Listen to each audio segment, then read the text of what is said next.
From the very beginning, Luke Jeffers had decided to create a Friday show that is basically a spin-off series of Fridays with PewDiePie, but with a live stream twist. And since then, he focused heavily on tech topics, game segments, throwback segments, and more. However, there are some ups and downs towards this show for the past nearly 10 years now, and then a was of rafters along the way.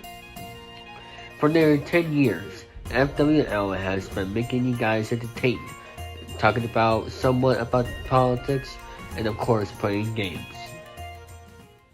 And now, for the 10th season of the row, it's time for FwLX.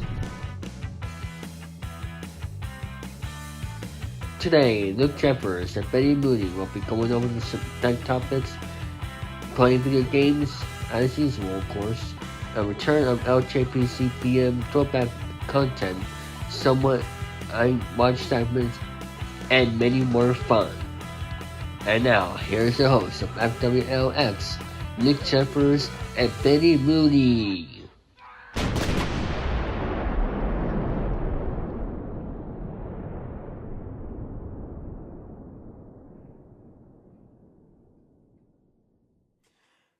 Thank you, David Thousand. Let's begin indeed. Hello, people. Luke Jeffers speaking. Welcome to FwLX episode number 395. Joining this episode, Billy Mooney, ladies and gentlemen. Yep, and I'm already here for my season 10 debut, and boy, we're in for a treat today. Yes, I have not one, not two, but 5 dev topics today. We're scheduled to do, I said I was mistaken 4 before we began the show, but we have 5 dev topics today, and then I have another topic to read where after he does his game segment, so he had to do something. And I have like a What Watch Disney Plus segment, and then I have let's say 2 game segments to do, and then afterwards some notes, and we'll wrap up the show. So we'll start with Terry Balcom, okay? Look, I don't even see the. Let's screen share. I'm gonna screen share this right now. Okay. All right, please. Okay. Oh. I don't even see the link to our. You got it? Yeah, I see it, but I don't see the link to our stream. Unfortunately, it never happened on OBS because I don't use OBS anymore. Oh, that's true. Okay. So we're filming it right now, but what time do you think we're gonna have it? We're gonna have it aired. Yeah, I use ScreenFlow a lot since 391. Yes. Okay. I'm fine with that. Mhm. All right, let's get to it. Mhm. Anyway. Yeah, go ahead, Billy, on what you're going to read for the dev topics, because I think it's best for, Actually, you go. Actually, Luke, you go ahead and read it. I'm gonna go and get the 10 bells to Luke ready to go. Okay, move on. Oh, okay. Terry Balcom. Before you read all your dead topics, Luke, I want to take this time to let all of our viewers know that all of our episodes of Fridays, Bluetooth 6495, are for entertainment purposes only. Mm-hmm. So if you're new, if you like all of our content, including all the past 394 episodes that Luke and I have done for this program, make sure you give it a like. And if you're new to the channel, make sure to subscribe and click on the notification bell to get notified on the upcoming content. So without further ado, let's continue. Okay. Let's continue anyway. Terry Balcom was born began playing banjo at the age of 10, born October 6, 1952 at Marlborough, North Carolina. Anyway, drawing the banjo because it's a Berry Hillbillies television show, okay? He started playing fiddle at the age of 14. His father played guitar. His grandfather played clawhammer banjo. His great-grandfather played fiddle. Bauckham was played the banjo with his father, Lloyd Bauckham's group, the Rocky Bill Boys. Bauckham played fiddle with Charlie Moore from 1970 to 1973. Bone Creek, 1976. Bauckham was a founding member of the Bone Creek at the age of 22 years with Ricky Stacks, okay? Rest going, Jerry Gower, Douglas, my dad, and Steve Bryant, okay? Doyle Lawson, Quick Silver. After 2 years, Bone Creek disbanded, okay? Bauckham would become a founder of the Doyle Lawrence original Quick Silver combo from 1979 until 1985. From 2003 to 2007, Bauckham rejoined Doyle Lawson's and Quicksilver from the second stint, okay? The new Quicksilver and Bill Ridge. In 1986, Bauckham formed the short-lived band, the new Quicksilver, ready to get round bass, Bobby, Malin, and Jimmy Haley guitar. In 1998, something like that, Bauckham born Bill Ridge, something like that, I don't know. Which it was a united new Quicksilver, something like that. In 2001, the demo recorded with the album Bauckham, Bobby, Graham, and Haley, and Rebel Records, something like that. Earl Time Out. Bauckham was a founding member of the Earl Time Out in 1991 with Rattles Moore guitar, Mike Grove Phil, and Ray Deaton on bass. Carolina Albert I pronounce it anyway. I'll pronounce these. I pronounce it anyway. From 1993, Bauckham until 1996, Bauckham was a member of the Carolina with Lou Reed, who started with the band with Carolina. In 1996, Bauckham stopped touring so he could freelance and teach music with Oh, okay. So to teach music in the Charlotte, North Carolina area, okay?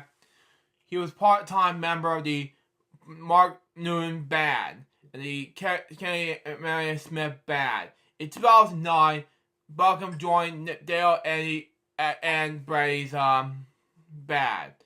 Then the Nashville Bridge Berets, might not have announced it. He's also opportunity to perform in the Mom Heart with Terry Rice. Dukes of Drive. Bauckham's band, Terry Bauckham's Duke of Drive, consists of Joey Williams, violins and vocals, Will Jones, guitar and vocals, Joe Hanbach, and bass. Their 2015 single, The Rock, was Bluegrass Radio's most played song in the Bluegrass Today charts, like that. So, for his first solo album, In the Groove, Bauckham was played to put together a core band of White Rice, guitar, Barry Bruce, bass, Ham Sally, Marlin, and Jason Carr Phil. Russell Moore, John Golan, and Ryan Baldwin were made vocal appearances. 2013's Never Thought That of Looking Back featured guest vocalists Buddy Mellon, Larry Gall, Sam Smith, Bush like that, Mary Rawborn, John Collins like that, and Tim Salford. The instrumentals include Bush, Marlin, Jerry Douglas, regular guitar, Wyatt Rice, guitar, Aubrey Handel, Phil, and Steve Bryant, bass. Music instruction. Bigger because instrumental materials on Bauckham taught banjo privately in the camps and workshops. Deary Terry Bacon Mile Banjo. The Deary Terry Bauckham Banjo has a red walnut frame and brass 20-hole tone ring with a 7/16 bridge and the wire string spacing. personal life and death. Terry's wife, Cindy Balcom, hosts a syndicated radio show, Knee Deep in Bluegrass. She was named Broadcast of the Year by the IBMA 2005, and 2017 it was inducted in the Blue Ridge Music Hall of Fame in 2012. In later life, Balcom suffered the severe rapid from the Alzheimer's disease. He died from the combination of the disease on December 7th, 2023. He was 31 years old. In 2001, Balcom won the International Bluegrass Music Association IBDB from AMH for sure. Anyway, International Record of Year Award. He won the 2013 IBMA, something like that, excuse me. Recorded the Band of the Year Award for What I'll Do. Something like that. My next step topic has to do with Ellen Hawley. Ellen Virginia Hawley was an American actress, began her career in the stage in the late 1950s. Ellen Hawley perhaps was best known for the role as Carly, something like that, Gary Hell on the ABC soap opera One Life to Live. Anyway, Hawley was known for the first black American to appear on daytime television in the lead role. She was born on January 16th, 1931 in New York City, okay?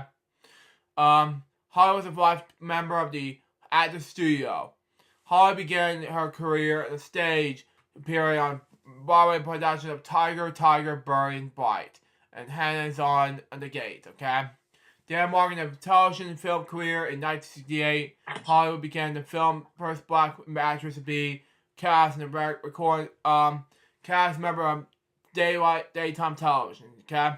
Hawley guest starred in Sam Benefit and Nurses, as well as landed the lead role of the actress turned judge, Carla Gray, on the One Life to Live.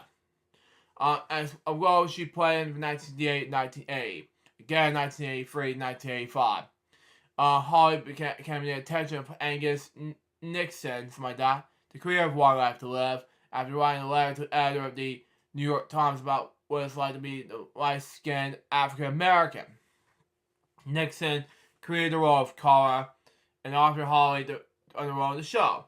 When Hawley began One Life to Live in October 1968, her African American heritage, something like that, was not provided as part of the storyline. Her character, named Carla Burney, as known as at the time, was a touring actress, and apparently irritated Americans, something like that, heritage, something like that.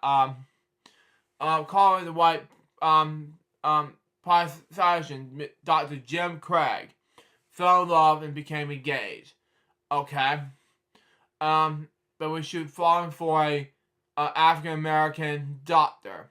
The two kissed on screen.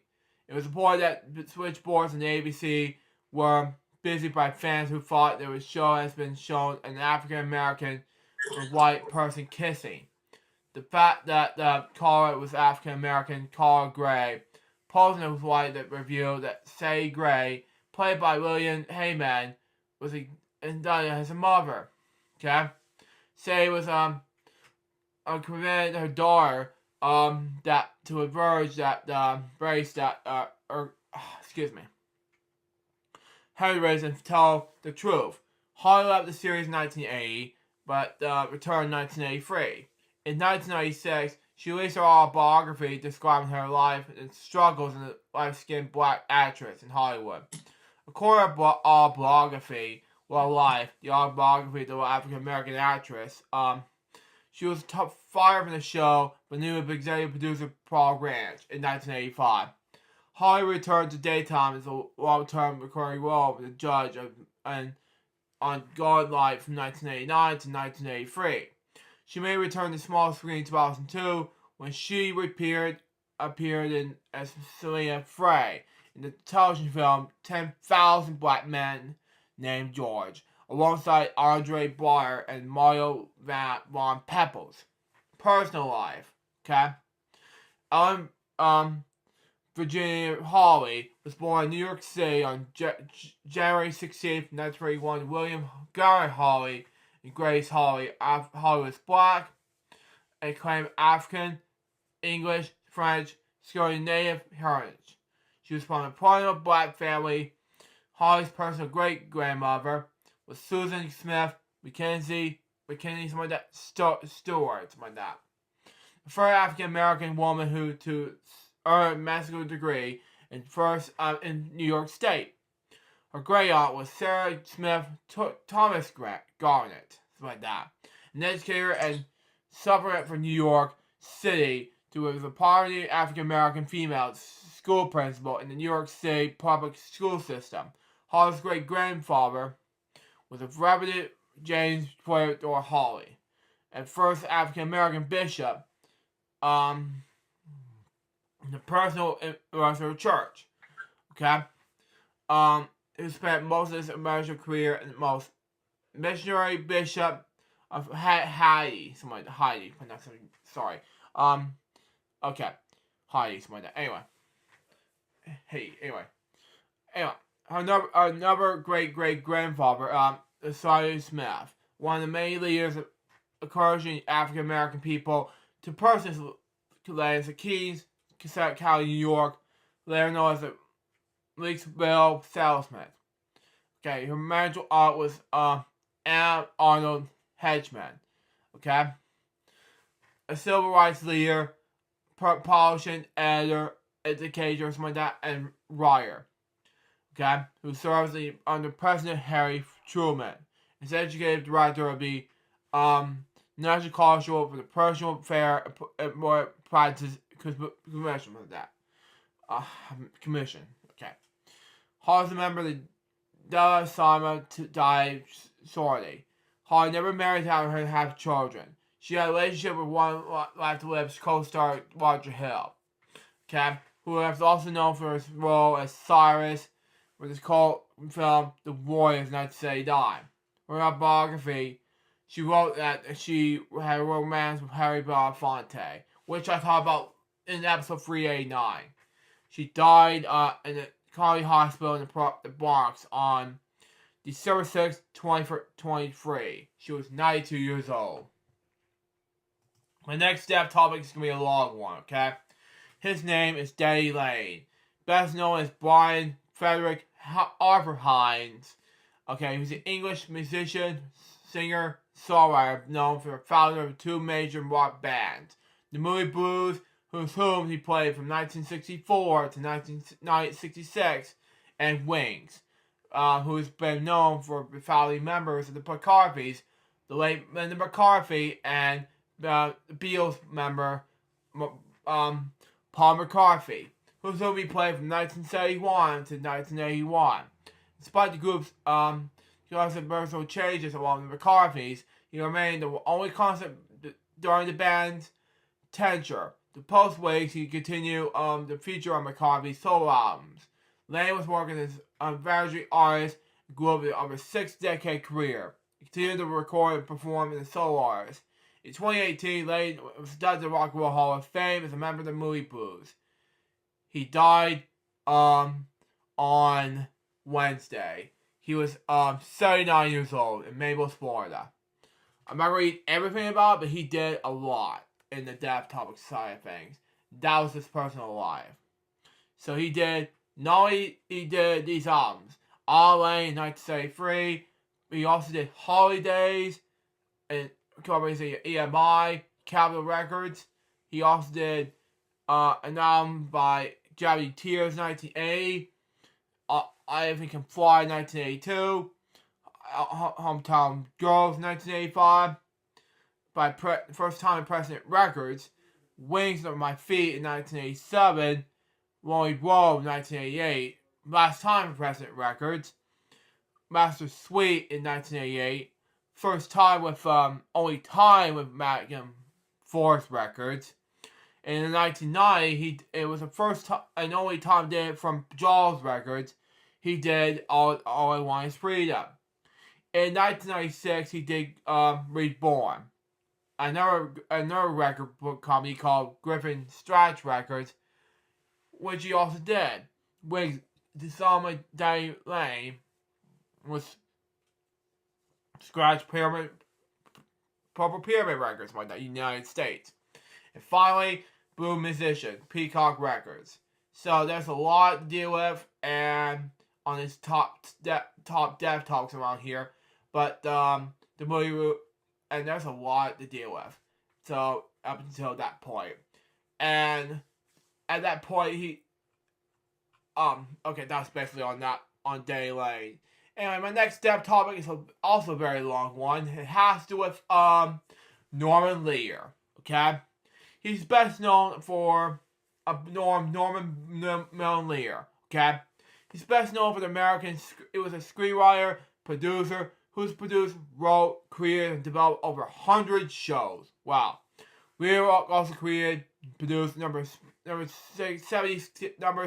popular 70s sitcoms, including All in the Family, 1971, 1979, Maude, 1972, 1978, Severance, 1972, 1977, One Day at a Time, 1975, 1984, Jefferson's 1975, 1985, and Good Times from 1974 to 1979.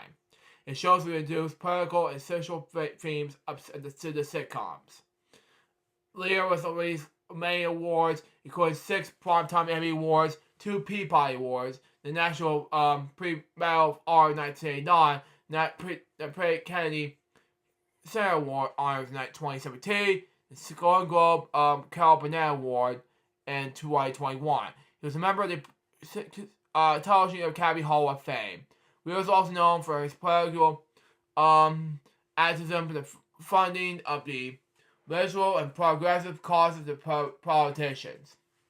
In 1980, he founded the initial organization People of the American Way for countering the influence of the Christian rights in politics. In the early 2000s, he monitored the Declaration of Independence. He was a century old in 2022 of July 27th, and he later died on last Wednesday. He was 101 years old. And my last dev topic has to do with Andre Faye Freeman. This is gonna be a few months time to read. She was best known for American actress. Okay, she was born in Santa Monica, California, in 1970 of June 1st. She attended West Los Angeles Baptist High School and Santa Monica College. In 1992, she portrayed Amanda, girlfriend and later wife of the character Charles Cookie Thatcher, okay, on the TV show Life Goes On for 2 seasons. In 1993, she appeared in the episode Baywatch, in which Mary Lou Retton organized a Special Olympics-like event, okay? She starred in the 1997 film Smudge as Cindy, okay? A girl group home with the people who dealt with disabilities who attempts to hide her puppy Smudge. With the film won in 1988 Amazon Prize for the Children's Life Action category. He voiced Ellen, the character with Down syndrome, in the Family Guy episode Extra Large Medium. For her first role as a voice actress. In the episode, Freedom character stated, "My dad is a accountant, and my mom was a former governor of Alaska." Reference Sarah Palin, okay, who have a son, Trig. I can't pronounce his name. I'm not gonna say it. Who has Down syndrome? Wow. However, the pair of Freeman, Sarah Palin, said that was a charmless and cruel. Wow. And Freeman felt it was only a joke. In the email concerning Pauline's concern in the episode, she said, "I guess former Governor Pauline did not have the same sense of humor." Wow. She concluded, "In my family, we think that laughing is good, but parents raised me to have a sense of humor and live a normal life." Freeman also played main roles in such episodes as of Law and Order SVU and called Complete Dance. I pronounced this episode's name. Sorry, playing a pregnant young woman named Kay, and Walker Texas Ranger, calls by name of Special Witness, where she played a young woman in the Special Olympics who witnessed Trent Molly being stabbed. her final role was in the film Carol of the Bells in 2019. She has Down syndrome. A 48-minute documentary about her life. Possible Dream, the Andre Freeman story, who was narrated by Joanne Woodman, premiered in 2009. In 2010, Freeman has been working on the law firm in the accounting department for 20 years. She's also currently working on the assistant teacher for the Pathway program on the University of California, Los Angeles, where she helped teach students how to live independently. She traveled to India and Japan, spoke some Japanese, where she also helped enjoy bowling and skiing. She died of a combination of Alzheimer's disease at home in San Bernardino, California. On December 3rd, 2023, she was 53 years old. Billy?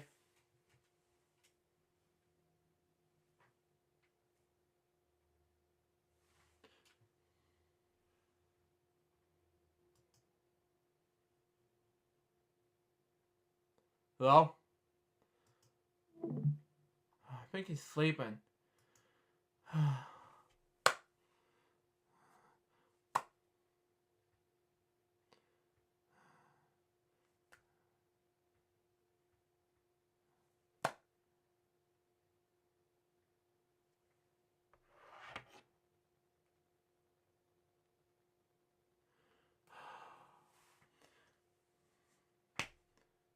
Get ready for 10 minutes loop, Billy. Huh? Get ready for 10 minutes loop, Billy. I'm done with dev topics. Oh, whoa, I wasn't even aware. Sorry, I'm sorry, Luke, I got so sidetracked. Yeah. Oh, man, thank goodness you woke me up. Sorry, I got so caught daydreaming I wasn't even worried about the 10 bell salute. I do apologize about that, guys. Let's get to it.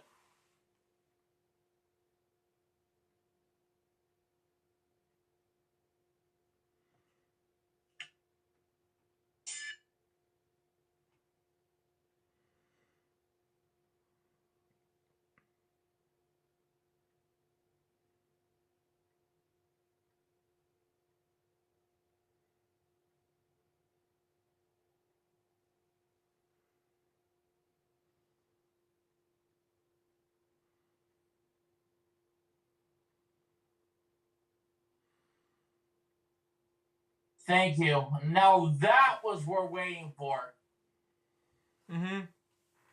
Shortly.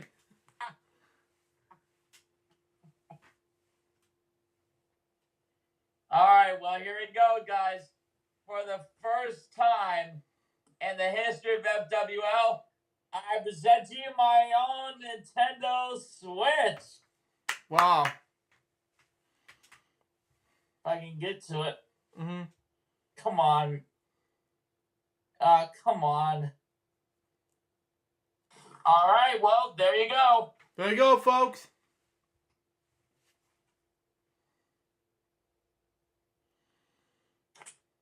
Crap. God damn it. Wow.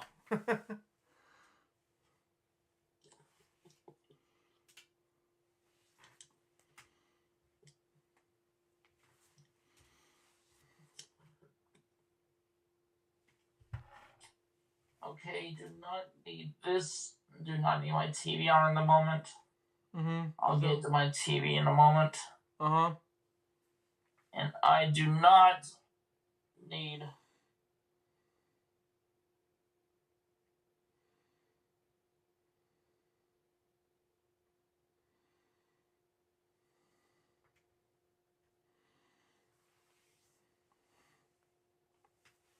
Do not need my Echo Dot to be turned on right now.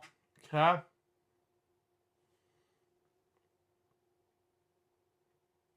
Oops. Whoops.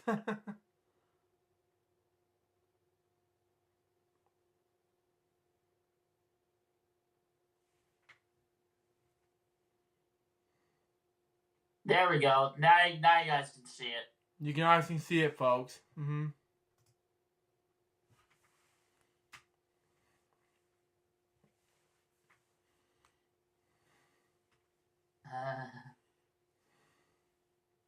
I'm about to say our famous jingle, Luke. Get ready. Yep. Sony Pictures Television.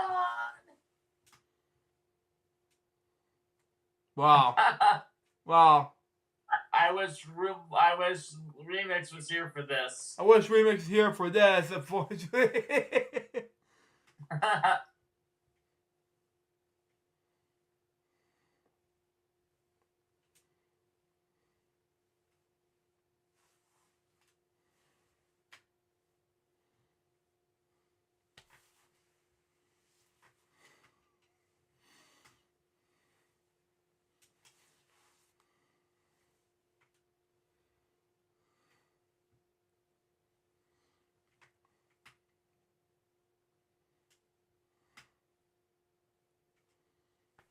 I'm gonna do a game. I'm gonna do 2 games on my Switch today.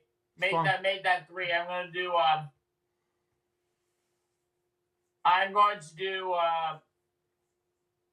2 games of Wheel for the Switch, and I'm going to be playing Blades in the Monster Machine Tactical City Racers. Good. Mm-hmm.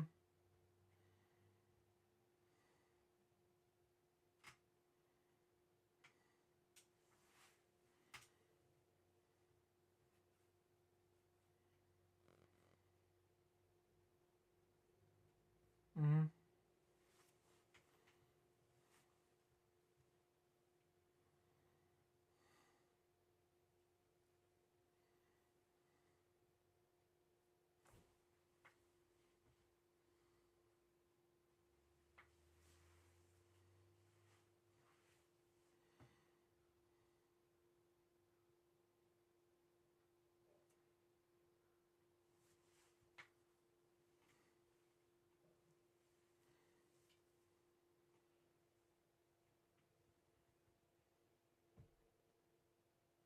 Well,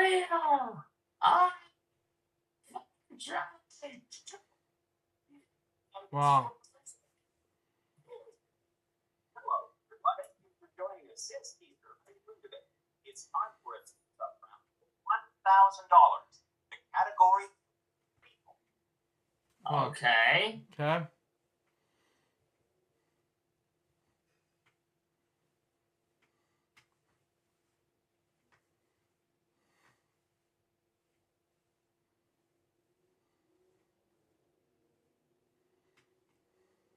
Judge, jury, and bailiff. You misspelled judge wrong. Oh, yeah, it starts with a J, right. Yeah. Now I got it. There we go. Thanks. You're welcome.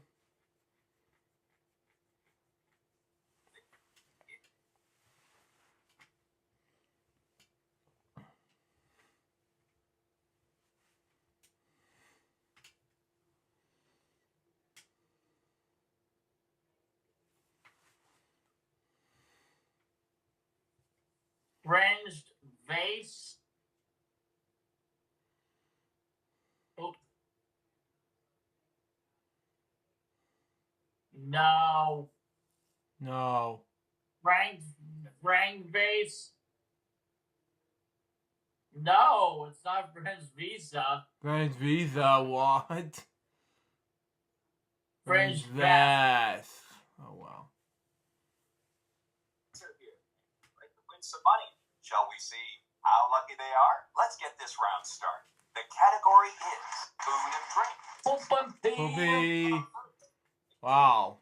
Big puzzle, okay. Sorry, another 500. Wow.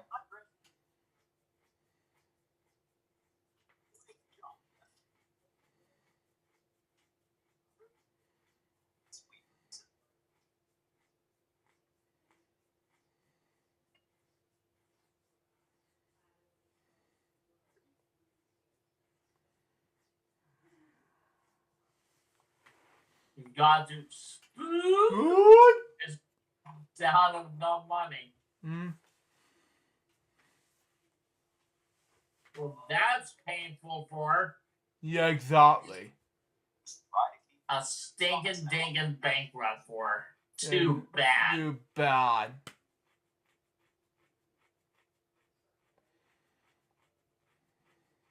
Looks like we're facing Lily and Chloe today. Yeah, exactly. And Chloe got to lose a turn. Wow. Spoon? Thank you.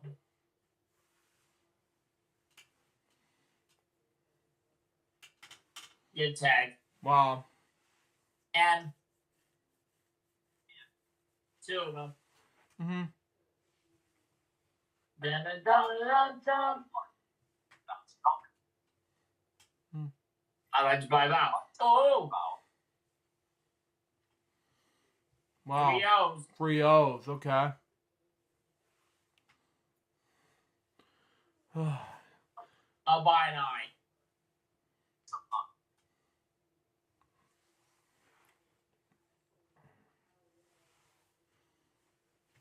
I'm going to go and buy the U. It is the last vowel. Yeah, it was, yeah.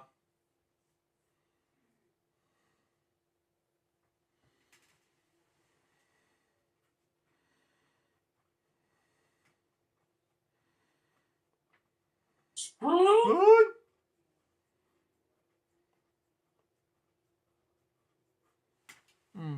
Looks like 700, yep. R. Mm.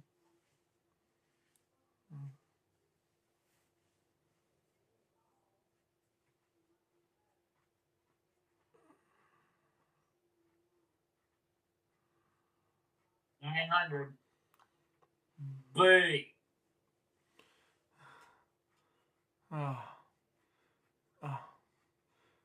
For some reason, the last word is bunnies, but it's not.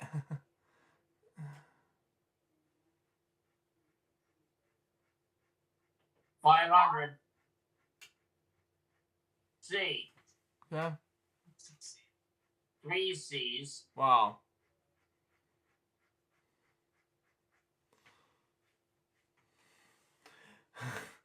For some reason, I thought it was chocolate brown rice bunnies. 600. Get the 2 D's up there. Wow. Oh, it's pudding. Okay.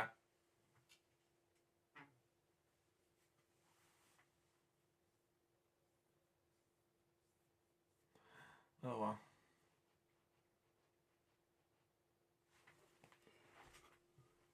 Oh jeez. Oh well. Try anyway. One thing's for sure, it's for solved it. Yeah, you should have solved it. 650. 6. I think somebody had it. I don't know if you made. I don't know. You may be right. 700. Unfortunately, that's not what we need. It may come back to me though, Luke. We'll see. If not, then oh well. 500. It may No come shit, back to I you. say, man, Yeah. It Has 93 Q. yeah, Q1 5.3. Joking. Oh. That's to guess. Oh man, I would. Man, that bankrupt makes me want to puke. Yeah, exactly. Makes me want to barf. Yeah. Lose a turn. Man. I always saw Robbie. It would be. You get this wrong. Anyway, come on. No. Wild card.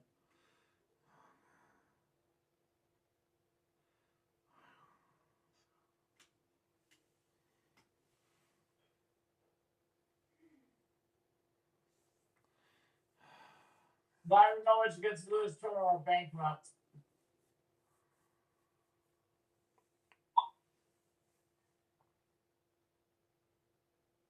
She's gotta get. I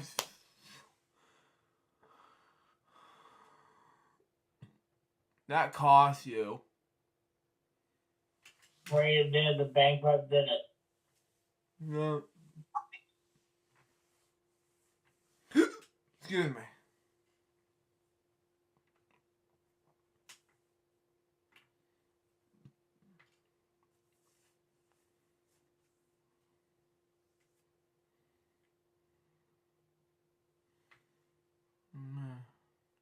Well, I know I'm going to start the prize puzzle round. Yeah, exactly. 600. Not a single one on the board. I'm not. Something in law. That's all I know, you know?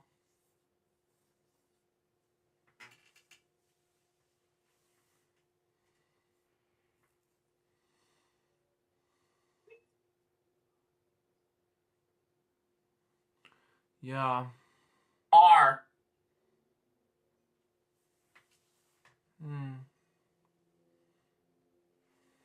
I may call him S, but I'll figure that out. Yeah, it's. I don't think it's an F. I think an easy puzzle for me at Get me least. out of there. Oh. Man, Yeah. if I was you, yeah, you should have say either father-in-law or mother-in-law. That's what I should have said. We'll see. May come back.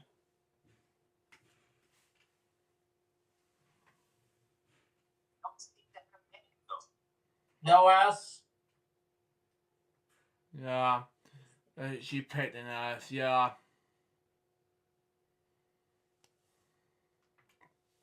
Baby.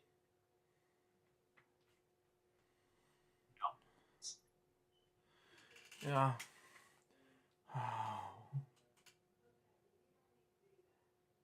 I'll call for F or something like that. F. No, it's mother-in-law. Yeah, I was gonna be right. Yeah.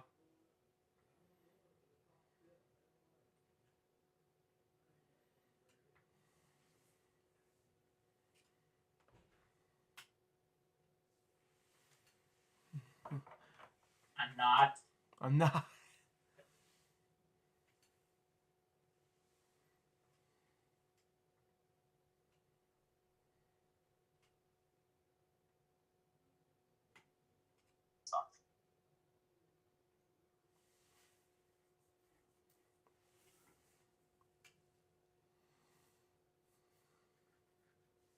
Baby.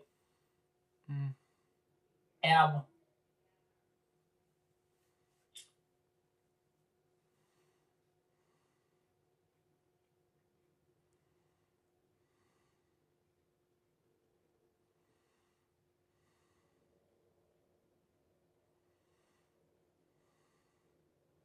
$500.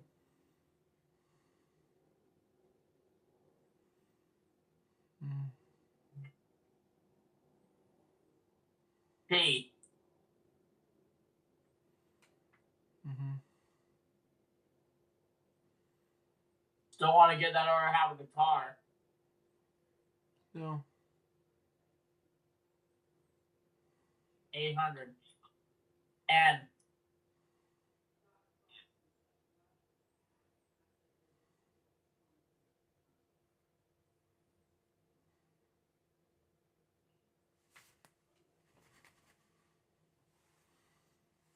$700. W.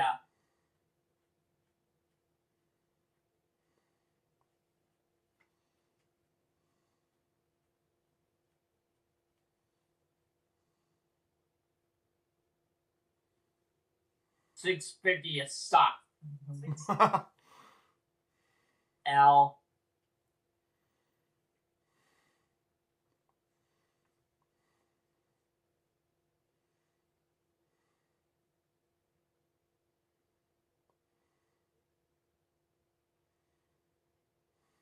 $600. H. Mother-in-law. Yep. Yeah, I was right. Yeah. Why don't you go ahead and tell us the answer?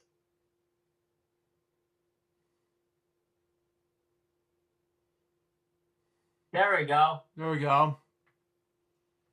47.50.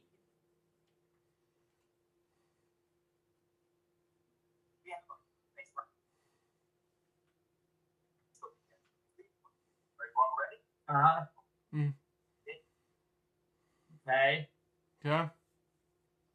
So take a spin.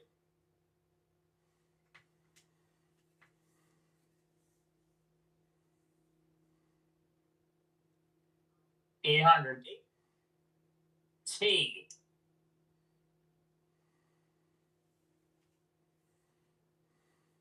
I'll buy an E. Something are not Nope. on the board. No E.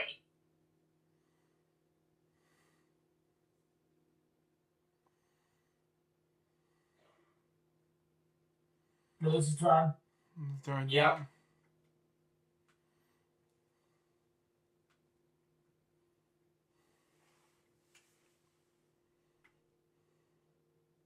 Well, it spins and she got a bankrupt perhaps. Yep. Yep. Too bad for you, Chloe. Good.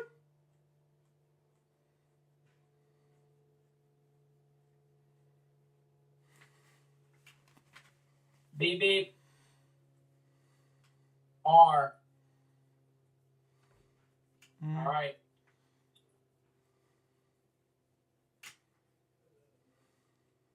I'm gonna buy an A.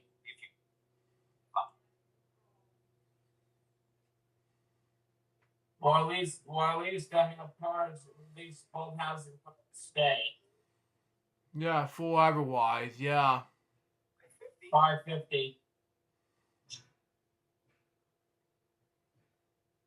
Mm-hmm. I'm gonna call it O next. Mm. 3,500. Mm.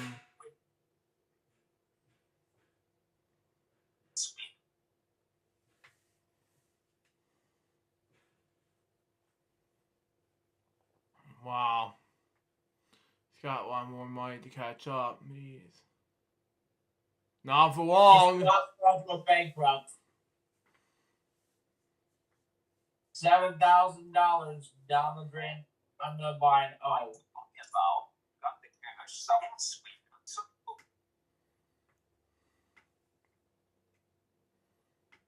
I'm gonna buy an I. Yeah, just stay cautious, yeah.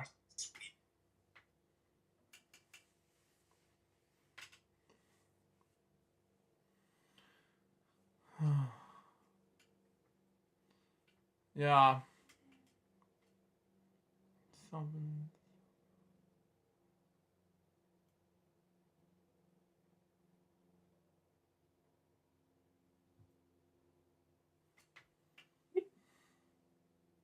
S.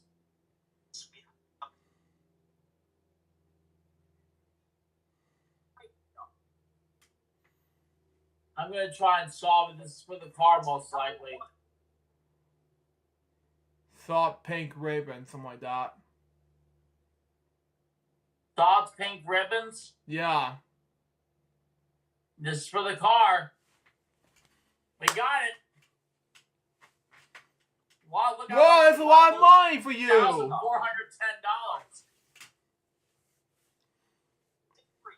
All right. It was a brand new luxury car. Good luck to all the contestants. Ancient Greece awaits you. Join us. It's the first time I did on all the games and all the gameplays there for the Switch that I won the car. Wow. Canadian Islands, where you can soak in the sun. $7,320. Get ready for the toss-up. The category on this one is Okay. That, okay. You know, I think I would just do 2 games of I think I'll just do 2 games of the Switch today. That's good. Private ceremony. now the answer. Yeah, that's right. Private ceremony. You're right. Mm-hmm.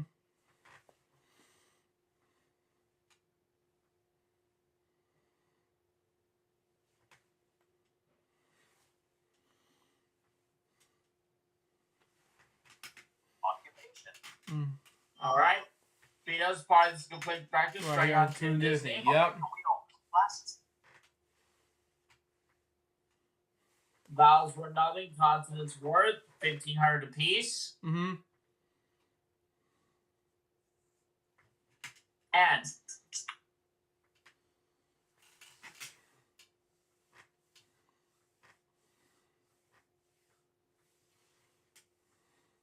Oh, we don't seem to have There are no J's. Mm. As in Jeffers. My last name, yep. And my middle name's Joseph anyway. Nice. P.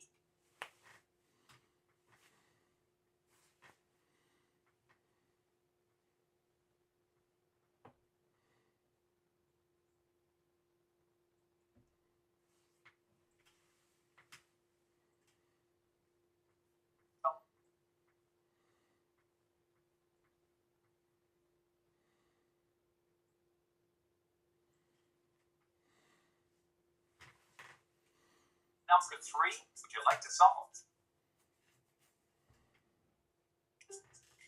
R. Yes, we have some. Mm-hmm. Wow, $6,000 already. Wow.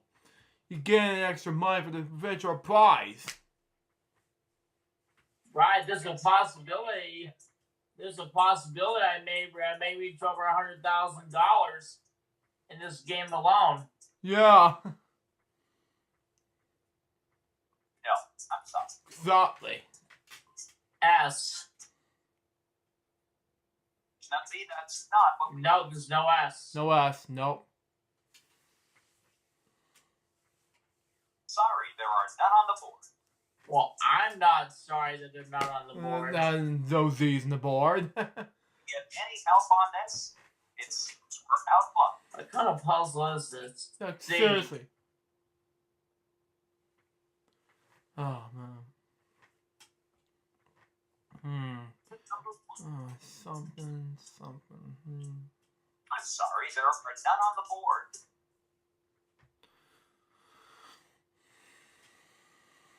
Yes, we have.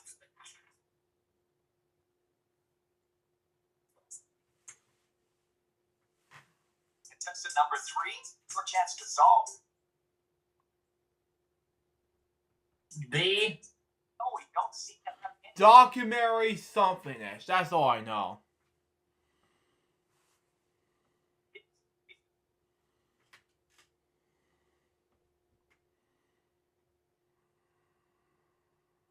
The only ones I know is documentary filmmaker.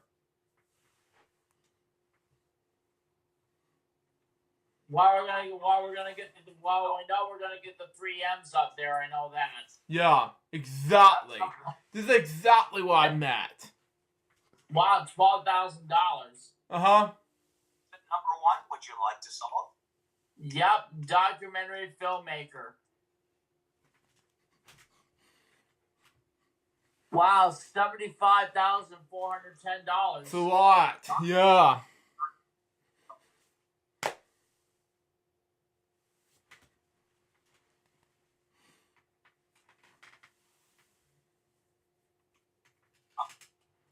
Looks eager to start the bonus round, so let's get over there.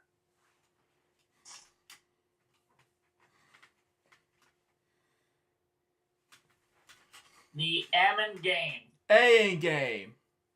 A in game, sorry. You're Come with fine. me now. Event.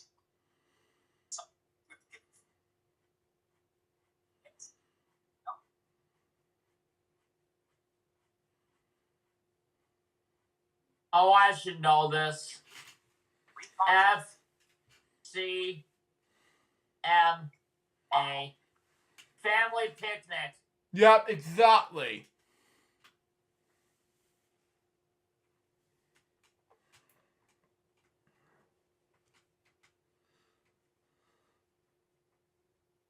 Limited time, so good luck. So,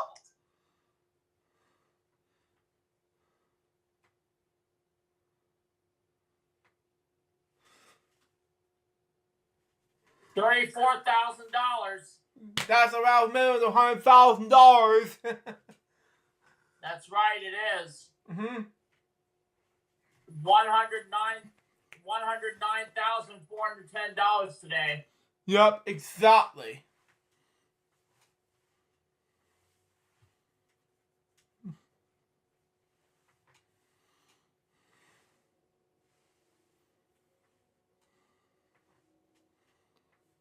Oh,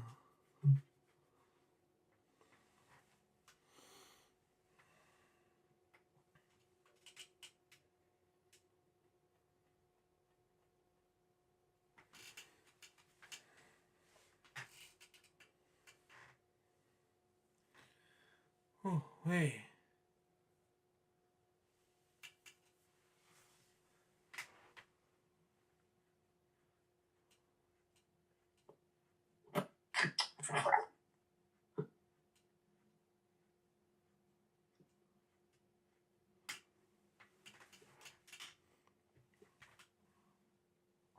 All right.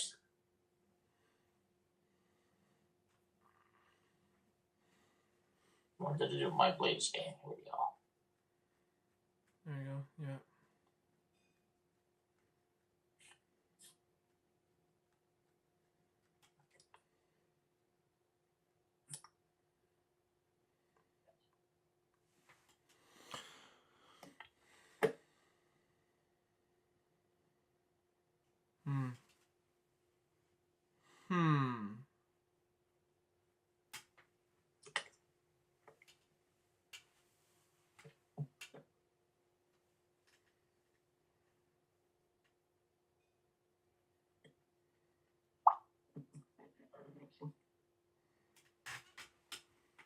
All right, here we go. There you go, folks. Let's blaze.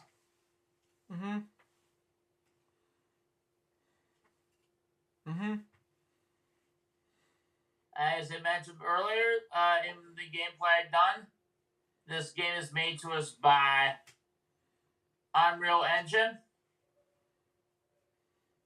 Outright Games, Wow. Nickelodeon, Okay. and 3D Clouds. Okay.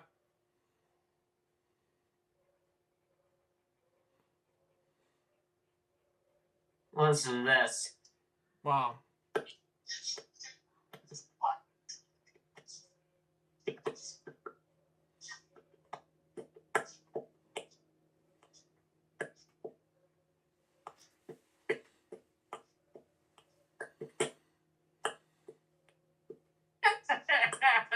Wow.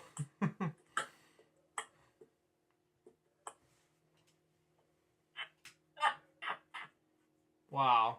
Recycling is when you collect things that are old so they can be turned into. By the way, the thing I was loud about is making a little beat for. That was the theme song to Blaze and the Monster Machines, which you guys can catch every weekday morning on Nickelodeon and every day on the Nick Jr. channel. Yeah, exactly. Oh, City. Easy. Blaze.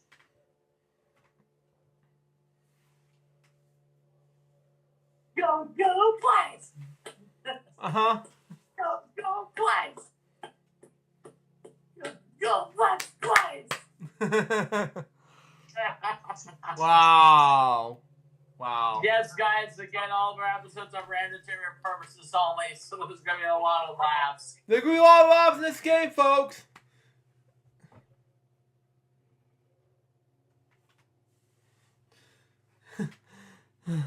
While you do Here this, we go. I'll come right back. Take your time. I gotta get some water. Oh, gosh.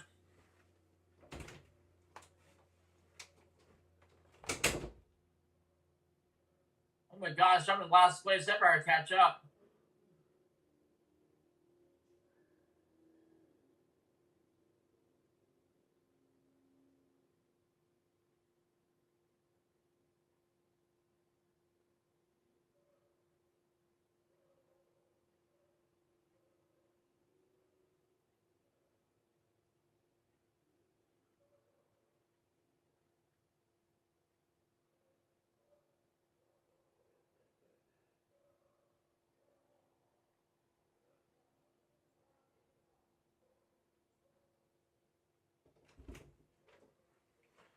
I'm back. It's getting warm. Welcome back.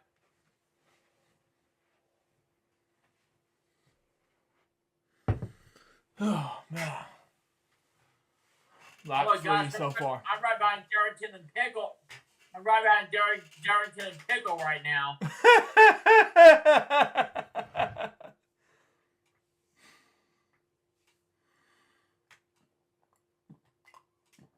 Sorry, Pickle, I had to come right at you. Oh man.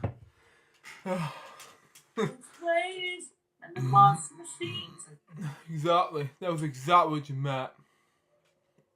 No, you're gonna win today, Darrington. Blaze wins. Blaze wins, folks. Pickle came in second. Darrington came in third, and Charlotte came in last. Yeah, that's exactly what you meant. Mm-hmm.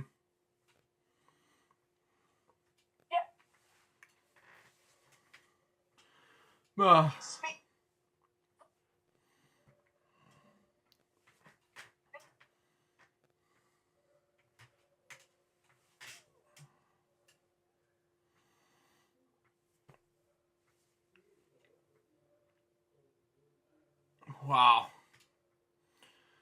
This is kind of remind me of Mario Kart style, but anyway.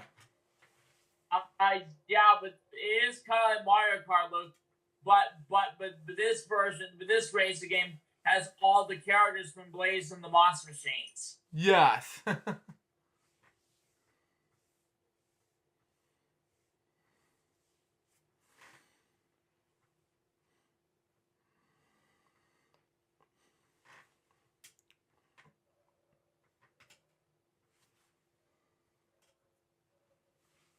By the way, if you guys have not seen the gameplay Blaze and the Monster Machines After City Racers on my channel yet, please be sure to check it out. Check it. Don't go check it out, folks. Anyway, somebody messed up with words there. And Luke will put the description to that gameplay. Luke will put the link to the video in the description at the end of the show. And the show, folks. So as I get done uploading this and edit it on YouTube, so be look out for it. Yeah, yes, it's my official season 10 debut. Yeah, exactly. via Screenflow, which I'm taping this for.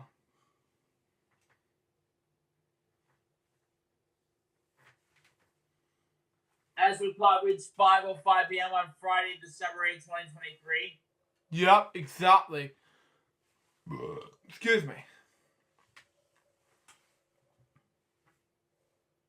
Follow up, yep. Mm-hmm.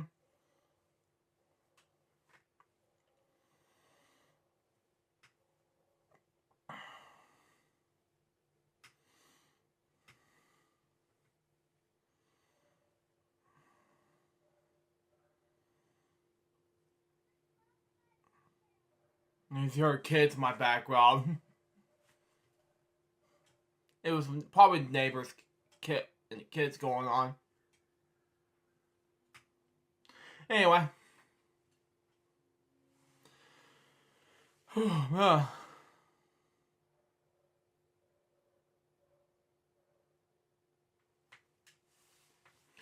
Yeah, so far I have a total of 12 Switch games so far.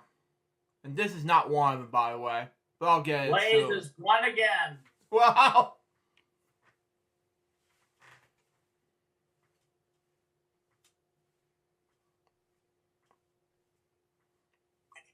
Get going.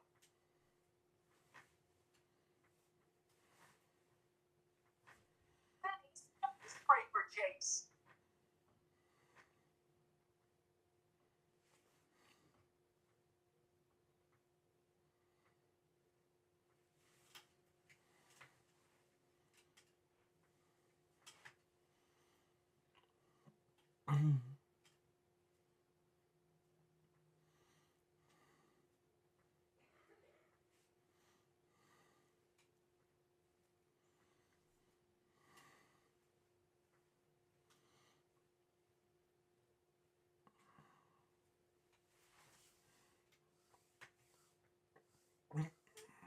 Smooth sailing. Wow.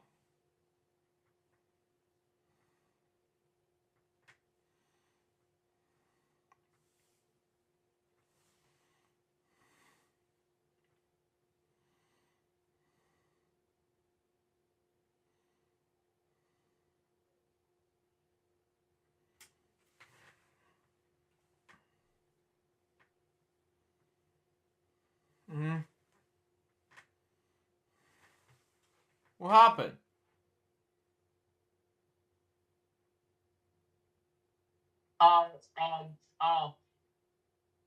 My mom has texted me something. Okay.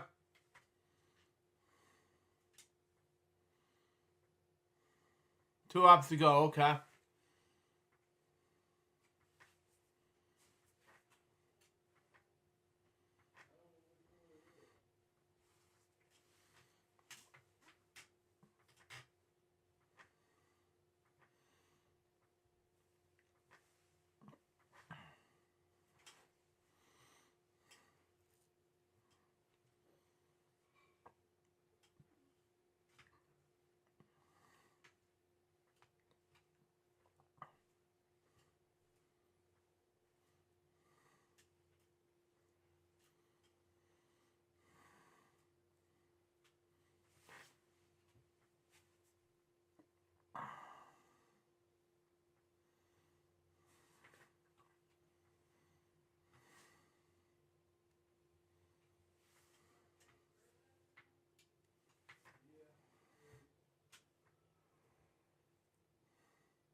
Now you pick up all the wrenches in this game, guys. Blaze has blazing speed, so Wow.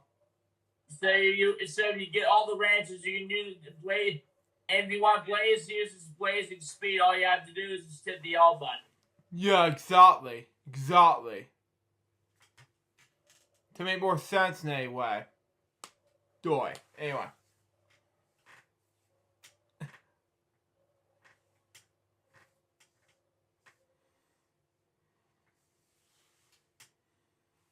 Wow.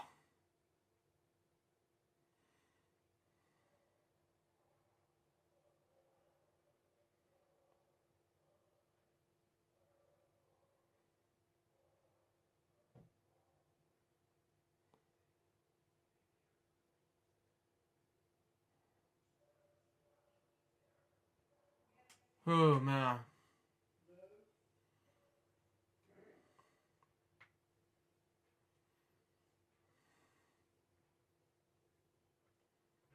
Blaze gets a perfect race. Wow. This time Watts came in third. Wow. And Blaze has won the actual Sydney Gold Cup. Wow.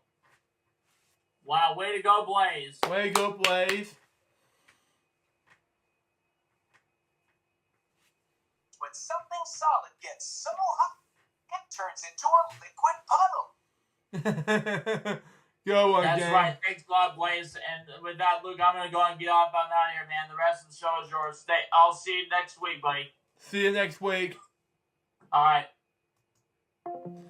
Anyway, that's all for Billy. Now it's go up to me to decide, because I'm gonna do the rest with audio only, not with let's just say I'm gonna do this with not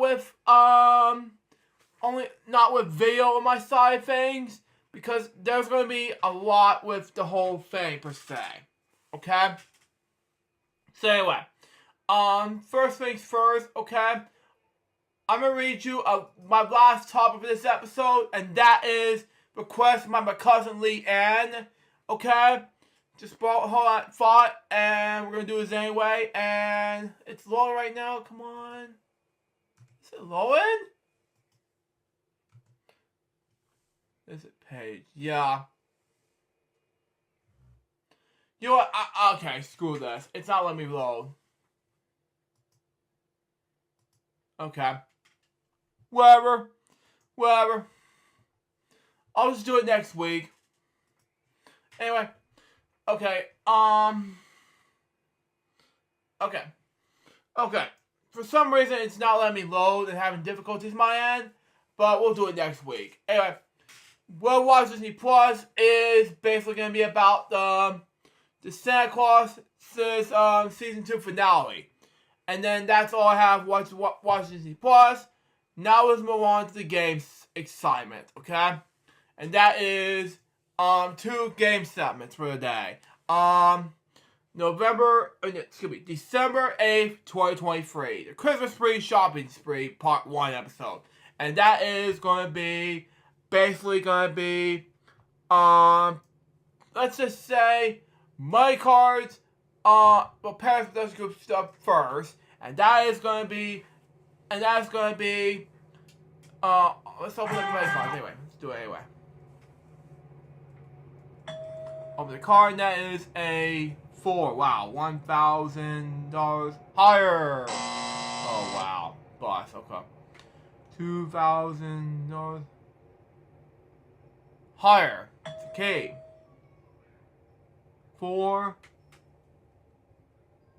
lower. Good job. $8,000 lower. It's okay. It's a push.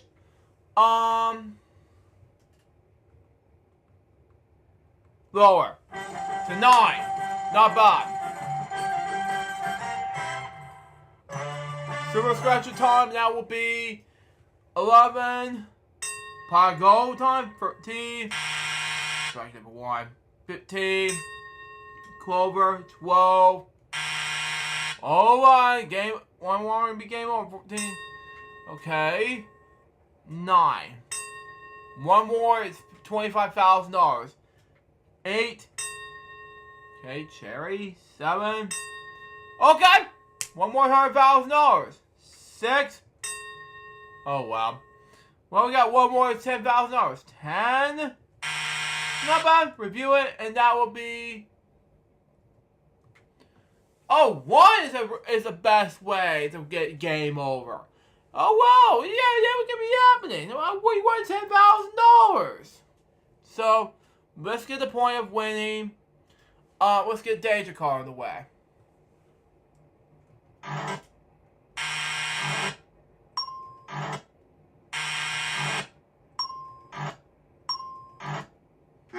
Not bad. Game over. Home stretch now will be 1. $50,000. 1. Red. 7. Not sucky at all. 8. It's yellow again. 2. Another one of those reds. 9. Okay. 3. Okay.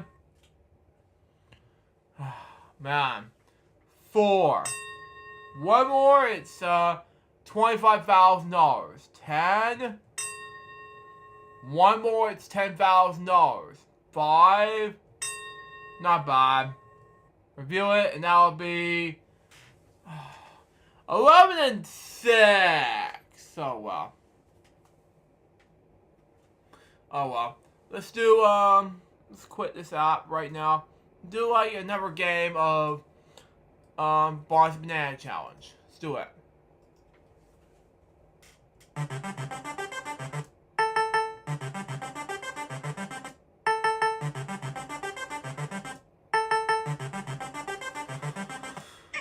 Wow.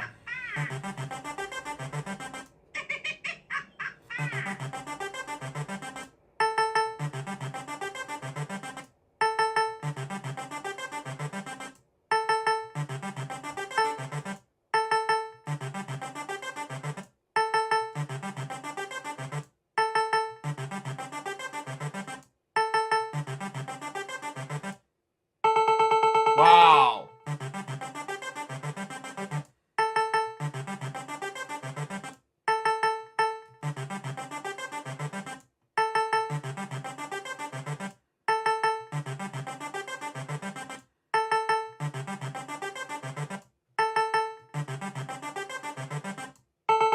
Wow! Wow!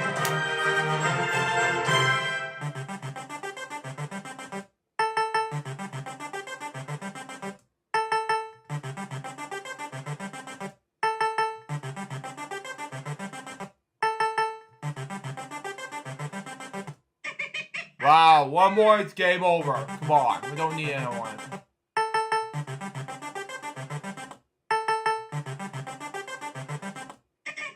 Wow!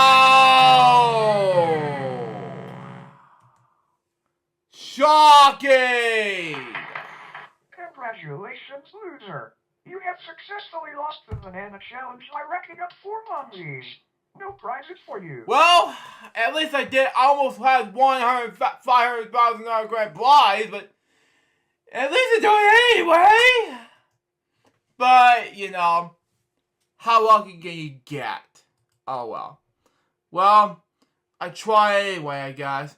Well, we gotta do the, Avatar right the NES, and we'll do, just about, after this, we're gonna wrap things up. And we forgot to do Elsham Fallback this week, but we're gonna do it next week on FwL X. We're gonna do it anyway. So yeah, it makes more sense anyway. We'll do Elsham Fallback next week, so we look out for it. So there you go. I know what this says. Equals.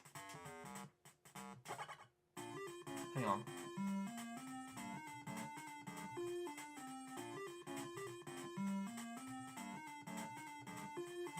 There we go. Got it. Okay. 7 mysteries by today by the number equals and then the letter blank. What's Robbins? It's like, my mom. Anyway, next. Oh, I know what this is.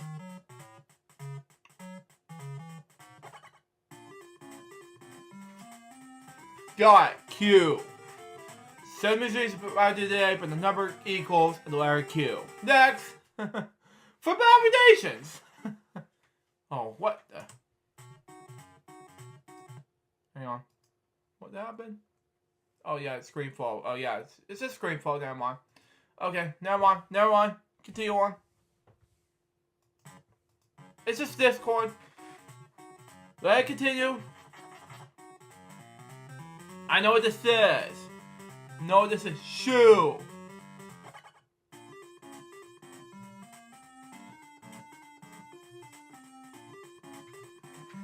Got it.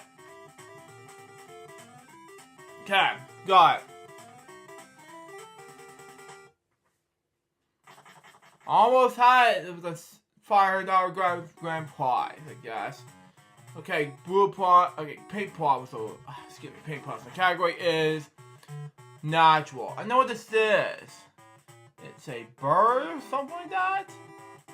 No, it's not. Oh, it's a horse. Oh well. My stepmom Libby's gonna get me for this. Oh well. Horse. That's the correct answer. There we go. Got it. Thank you. 190 points.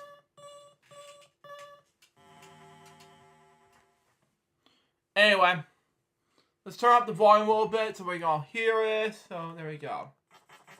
Category for yellow puzzle is, oh, I know what this is. Bowling ball.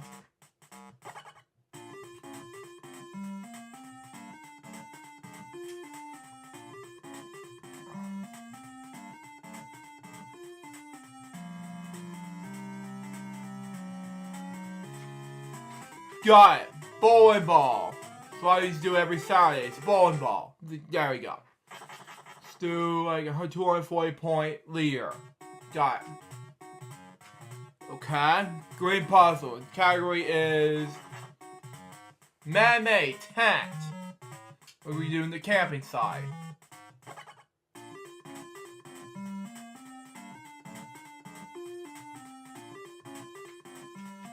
Got it.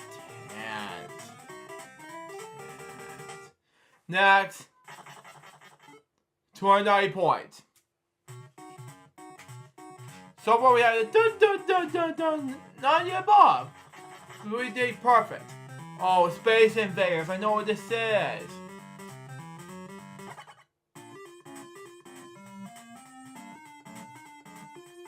Don't want to get too much.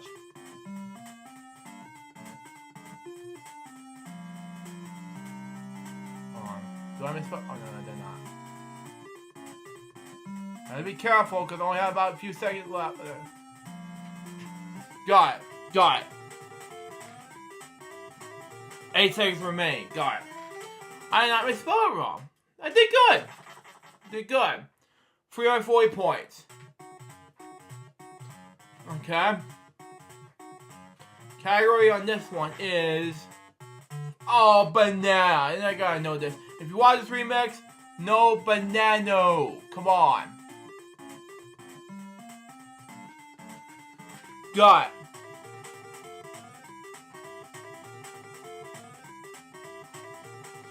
I don't have Double Dare with me this week, but I'll do it next week. If you watch this, it's for you, buddy. Pink banana. Come on. We gotta do some 380 points. Get what we call level 3. Come on. Fingers crossed.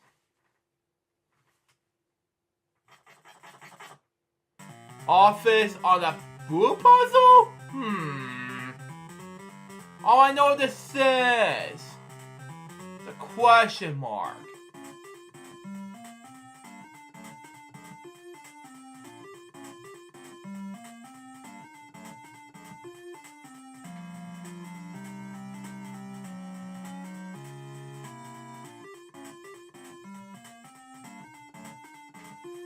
Got it. Question mark. Thank you. We got... Okay. 420 points. Green puzzle in the category is... Science. My least favorite category. Oh man. What is this? What is it? Is that a ton or something?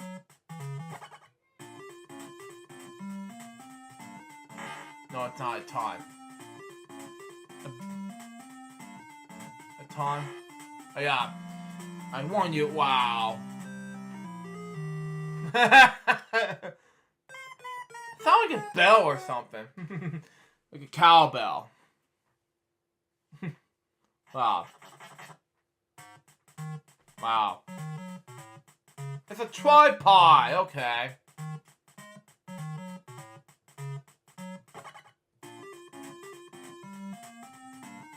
I don't want to mess it up.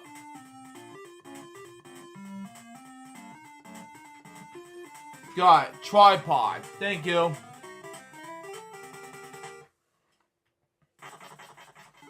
Okay. Yellow puzzle. Gotta get this in one category, and then you'll get whatchamacallit. Come on. What is this? Oh, it's a drill.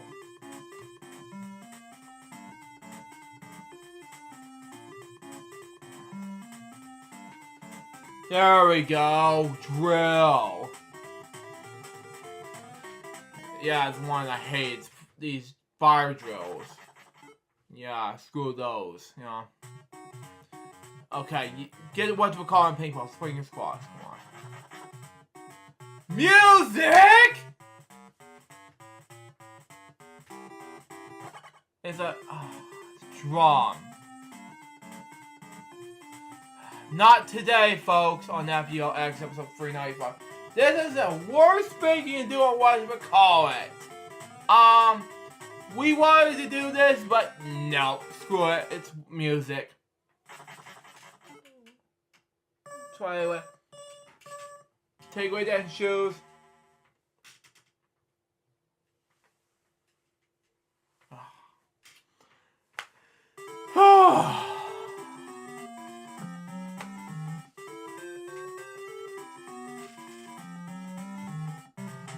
Fake dancing shoes. What a mess! What a mess! You know, I should wish they could have whatchamacallit in it. They have a different color of puzzle and have whatchamacallit in it instead of gray to mix up a glitchy point. You know what I mean? Does that make sense to you? Come on. Anyway, okay, we're gonna have I'm gonna just play this, but instead we're gonna do RBI Baseball in next week's episode of FwL X. Be looking for it, but instead, I just want to do something very special for... I just want to do something special from fallback. That I have to wait till next week. But right now, we are going to wrap things up. But right now, I do have some projects for the time being. And that is, of course, projects for the list of Elgin Club content for the rest of the week. And especially next week. We got 20 Days of Mario Cards, 2023 edition. Then episode 12, Proof 16. Then we got the Boring Jokes for episode 29. Then part number 7 final. I just don't know whether I'm going to be releasing this yet. We'll see what happens. Then we got LGBT episode 1029. It's going to be the first part of our Christmas special. LGBT Christmas special. We'll just see what happens. Not live super safe. That's just me. That's the story for lunchtime. Then we got Billy's Christmas special. I'm not sure what's going to happen next, but we'll see what happens. Bedtime stories for lunchtime. And then Boring Jokester, episode 30 on the worst Christmas special. The Christmas tree, excuse me. Anyway. And then 25 Days Money Cards. To finish it off. Bedtime stories for lunchtime. And then LGBT Christmas special, blah blah, part 2. Warbird Wednesdays. Bedtime stories for lunchtime. Christmas special 2023. War Weekend celebrations. Bedtime stories for lunchtime. And so forth. We'll be back for FwL X, which is next week, but we're going to have something huge for FwL X. Christmas special, something free, shopping free at part 2 final. And then, coming up 2 weeks from now, get ready, because it's Merry Christmas FwL X. Part number, I'm not sure what number we're on at the time for Merry Christmas Fridays at the time, but be on lookout for it. It's going to be huge. And with that was FwL X episode number 395. Hope you enjoy it. Stay tuned for the next one's going to be episode number 396 of episode 390 of FwL X, which would be about I'm saying Christmas shopping spree episode, part number 2. Till next time, Sue Jarvis on FwL X, which is with Billy Moody, who's been on that side, who want to take me up on the left side, who would thank me for this. Saying bye, peace out, baby. You more episodes of FwL X, we guys very soon. To say out. See ya.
From the very beginning, Luke Jeffers have decided to create a Friday show that is basically a spin-off series of Fridays with PewDiePie, but with a live stream twist. And since then, he focused heavily on tech topics, game segments, throwback segments, and more. However, there are some ups and downs towards this show for the past nearly 10 years now, and then a lot of laughters along the way. For nearly 10 years, FwL has been making you guys entertained, talking about somewhat about politics, and of course playing games. And now, for the 10th season of the row, it's time for FwLX. Today, Luke Jeffers and Betty Mooney will be going over some topics, playing video games, as usual of course, a return of LJPCBM throwback content, somewhat I watch segments, and many more fun. And now, here's the host of FwLX, Luke Jeffers and Betty Mooney.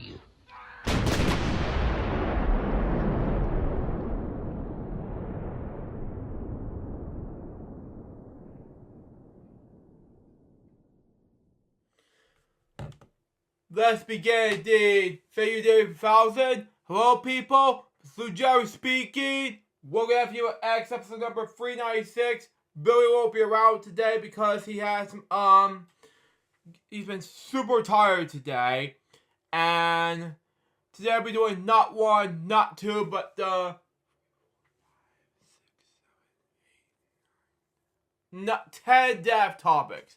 9 of them were basically just people who passed away, and one of them is going to be a huge death topic.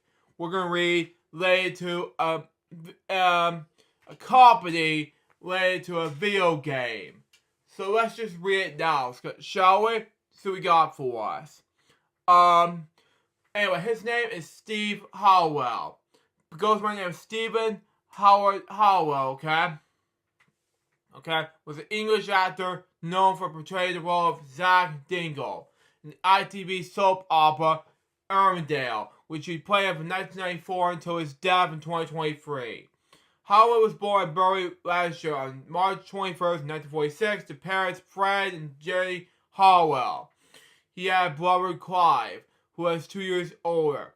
Howell was a private engineer and was working mainly in cotton and paper mills before drawing trade in the Montville Fear School. He was a proud member of the Independent Change My Dad Fear and Buries My Dad. Howell was once arrested for sleeping rough in an empty garment building in London. Wow. He spent the prison in Ashbourne for 2 weeks. It was later released on probation. He also spoke openly about his experience with depression throughout the period of his life. During the 1970s, 80s, and 90s, he featured a number of British television shows, including Here I Stand, Fred, Cracker, Crown Court, GBH, something like that. Yes, not the GBH Boston, Massachusetts, like that. Now we're gonna talk about that. But anyway, Heartbeat and Coronation Street. Then in 1994, he joined the cast of ITV soap opera Armadale as Zach Dingle. The debut of Armadale's co-stars Billy Hartman and Alan Louise. He was a member of the UK's 1990s country rock trio, the Woolpackers, something like that, who released a single Hungry Rock in November 1996. In 2003, Howell took a short break from Armadale for personal reasons. He later said the break was due to staying at a rehabilitation center for alcoholism. In September 2018, Howell did take 5 months off from Armadale for health reasons, which later revealed that due to having heart surgery, the pacemaker fit. He released an autobiography in 2014 called The Cape Fit, Milwaukee Road, Armadale. He died today. He was 77 years old, Leeds, England. My next death topic was a shortest one. Kenny DeForest, born in 1986 and died 2 days ago. It was an American comedian who died in a traffic correlation. He was on 2 different appearances in that same correlation. One from November 22nd, 2017. in Late Night with Seth Meyers, in Season 5, Episode 31, as an entertainment guest. In April 9th, 2019, in The Late Late Show with James Corden. In the episode 619, stage 56, Bar Tricks. My next topic has to do with Jeffrey Foskett, okay? Best known as Jeffrey Foskett, he was a American guitarist and singer. Best known as a touring and studio musician for Brian Wilson and the Beach Boys, and then since the 1980s. Foskett was described as the Beach Boys' vice principal and touring musician members. In 1996, he debuted as solo artist in the album "Through My Window." Born and raised in San Jose, California, on February 17, 1956, Foskett began his first band in the 70s, known as Cherry, after the Willow Glen area street on the which you lived in. Foskett played mostly surf music covers with the same market at Papa Dole Rod, which Foskett would join forces later. In the late 70s, Foskett formed two renowned bands, so like that. Reveal Suburban Rockers, aka Reverie, The Prags, which we now attend you at UCBSB, something like that, I pronounce it, sorry. In Santa Barbara, California, gigging throughout the area with fellow area bands like D.B. Cooper. The band had housed a residency called at Troubadour nightclubs in Hollywood Mondays, performing the Mentors, Country Roads, Police, and 2020. Working with Brian Wilson and the Beach Boys. Foskett, my dad, began a fan of Beach Boys after he heard I Get Around. Become determined to meet Brian Wilson. In 1976, Foskett tracked down Wilson's house in Bel Air, California, which had a stained glass window, reserving the artwork in 1967 album, Wild Honey, okay? After knocking at Wilson's door, he was greeted by a friendly Wilson and quickly invited to his house as a guest, okay? The two would keep on in contact over the years. In late 1979, Wilson's cousin Mike Love stopped by the famous Santa Barbara restaurant 1129, where Reverie was a house band, okay? Love listened to Foskett and hired Reverie, the original incarnation of the Endless Summer Beach Band, okay? The band, something like that, the band toured the Love through December 1981, when Foskett replaced Wilson's brother, Charles Wilson, okay? Carl Wilson, something like that, excuse me, okay? When Bowie left the Beach Boys, the pro solo career, okay? When Carl rejoined the Beach Boys in May 1982, Foskett was asked to stay to perform Wilson's solo parts, which he did until 1990. But Brian Wilson returned to tour in late 1990, excuse me, anyway. He asked Foskett to help him start this touring band. Foskett was a musical director, appearing in every single solo show Wilson has performed, until he departed Wilson's band. In concerts, Foskett provided lead vocals in several of Wilson's songs, including Don't Worry Baby, The Ones on the Sun, and Would It Be Nice, as well as others. Foskett has appeared as guitarist, vocalist, ranger, something like that, on the majority of Wilson's solo material, including the 2004 version of Smile, with I dot, I think. Anyway, it's lowercase I. Something like that. In 2012, Foskett joined the Beach Boys live band on the 50th anniversary reunion tour. Okay? And subsequently, recorded the studio album, That's Why God Made the Radio, alongside the band, before all the special vocal parts, as well as the other vocals on the record, okay? Regarding his role in the reunion, Al Jordan stated, Jeffrey is unable to keep the custody between the vocal various parts like that.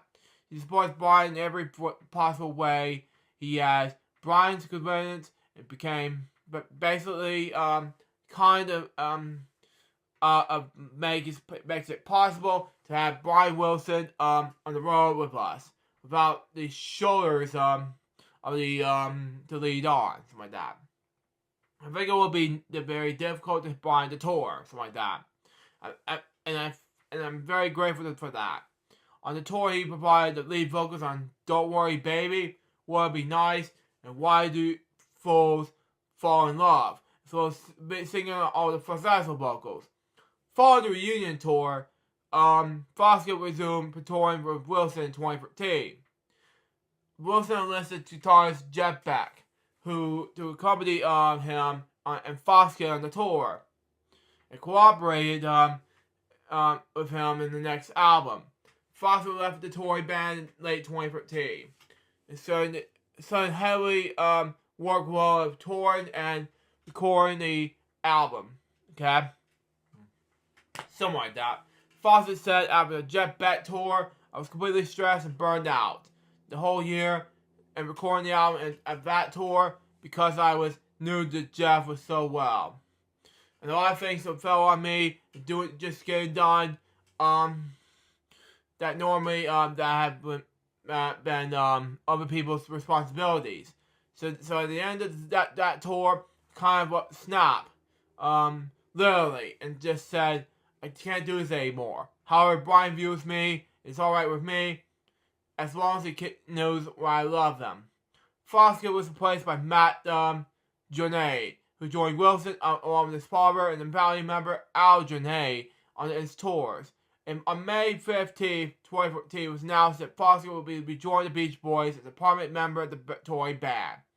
Foskett also performed on Love's studio albums, Alicia Love in 2017, and Recent Seasons like that in 2018. In early 2019, Foskett took a leave of the Beach Boys due to ongoing throat surgery.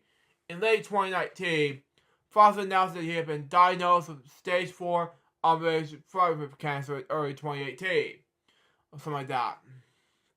His Foskett's vocal range has been heavily diminished and the result of surgical surgeries. And the treatments of his vocal cords, in addition, he said he released his next album, Voices, which he said the last album as a solo artist. On November 22nd, 2019, Bowie added he would also continue as a live musician, possibly explore doing recording production work. Other work, okay? Foskett released several solo albums, including Vote Red Window, told that it's the best Beach Boys album they never recorded, okay? Cool and Gone and 12, Foskett was won several awards, including Top Selling Artist of the Year in New Zealand and Best New Foreign Artist in Japan. He was also a member of the California Rock Hall of Fame. In addition to Beach Boys' Brian Wilson, Foskett toured and recorded other friends in the music industry, such as Paul McCartney, Jeff Beck, Roy Orbison, the Elvis Brothers, Christopher Cross, Michael McDonald, Chicago, America, Hart, Walker McClellan, Eric Carmen, Eric Joplin, Jimmy Page, and Ringo Starr. Jeff is one of the few artists that was recorded and performed live in each of 3 guitar greats, including Jeff Beck, Jimmy Page, and Eric Joplin, something like that. I haven't announced his last name, sorry. He also produced other artists including Eric Steyer of Spinal Tap and Mickey Dolenz and the Monkees. In 2016, LA Guitars released their first signature model guitar honoring Jeff, named the JF-12, 12-string guitar. In 2017, LA Guitars released their second signature model guitar honoring Jeff, named the JF-6, 6-string guitar, something like that. At the 2018 MM show, LA Guitars released their third signature model guitar honoring Jeff, named the JF-Q 6-string guitar. In 2018, Jeff Foskett released a vlog in the works the new duet studio album with Jeff Garth Lawson, something like that, entitled Aloha, released on June 12th of 2018.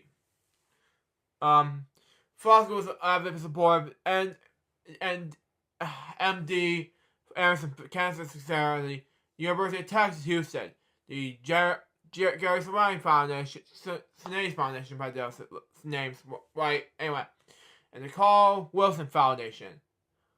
Then on December 11th, 2023, which was last Monday, he died of action throat cancer. He was 67 years old. Anyways, my next death topic has with Ian Gibson. Anyway, best known as that name, he was a British comic book artist, best known as 1980s black and white work of 2000 AD, especially the main artist in the Robert Hunter and the Ballad of Hall Jones, as well as his long run of Judge Dredd. He was born on February 20th, 1946, okay? He was a master in cartoonish and art detailed style, especially in the black and white strips, okay? Lent himself well to various strips, such as Robert Hunter, as well as works in Alan Moore pen, The Ballad of Hall Jones, okay?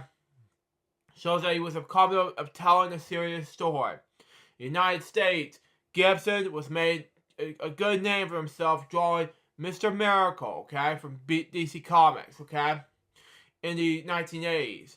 Successfully, I pronounced it.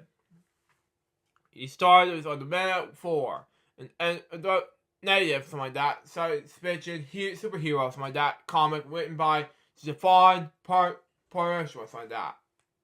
Excuse me, anyway. This series was cut short when publisher, first comics went out to business, okay? He also worked on several Star Wars titles and Dark Horse comics, something like that. Gibson later worked in the comic 2000 AD, consisted of drawings of James Judge Dredd and the revived Robot Hunter series starring Sam Slade's grandfather, daughter Samantha, was his last published original material, appearing in the blog 5066 in March 2008. In 2023, he finally published his first issue of self-written lifeboat for a crowd-funded project. In the past, he contributed articles and rants on to the Dan Greek website about his state in the comics industry. He died of cancer last Monday. He was 77 years old. My next death topic has to do with songwriter and singer and composer best known for Mandy. I'm talking about Richard Kerr. Best known as Richard Dodgman Kerr, who's best known as the English singer, songwriter, and composer, who co-wrote Mandy, which looks like we made it, Somewhere in the Night, all which became hit singles for Barry Manilow. Manilow, I pronounced his last name, anyway. I'll Never Love This Way Again, with Donnie Warwick. He was born December 14th, 1944. Anyway, Carl began his education from Bedford School. After gaining an interest in music at school, and we went to songwriting. In the UK, he collaborated with musicians in the late 60s and early 70s, such as Peter Green, Don Partridge, and Scott English. The last pairing resulted in the song Bray, which English released in 1971. The song later became a worldwide hit under the title Mandy, okay, for Barry Manilow in 1974. Above Don Partridge's Blue Eyes was Kerr's first hit as a songwriter. In 1976, Kerr's solo album, Richard Kerr, retitled Somewhere in the Night in Some Territories, was released by Epic Records. In 2014, it was released digitally on iTunes, something like that. Curry's album, Welcome to Club 1978 AM Records, features some songs co-written with John Bessie's, Gary Osborne, and Will James. Kerr's other albums, such as From Now Until Then, No Looking Back, Songwriter and Reflections of Richard Kerr. His most important cooperation with American lyrics Will Jennings. They wrote some such popular songs such as looks like We Made It, a number one hit for Barry Manilow, Silver of the Night, which was a hit for Ellen Ray, and later from Mary Manilow in 1978, and Love This Way Again for Donnie Mullick. In 1997, along with lyrics Don Black, Carl wrote You Stay Away Too Long, sung by 18-year-old John May, one of 4 finalists in the Great British Song Contest. Okay? UK hit for the Eurovision Song Contest. It came third. He died this week. He was 78 years old. That time he would have been 79 this week. Unfortunately. Let me check if it's Richard. Let me check the depths 2023 if I was right.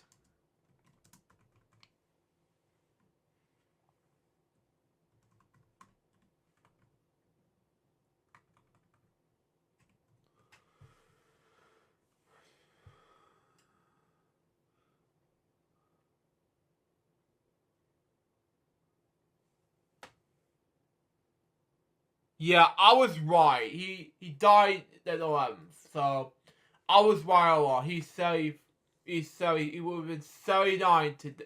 He would have been 79 yesterday.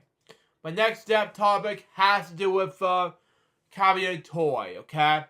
Best known that name was an American actor and film editor, like I was an editor. He was best known for the character actor, often with special effects, promotion, makeup. He has acted over 100 films, including The Genius, Pave, Backgammon, All Souls Day, The Works, The Videos 1989 2004, Out Sync, More and Gory, Tigray, Megary, something like that. Adore Is Yours, Kilt, something like that. I haven't pronounced his name, sorry. Carney, something like that.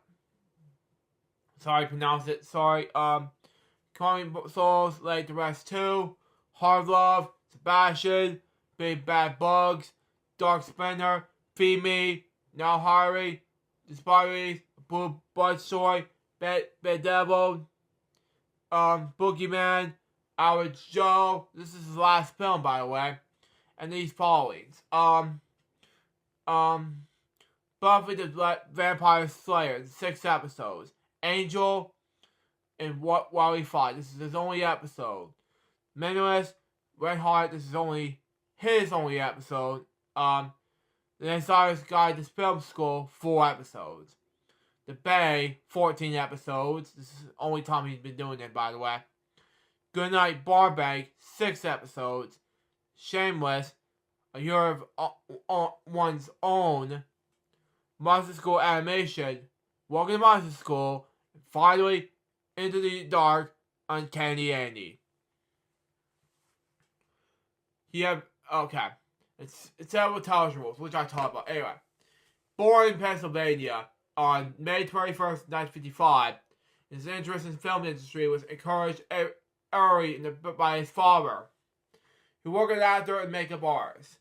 He was one of the founding members and artist director of the Obie Award-winning television called Natty Fear in New York City. At the move to Los Angeles, he briefly appeared in the Buffy the Vampire Slayer episode Hush.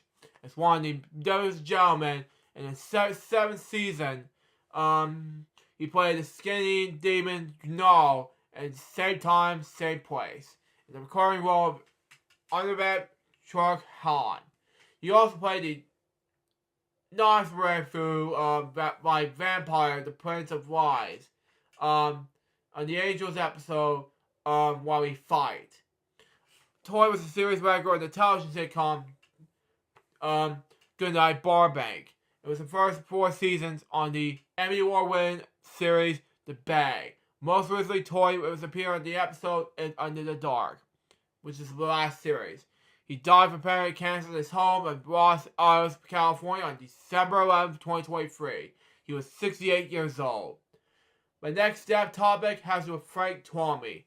Born that name, He was an Irish children's show host. He was best known as the main host of children's television programming, something like that. Bosco. He was born in 1954 or 1955 in Cork, Ireland.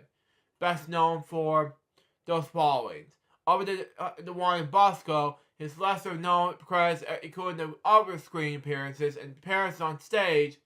Twomey went on to appear on Bow Island, probably on Mary O'Rourke, something like that, then Minister for Public Enterprise. Twomey was later featured on the prize in the comedy OAPs, and retired football brother Pat Swami, something like that. Retired politician Mario Roach, something like that. How do you pronounce it? Which is president on Bow Island. He was openly gay, though he was not referred in the show Bosco, which was time illegal at the time, which is great. It was probably a great idea, you know. It didn't stop me from being gay, but it was that I careful and describes why because I have a government job, he said later. He died of lung disease in Cork on last Monday. He was 68 years old. My next death topic was how to do with one of the Shannon family. Now, let me tell you a brief story before I begin this death topic, okay? Now, some of you may remember a show called Honey Boo Boo. Here comes Honey Boo Boo. Now, it comes to my attention that one of the Elena's sisters, well, one example, Elena's like, I'm Elena, I'm 6, and I'm a beauty queen. Well, sadly, unfortunately, one of the sisters of Elena, sister sadly died. Her name is Anna Cardwell. She's on the show called Here Comes Honey Boo Boo. She's on a show, basically on another show, I don't know what it's called, but based on a television series called Toddlers and Tiaras. I don't know. We'll see. But anyway, she was basically, her name is Anna Marie Chickadee Cardell. Anyway, she's the eldest of June's 4 children. Her father is David Dunn. Because June was so young when Anna was born. Anyway, just having to turn 15 years old.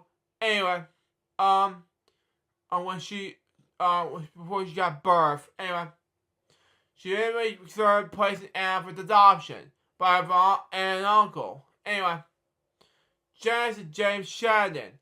But the paperwork was never finalized by Anna, eventually ended up being raised by her maternal grandmother, Sandra. When in June's custody, Anna was sexually, which I said the S word, sorry, abused by June's then boyfriend, Mark McDonald, something like that. McDaniel, excuse me. Will later confess his crimes. Like her mother, Anne became pregnant as a teenager and gave birth to his first child, daughter Kathleen Elizabeth, in 2012. Kathleen was a surname Clark, okay? And after Anne's longtime boyfriend, Caleb Clark, something like that. But Anne was never publicly named Kathleen's father, okay? But she was only said that they never spoken about Caitlin was 2 months old. Okay? There was engaged with 2 children. She and Clark eventually broke up, and Anna was later to marry Michael McConnell, born in 1992, okay? The 2 went on May 25th, 2014, okay? They moved to Alabama. When their daughter, Kaylee Madison, okay, was born in 2015. Anna and Michael separated in 2017. And I returned to my home state, Georgia. Hello? Born in Beverly, Georgia, anyway. With her 2 children. Okay? And I have a strained relationship with June. And June defeated McDaniel. In regards to correlations that has the S word, I'm not going to say. Told her. And reportedly began dating McDaniel again in 2014. Wow. Stupid idea. Initially aired in animation that June has stolen thousands of our own trust fund. Wow. Leaving her with less than $18 in her savings account. During that time, Anna was involved lawyers in the fact that gained access to their account, which had remained managed by June. She took to their social media in an effort to make money, so privately claimed that the private Ebola. In the midst of Ebola epidemic in the United States, which subjected her to backlash. In 2023, she was diagnosed with stage 4 cancer. After 4 rounds of chemotherapy, she's diagnosed with terminal cancer. She died on December 9th, 2023, in her mother's home. She was 29 years old, unfortunately. So many prayers go out to Anne at the difficult time, but that's just my advice. My next topic has to do with Ryan O'Neal. Born that name, he was an American actor, born in Los Angeles. He trained as a manual boxer before began a career in the acting in 1960, okay? In 1964, he landed the role of Rodney Harrington on the ABC nighttime soap opera Pain and Praise. It was an instant hit and boosted O'Neal's career. Anyway, he later found success in films, but most notably in the romantic drama Love Story 1970, for which he was nominated for the Academy Award for Best Actor, and the Golden Globe Award for Best Actor motion picture drama. Peter Promised What's Up, Doc in 1972, Paper Moon 1973, which earned him the nomination for the Golden Globe Award for Best Actor, but motion picture, musical, or comedy. Stanley Kubrick from Barry Lyndon in 1975, which he portrayed the Teller character. Richard Obano, A Bridge Too Far in 1977, and Walter Hill's The Drive in 1978. From 2005 to 2017, he had a recurring role in the Fox television series Bones as Max. The following shows graduated protagonist. He was born in Los Angeles on April 20th, 1941. The eldest son of actress Patria Ruth Olga Nee Alcalya from 1907 to 2003. And novelist screenwriter Charles O'Neill. His father was Irish and English descent, while his mother was a Polish, Irish, and major. I can't remember. It starts with an A. Sorry, Jewish, and Chinese, something like that. His brother Kev was an actor and screenwriter.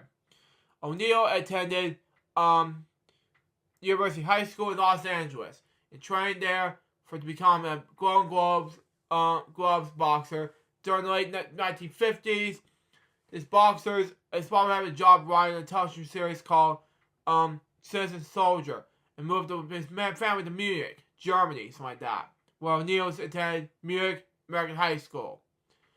In the 60s onwards, in Germany, O'Neill was struggling at school, so his mother pulled some favors and got him a job as a stand-on and show and being a shot in the area, telling to the Vikings. Okay? O'Neill working as an extra and stuntman and becoming an instant actor. Until returned to the United States and tried to make it as an actor, okay? He made his first television appearance, guest starring in the Many Loves Double Gillis, my dad. Episode, The Hunger Strikes, okay? In 1960, okay? He followed with the guest slots of Untouchables, General Electric Fear, The DuPont Show with June Allison, okay? Lomi, Two-Face, Western Playhouse, So episodes, and of course, Bachelor Father, Find Three Sons, Leave It to Beaver episode, Boy Goes Stay in 1961, and of course, The Virgin Alien. He was under contract with Universal by then led Lapse, something like that. From 1962 to 1963, O'Neill was a regular on NBC's Empire, okay? A modern-day Western, where he played Tal Garrett in support of Richard O'Gann's it ran 43 episodes. Excuse me. In 1963, the series revived as Ninja, something like that. But O'Neill turned down the chance of Spider's Ball. When the series ended, sorry about that, everyone. O'Neill went to back to guest star on the show such as Perry Mason and Wagon Train. In 1964, he was cast in Rodney Harrigan, the primetime serial drama Paying Plays. O'Neill said he got the role because the studio was looking for a young Doug McCurry. Okay? The series was big success, making natural names, but because including O'Neill, okay, makes sense anyway. But several were offered movie roles, including Mia Farrow, Marbury's Baby in 1968, and Barbara Perkins, Various of the Dolls in 1967. Excuse me, anyway. O'Neill was keen to do films. During the series run, O'Neill appeared in the pilot for the proposed series, Arabian Night in 1968. He was also signed by ABC for recording contract. O'Neill's first in the feature, leading the feature, something like that, excuse me, okay, came with The Big Bounce in 1969, based on Elmore Leonard's novel. In the same year, he appeared in the television version of the Under the Yum Yum Tree in 1963, something like that. Anyway. Okay, 1970 to 1980, film Storm. It began in 1970 with O'Neill playing the Olympic athlete in the Games. The film has been co-written by Eric Siegel, who recommended O'Neill to lead in the romantic drama Love Story in 1970. Anyway, based on Siegel's novel and script, a number of actors have turned down the role, including Beale Bridges and John Voight, like that, before it was offered to O'Neill. His fee was $25,000. Wow. Okay. He said an offer to pay 5 times as much as it appeared in Jerry Lewis' film. Okay? But O'Neill knew that Love Story was a better pop set and selected that instead. Paramount Pictures Studios head Robert Evans, okay, was married to film People's lead. Ally McGow said that it was tested 14 other actors, but no one had compared to O'Neill. He said the part was a Gary Grant role. Wow. A handsome leading man. Lots of emotion. Okay? I hope the young people like it. Okay? O'Neill said that before the film came out, I don't want to go back onto TV. I don't want to go back to the NAB conventions. Okay? Love Story turned out to be the box office phenomenon, making O'Neill a star and earning him nominations for the Academy Award for Best Actor and the Golden Globe Award for Best Actor. Motion Picture Drama. Although O'Neill was a bigger bat, he was never given a percentage of profits, unlike co-star Alio Brigal. Grouse like that. Anyway. In between the film's production and release, O'Neill appeared in the television movie written by Eric Ambler, Love, Hate, Love, screened in 1971. Excuse me. Anyway, which is a good ratings. He also made a western, Wild Robbers, 1971, which William Holder and director Blake Edwards, like that. Wild Robbers, badly cut from by MGM. Wow. Anyway, was conventionally less powerful than Love Story, okay? O'Neill was going to make another film for MGM. Delhi Honeymoon in 1974, but now by Lawrence Block. However, O'Neill pulled out, something like that.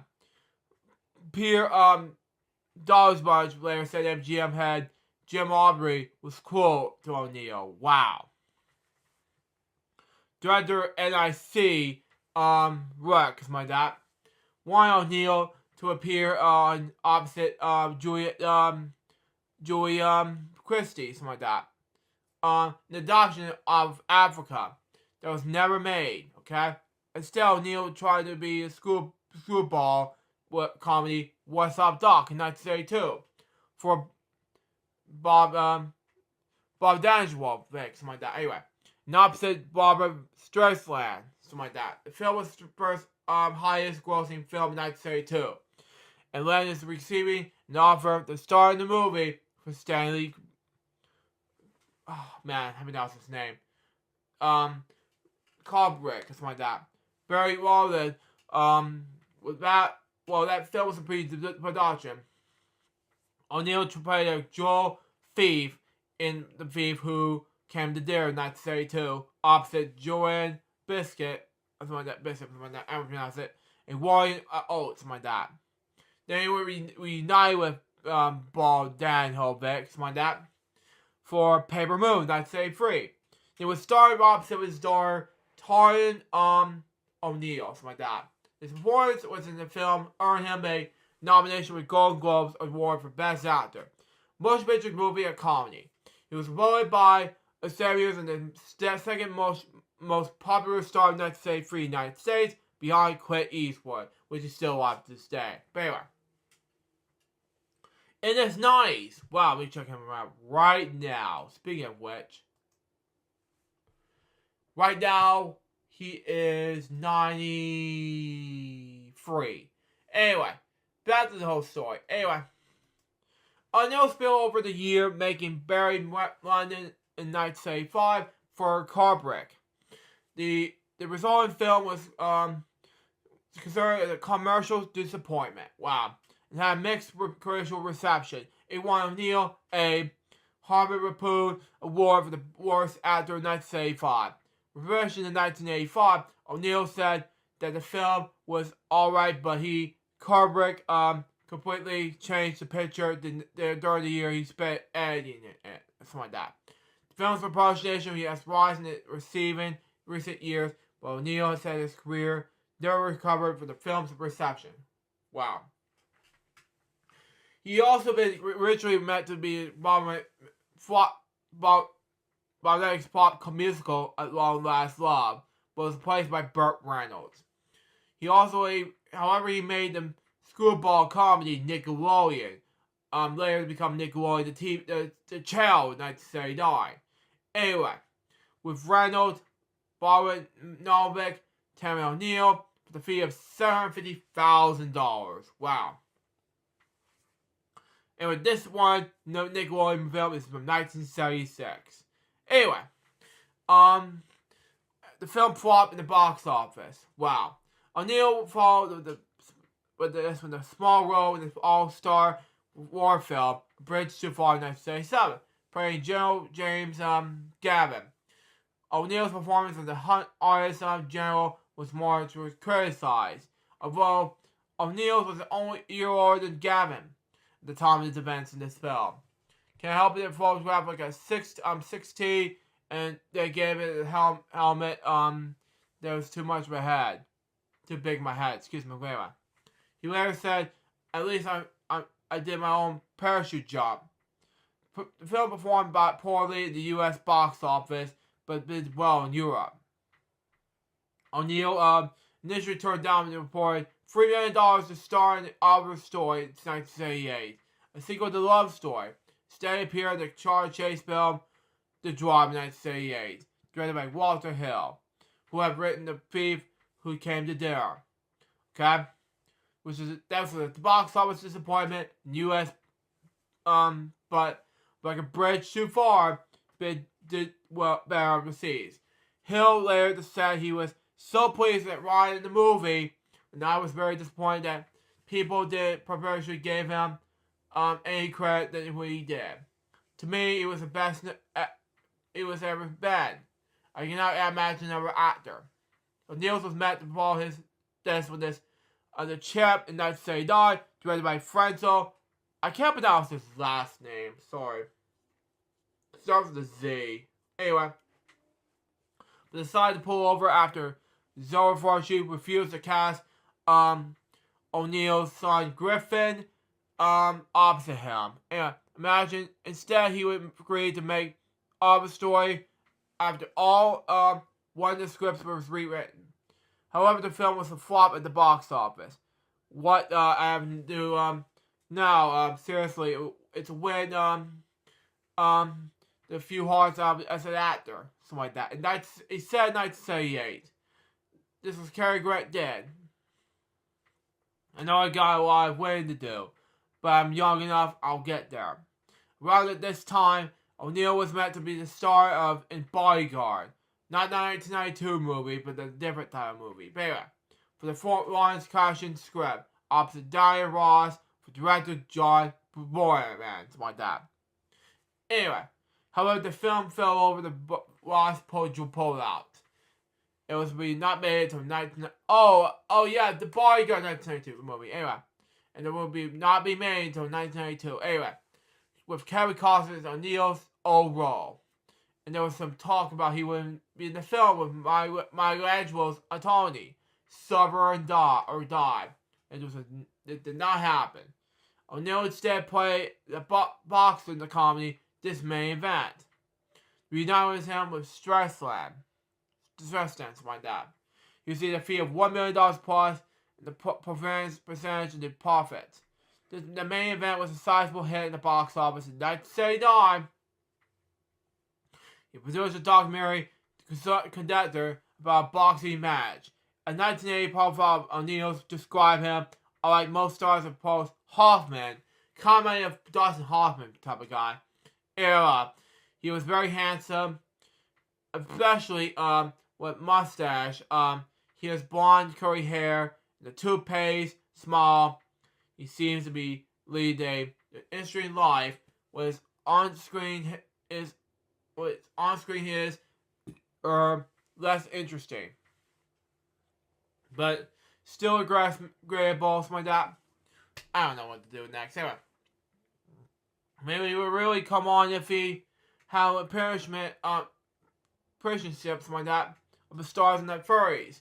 But he is to this point, a throwback to the era, something like that. What time is it? It's almost 5:20. Anyway, throwback. Okay. There is no nervous ticks. Solemnly, in that bag. It isn't that easy. Something like that. Generously purchased and thank heaven for it.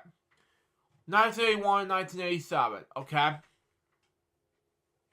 O'Neill was looking for a next act, the lead roles in the film version of The Foreign Bird, something like that. And it's directed by Arthur Hitler, something like that. Excuse me. Anyway. Excuse me. Anyway. But the book ended up to be adopted into miniseries. Instead, O'Neill has been a British-French thriller, Green Eyes, 1981. For that, the most money he has received for up front. The movie has been a troublesome production. The original director quit during filming. Okay? Flopped at the box office. He had a cameo in the Circle of Two. A film his daughter made for Richard Burton. O'Neill said Burton told him during filming that he was 5 years away from film receptions of the series actor. And that, on the other hand, my agent Sue Mangers said, I'm writing the freehold, something like that. Split the difference, that's 2.5 years, something like that. On one good picture, that's all I need. However, in the early 1980s, he focused on the comedies. He received $2 million to lead in So Fine, something like that. It was followed by Partners in 1982, Forrest, written by Francis Weber, in which O'Neill's play a straight-up cop, something like that, which goes undercover in one half as a gay couple. He then played the film director's loneliness, played based on Pierre Bogdanovich, Bogdanovich, something like that, and stars with an I, sorry, and Wagable Differences, something like that, in 1984. Excuse me. Anyway, he received no upfront fee with the purpose of the prospects. It was a mere box office success, and in 1984, Perfect called him the Billy Martin of Hollywood, wherever he was loved, fair Fallout, something like that. Oh, anyway, it was Professor at the door. Toron, or Frog Cops, with his son Griffin. He just can't seem to stay out of the news. O'Neal said he was felt more than Rocky Machario was my dad. Wondering why guys are always picking fights with me. If I'm a good pitcher, they like me. If I'm not, they're gonna hate me. Hey, I'm mad as well when I don't make good pitchers. O'Neal said too many of the roles he had played were off the beaten path for me. In particular, he registered doing The Fever came to dare with my dad. A bridge too far, The Driver, So Fine, Pet Partners, and Greed Eyes. He blamed the part of having to pay of the money and child support. Wow. So much good luck, everybody. Anyway, he also said he against sue managers, encourage him to incarcerate work. If I get a good director to choose me for a pitcher, I was okay, he said. But they stopped calling me in the mid-70s. I made a whole bunch of pitchers. They didn't make any money, and people lost interest in me. The rest hate me constantly, and I feel I'm lucky to be here in the first place, and they know it as well. I'm a grammar boy. I'm a Hollywood product. I have a TV background, and they could point out to the silly movies I made. In 1985, O'Neal tried something different, playing L.A. Herb and Chamiers, my dad. Sports writer and sports columnist was Gamble's Bar too much in Fever Pit in 1985. The final movie for director Richard Brooks, even less commercial, was Tough Guys Don't Dance in 1987 for director Norman Maier. Both movies flopped at the box office and received poor reviews. 1988 to 2017 came with this, okay? O'Neal has a important role part in the Lisa Minnelli television special, Sam Falling Out in a triple play in 1988, okay? And also was supported the romantic comedy Chances Are in 1989, okay? He returned to TV opposite his band partner, Falcat in Sparkcase, based in 1989. He and Falcat made a short-lived CBS special series, Good Sports, in 1991, which lasted 15 episodes. O'Neal co-starred with Katharine Hepburn in the TV movie The Man Upstairs in 1992. He had a cameo appearance in Falcat's Man in the House in 1995. Yeah, I was born. Anyway, which I saw on Disney Channel, which you saw on Appalachian 94 Blast in the past. Go check it out. Anyway, he also had a good role in Faithful in 1996 with Cher. He was directed by Paul McCarthy. My dad later said of O'Neal, he's sweet as sugar. He is body. He's got some of the Irish stuff in him. He's getting blow up a bit. One day he's doing a scene, and I said, bring it down a little bit. And Ryan said, I quit. You can't say, bring it down to me that loud. And I said, if you quit, I'm going to break your nose. Wow. As he started to cry, okay, he's sort of a big baby at times. He's a good guy. He's talented. He's had a strange career, but he was a monster star.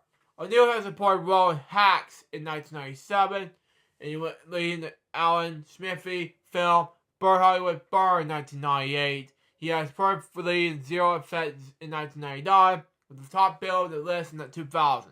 Okay? He's a similar recurring role in Bill and both, my dad, in 2001. Supporting parts in Airpox in the same year. People I Know in 2002, with Al Pacino. Gentleman B in 2002. Variables Most Wanted in 2003. O'Neal has a regular part in the TV series Mixed Match in 2003. Same year as my dad, with Alger Silverstone, which ran for 18 episodes. Around this time, he guest starred in several shows, such as Desperate Housewives in 2010. Something like that. Anyway. In 2009, he said that he made a tremendous amount of money in real estate.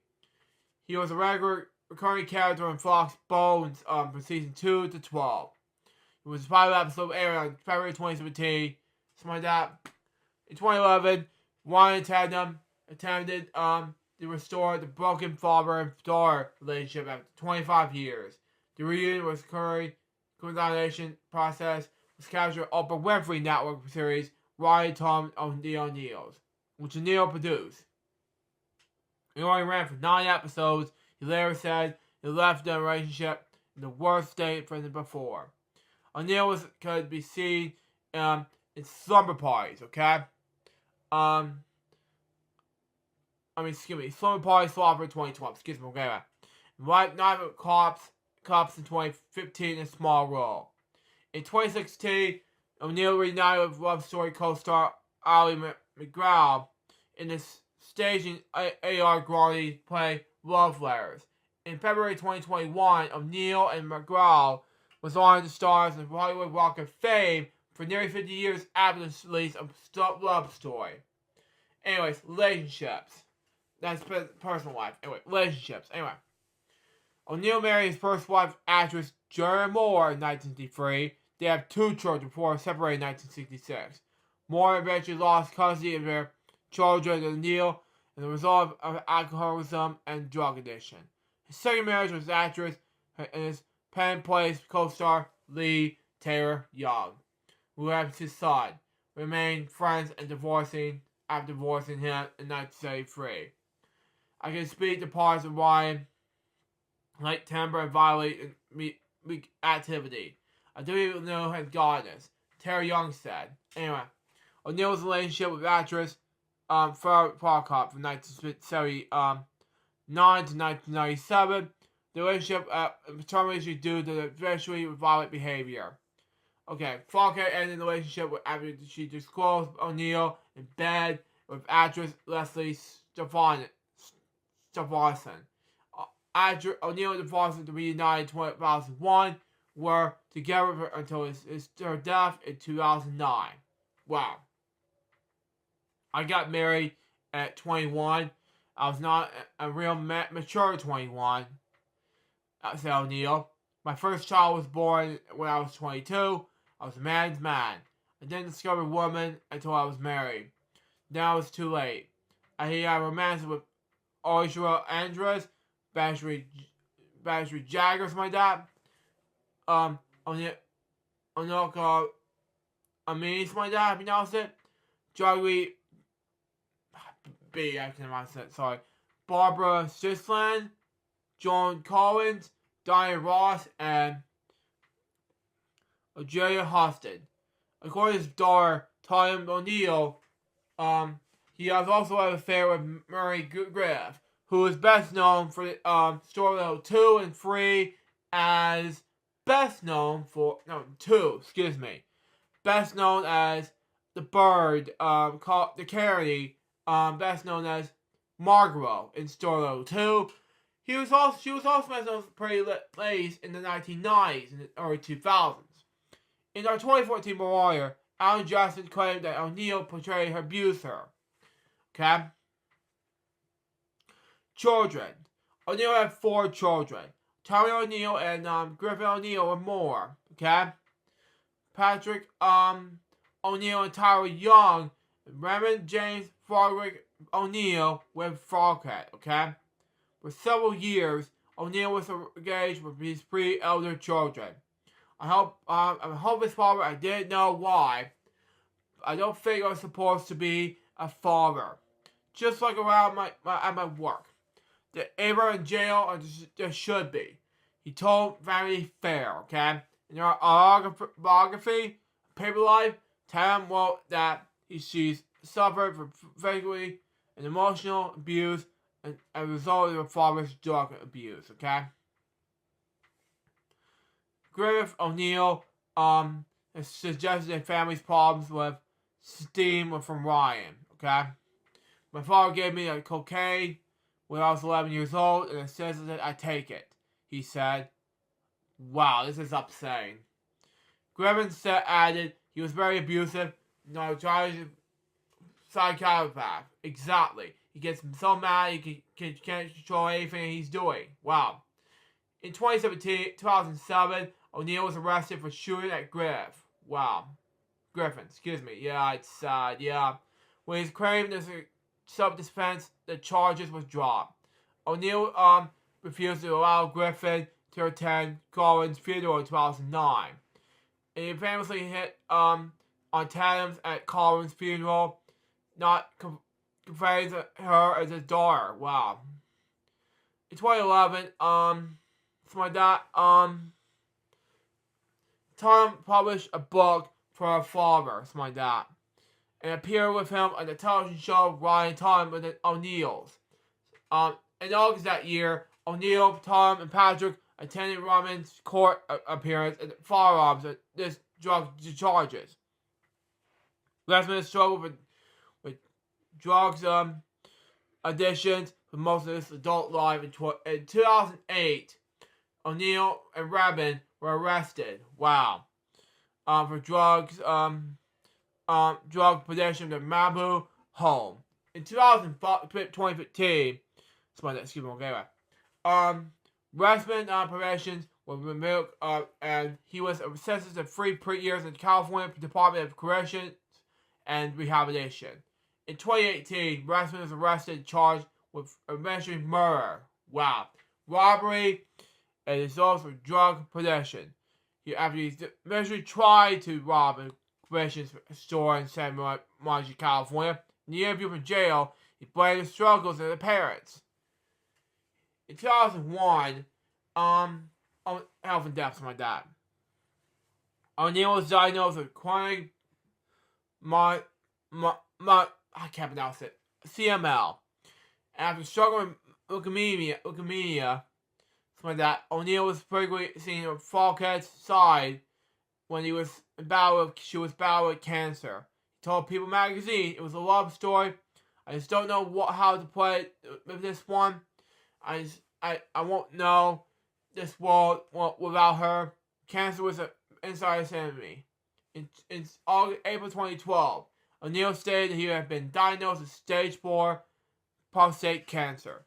He later stated that it was stage 2. He died at the hospital in Santa Maria, California last week, which is December 8th, 2023. He was 82 years old. Now, with that out of the way, my last step topic was a huge loss. Defined last 2 years ago, unfortunately. Now, it was the most recent event was last 2 years, excuse me. And sad to say, I have to go talk about it. I'll be right back when I come back. Be right back with you.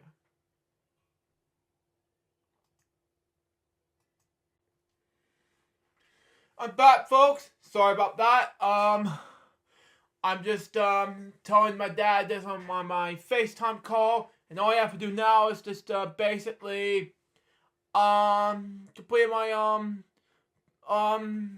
let's just say my last step topic and other things. Let's just get ready to move on, shall we? See what we got for us. Anyway, let's move on. Anyway, E3 is my last step topic for today, and then we'll do and that is a big loss for gamers.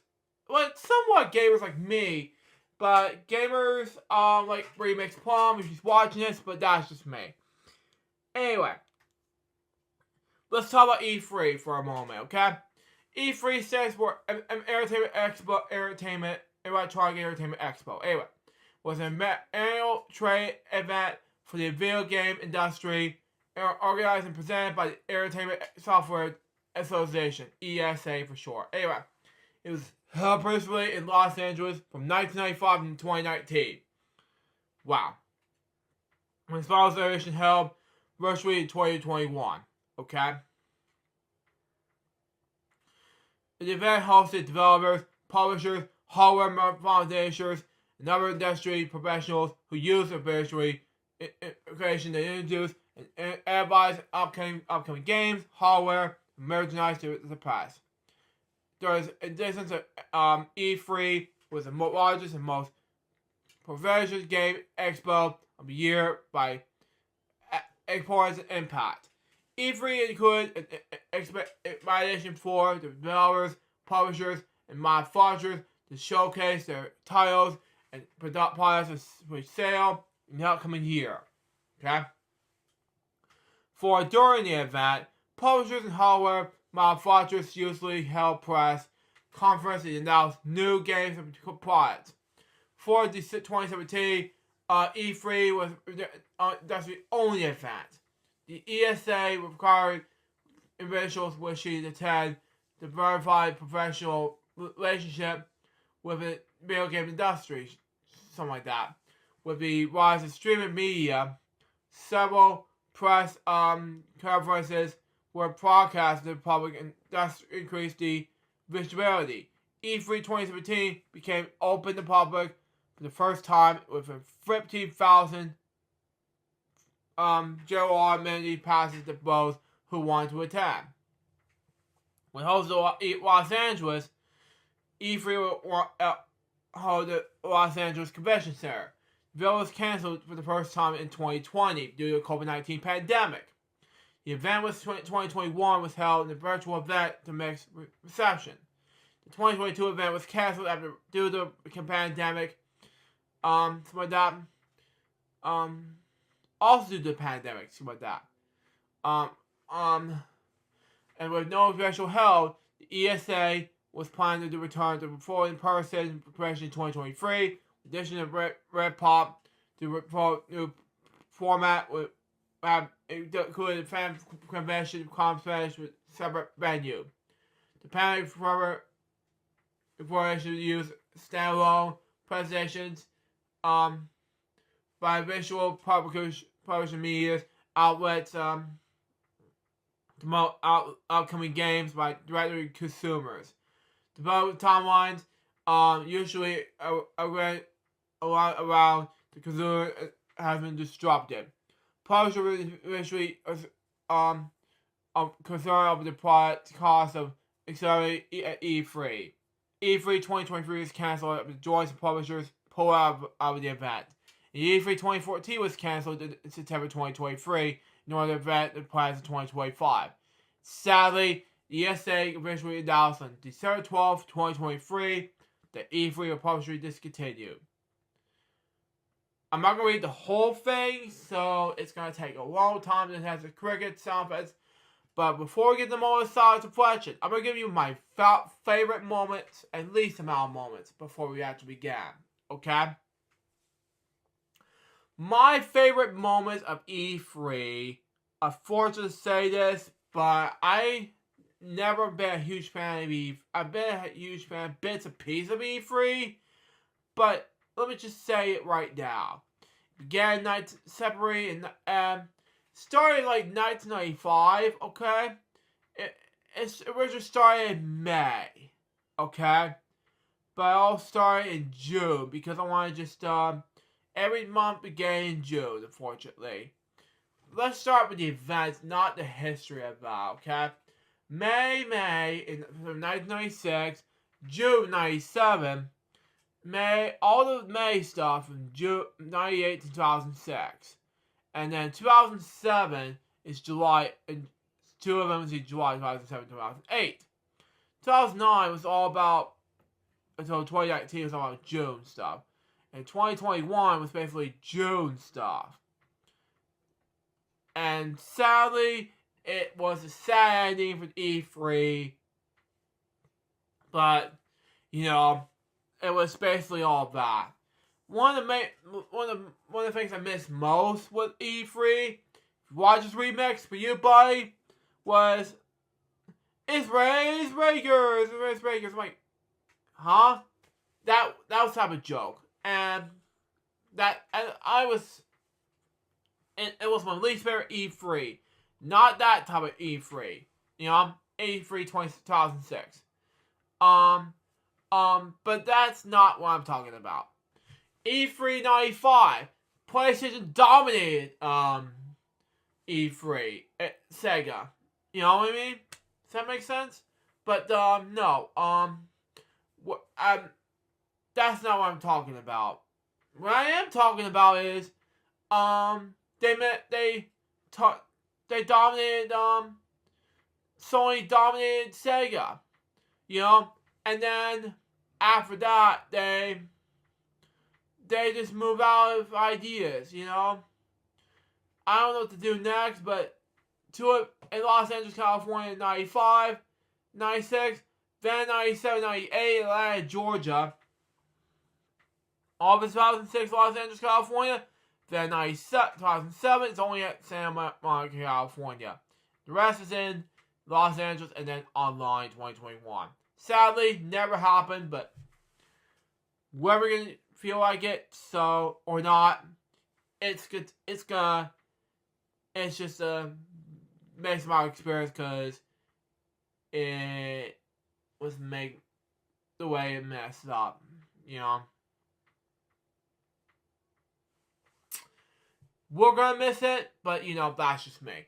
Anyway, I don't know the favorite moments, but if you want to have a favorite moments about it, before we get the moment silence question, me, Billy, Chris, and Remix will host a special event on Long Live E3 on Remix's Palm YouTube channel. Go check it out for yourselves. Anyway, on Sunday, 5:30 p.m. Eastern Standard Time. Be looking out for it. Anyway, let's have a moment silence break regards to these 10 death topics right now.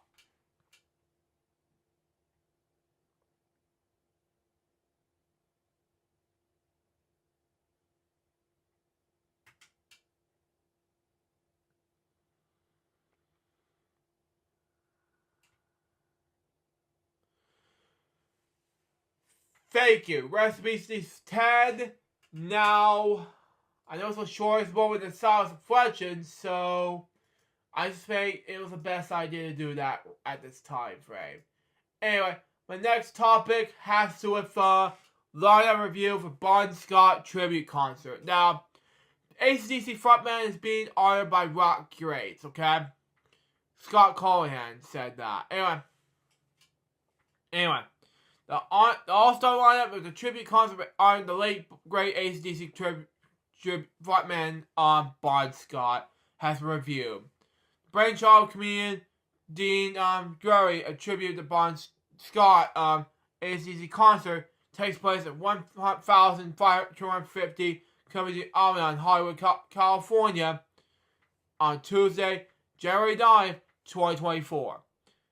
Dean Drury was opening Pose's with their stand-up performance alongside fellow funny man Bill Burr, who would before the big name rock artist played 2 hours of Bon Scott era AC/DC music, with more names to be announced. Artists confirmed to perform over 2 hours of include Andrew Anthrax, Scott Ian, Slayers, Dave Raballo, Foo Fighters, Josh Reese, Wild Sons, Jay Byed and Scott Holiday, Black Crowes, Steve Gorman, Alan Chains, Mike Ians, Parsons, Larry Rod, and session guitarist Josh Z. Doris and successful Bon Scott gigs over the years of 2 most recent shows taking place in April 2018 and March 2020, just before lockdown. AC/DC took play over their first live shows in more than 7 years last October at Power Trip Festival in California. The shows brought possession to more than AC/DC shows on the pipeline. Last month, fans of AC/DC in the UK launched a campaign to get Thunderstruck to the Christmas #1. In the respect of memory of Poggy's Shane McGowan, who sadly died, which I'll talk about in the death topics a little bit. The campaign has now been pushed back a week in the hopes that AC/DC's Thunderstruck will start 2024 at the Scott Summit. Now then, what are your favorite moments about that? AC/DC's Bon Scott was basically all that, and the concert will be there. Get your tickets now at Hollywood, California that day. So, be looking out for it, January 9th, 2024, 7 p.m. Be looking out for it. Anyway, it has some locations and outcomes including AC/DC's Dirty Deeds Down Dirt Cheap. And that's the main topic for today. Now, I originally have this last topic, and that is, I was originally having last week, but we'll have to do it, this week. Leanne, if you're watching this, thank you for giving me this last topic to read. Now is, of course, Power Rangers upcoming reboot and this final chance to bring the franchise to smallest villain to live action.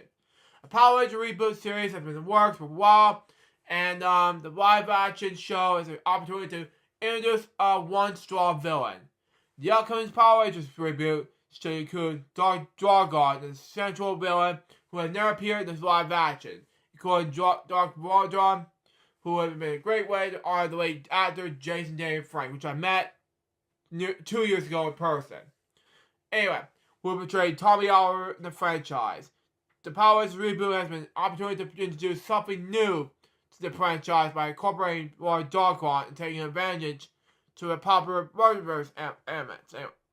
Anyway, a new Power Ranger reboot geared toward young adults like me is in development, and the upcoming television show just jumped at the chance of shining in the spotlight one of the franchise's most enduring villains who have never seen it in live action. The popular superhero saga based on the Japanese Star Wars franchise Super Sentai debuted in 1993 with the Fox series Mighty Morphin Power Rangers, which remake saw as a kid. And ever since, a number of shows and movies has been released starring the Marvel's heroes.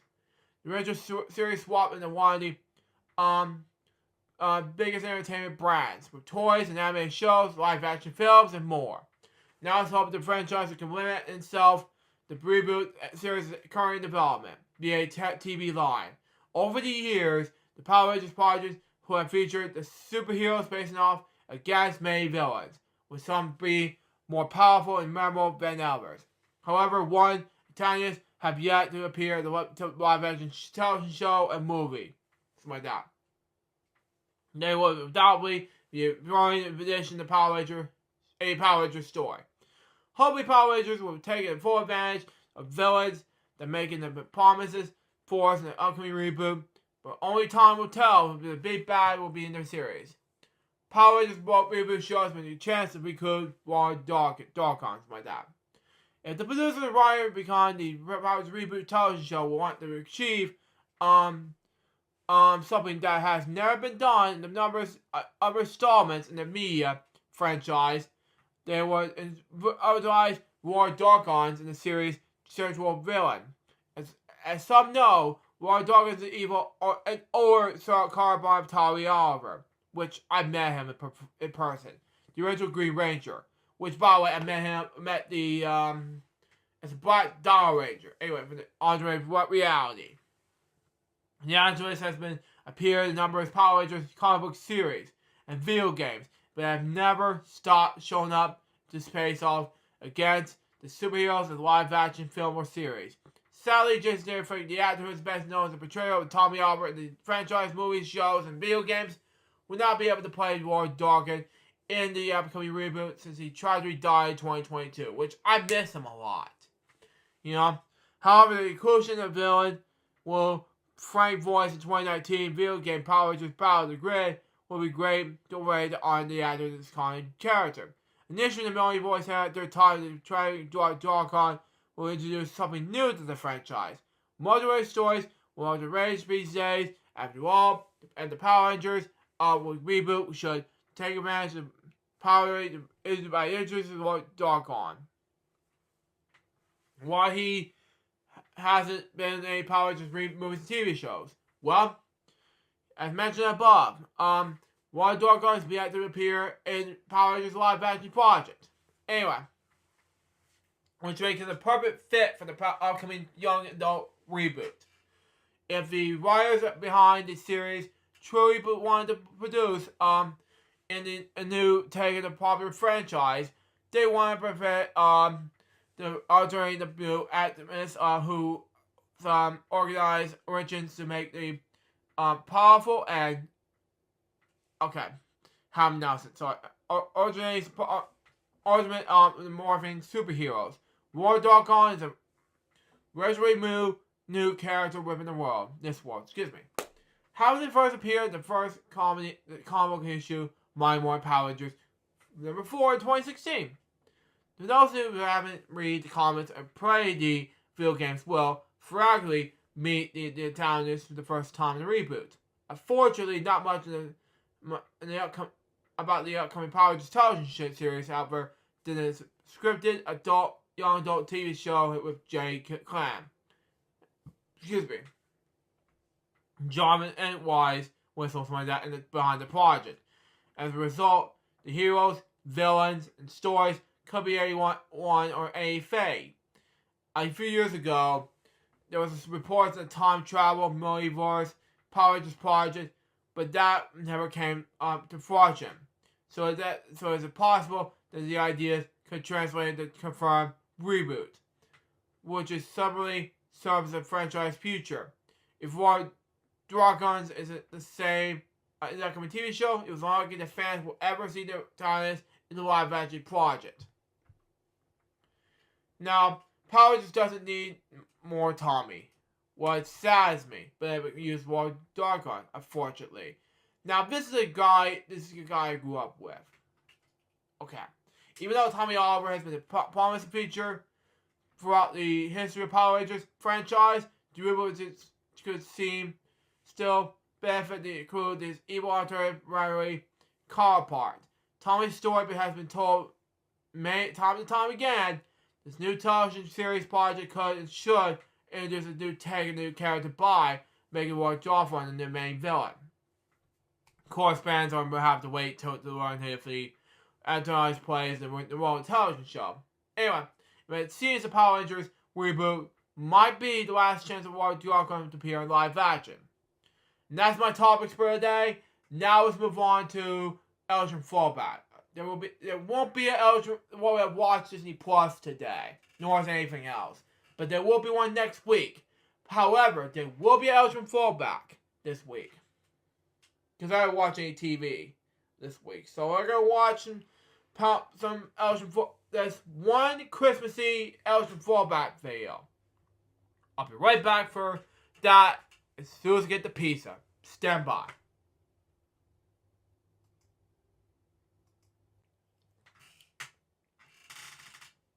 I'm back, folks. Sorry about that. I was just about to eat my crackers and other things. Now, before I get back to the show, before I get back to Elgin Fallback and everything, I'm gonna eat these crackers and everything. While eating crackers, anyway. I'm gonna do Elgin Fallback, and then while you watch Elgin Fallback, I'm gonna eat some crackers. Anyway, it's called Toast Shay, something like that. It has crackers in it, but I'm gonna do this, save this as food reviews. Well, this is the second part of the portion about it. But anyway, in this Elgin Club Vlogs episode number 36. Okay, I'm gonna have a thumbnail based off of that at the end of the episode. It's basically a fire truck episode of let's just say back in December. Let's say about 3 years ago, 2 days ago, 2 days. Last past Wednesday, something like that. I've been in my mom's car, and we have a fire truck, Santa, and this happened to me when I was a kid, okay? Many times, okay? I did not see Santa many times. And finally, this video happened. Here it is.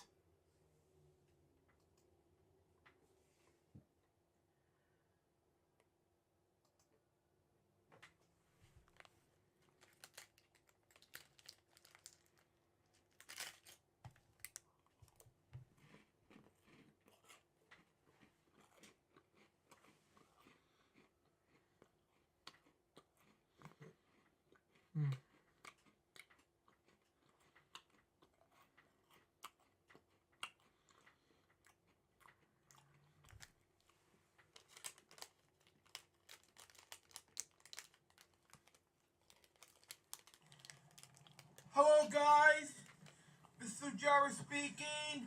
Welcome to LJP, SPM/Quote Vlogs, episode 36. And join me for this episode is my mom, ladies and gentlemen. Hello. And says here via the fire truck, ladies and gentlemen. And this happened to me before when I was every year since I was a kid. And oh boy, he is on his way from via the fire truck. This has never happened before in many years in my lifetime. Jesus.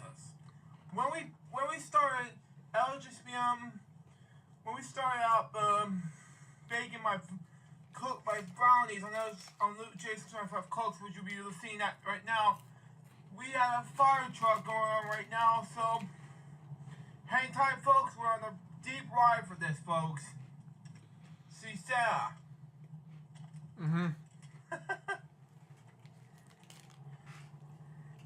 But anyway, right now this is my first vlog ever that I did a Santa fire truck thing. Oh my God, he's on his way to the candy moon.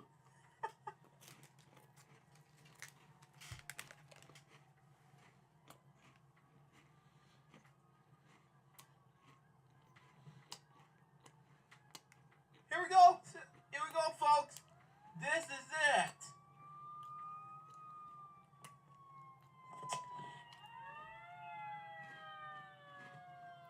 We made it just in time.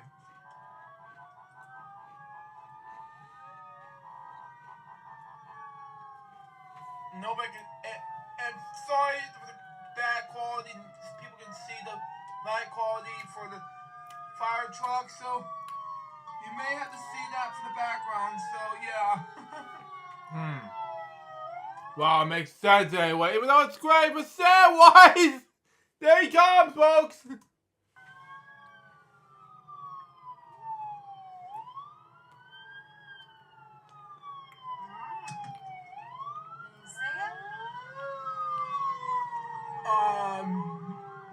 Now I can see him. He's in the third line. Santa! Hey, Santa! There's Santa, and look at him right here.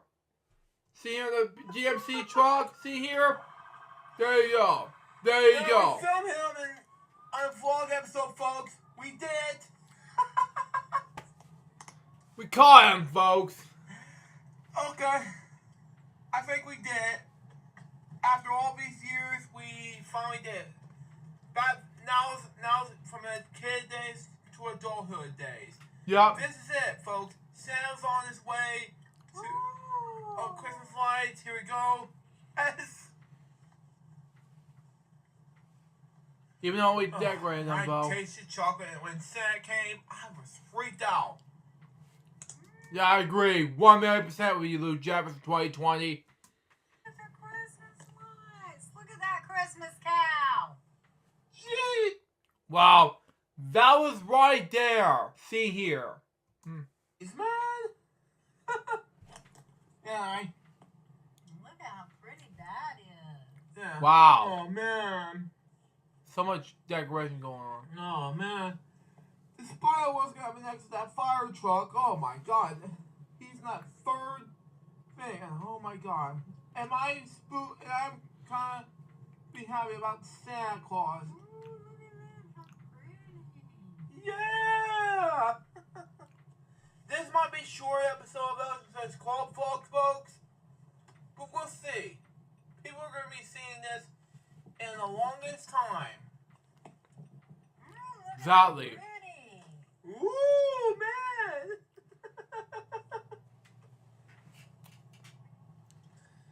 Oh, man, this is gonna be it for this whole short vlog ever I saw. But anyway, jeez, what's gonna happen next? Christmas lights? Makes sense. How pretty they were, yeah. They're ready for Christmas! Exactly. Excuse me. Well, folks, I think we saw Santa already done with. Here's some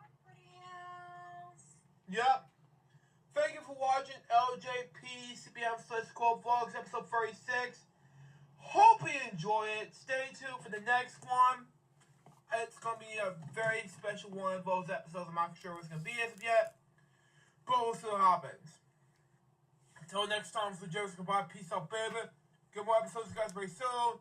Till then, Jefferson out. See ya. And that's our Elgin fullback for the day. What do you guys think, folks? It was amazing, doesn't it? You know? Oh, I credited Screenflow for some reason. I don't know what happened to me. But, you know, that's just me. Anyway, that's all I'm going to do for the rest of the time being. So, yeah. But anyway, that's Elgin fullback for right now. That is it. Now let's move on to the game segment, shall we? So we got for us. Anyway, let's close this tab out right now. Anyway, I don't know what to do with myself. I spoil my plans. I gotta close this tab out right now since Billy's not here today. Anyway, we got game segments going on right now, and then what we're gonna do is let's do the money cards. Open the card that is a ace. Ooh, 1,000. Oh no. 100 lower.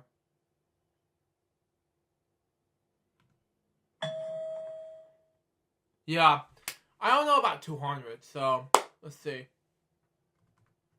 Higher. Change that card to a 9. I thought it would be good enough, so I messed it up. 2,400 lower. 7.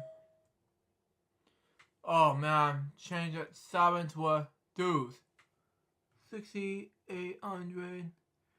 Higher. Of course, why not? Higher. It's an ace.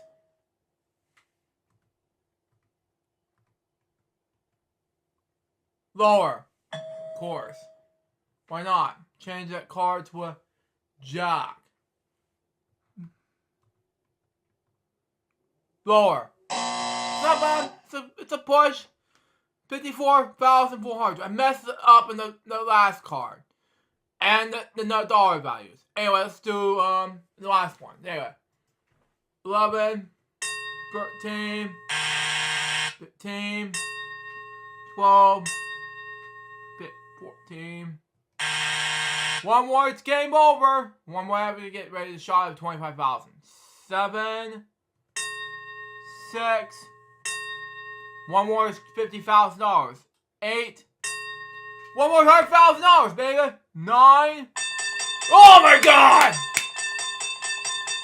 Reveal it. Come on. That is 3. Wow. Anyway, let's do danger caller, and that will be. Hold on, I'm gonna count.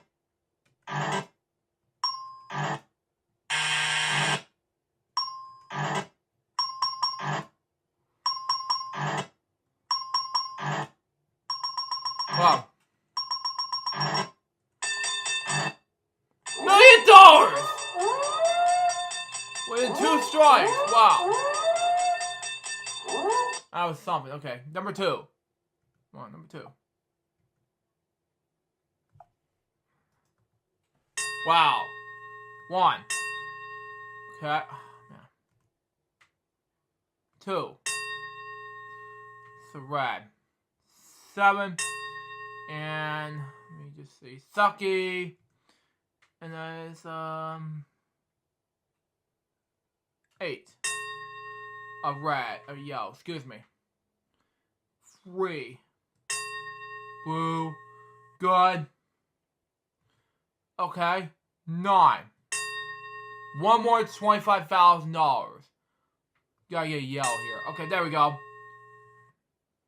10. One more, it's $10,000. Gotta be careful. 5. Not bad. Review it, and that is 6 and 12. It should have been so close at $100,000. Heartbreaking. Anyway, the banana challenge. Let's do it now. Wow.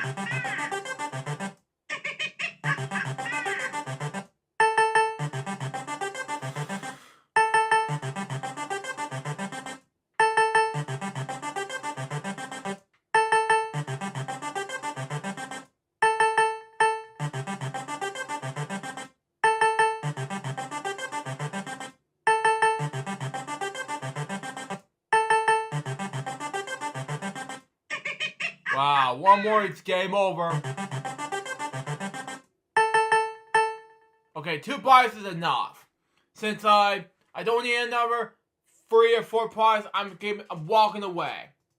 But anyway, it's gonna be enough time for me to do OBMU. And the first one we'll be doing is Invitation for the NES, as always. Because I'm doing it anyway. It's way too loud in the game. Anyway.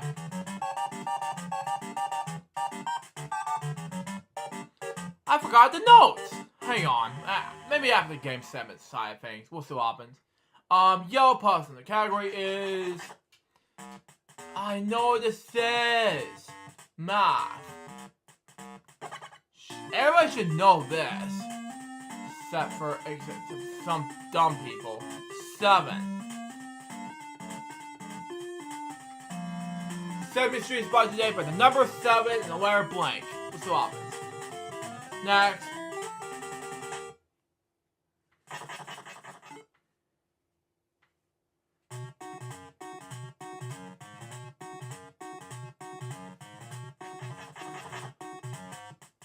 Oh yeah, clothing. What is this? Is that a bell or something? I don't know. Watches.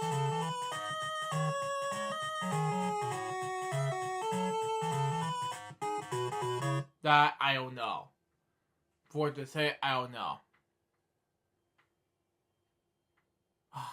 Do I hear that all the time? Dude, man, I know what this is. Play that. Let me pause it real quick. Supposed to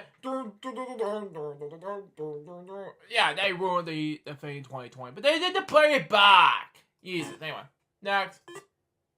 Play. Thank you.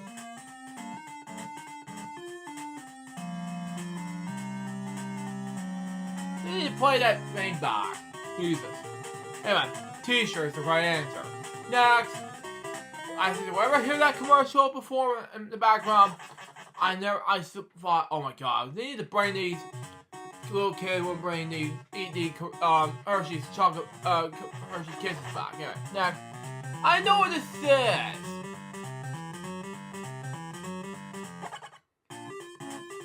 Sesame Street brought today for the number 7 and the letter U. Invitations is a production of the Rare Television Workshop. Hey yo, I'm joking. Next. I know I'm being too loud. Anyway, my TV's too loud. So anyway. Man. Okay, man, I know what this is. Pyramids.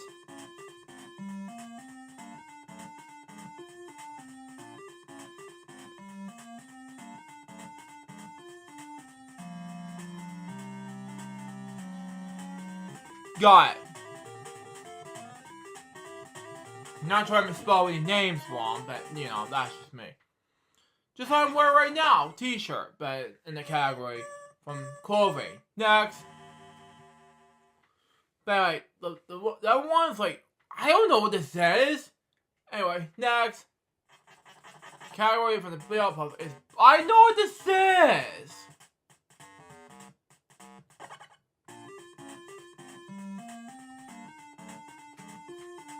Ball. Got it. Bouncy ball. Okay, green puzzle. Come on. Let's do this. Category of green puzzle is miscellaneous. I know what this is. Crap. I spelled it wrong. Come on. No, don't do it this time. Got it. Thank you. Crap. Thank you. 290 points this time around. Next. We gotta get whatchamacallit. Food. I know what this is. Candy!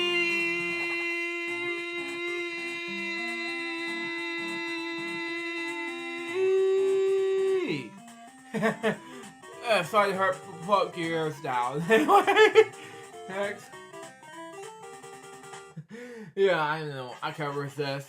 Next. Oh man, 340 points.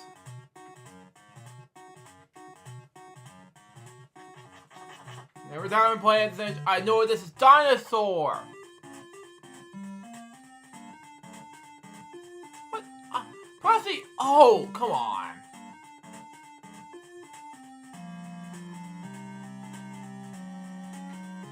Got it.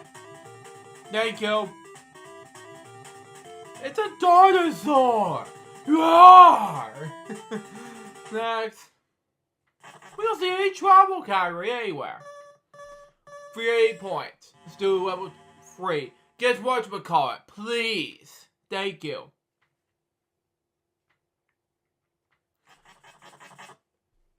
Science. My least favorite category in the blue puzzle. I know what this is. TV camera.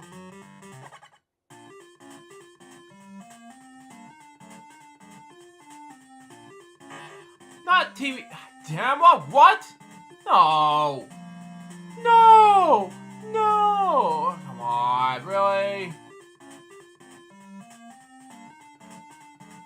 Thank you. 10 seconds remain. Not. We don't need a webcam. Come on. If you would have spelled with a D, I don't know what to do with myself. Next. That should be a new meme. I know what this is. An anchor. Okay, come on, no more.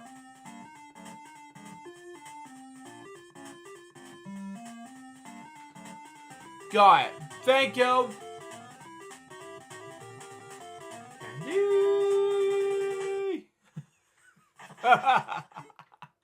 Okay, whatever. 2 bait puzzles left. We need whatchamacallit on the bait puzzle. Come on. Office. There we go. Then the bait puzzle will be whatchamacallit. Please. Thank you. I know what this is. Know what this is. It's a pen.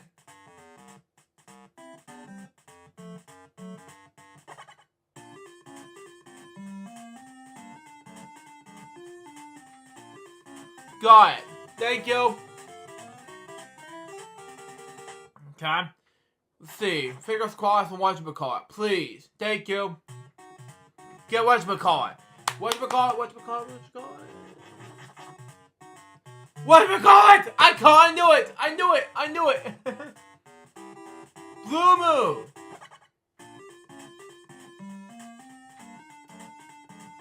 Oh.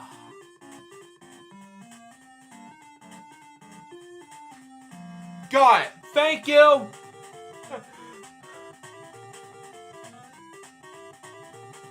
Half a moon right now. Oh man. And the things like that, but you know, that's just me. Takeaway then shows.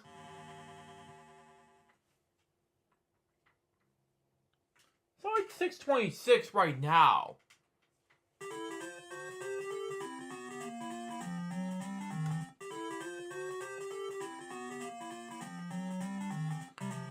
Takeaway then shoes. Now, let's play something else right now. We haven't played this before in my gameplays. And I mean, Remix played it many times, you know. Now it's my turn to play a simple game I never played before. And this has to be my turn, okay? It's Double Dare for the NES, okay? So let's do it now, Okay? Let's do it anyway. One player. I'm gonna do it. I'm gonna do number 1. I'm gonna put as L J P. I'm going against another team. If I go against Bad Bug, I'm straight. I'm not gonna be saying, well, but you know, that's just me. No, come on. I'm not gonna be a Guri character. Come on. Say, like, this dude, yes. I'm going against a Bad Bug team. Come on. Let's see, Hungry Cloud. Okay.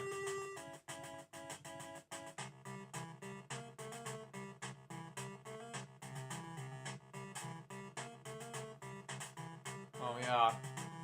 Gotta go. Oh, got something else again. Hang on. Right against the eyes. Hang on. Oh yeah. One more to go. Hang on. Oh no. Whoa, that's not good. Hang on.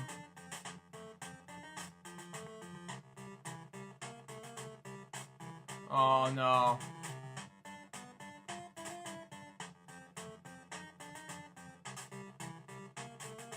Oh no, hang on.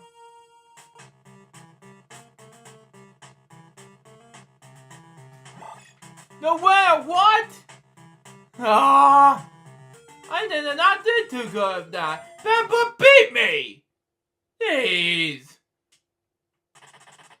Which oven is used for baking bottom pottery, oh. They dare me! Hungry Crowd is my least favorite.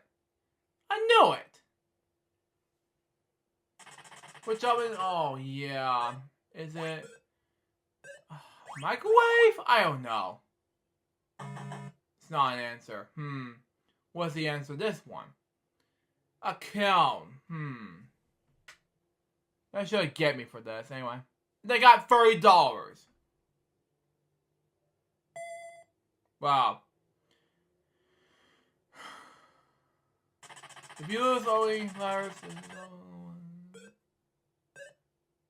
it's called dictionary or typewriter.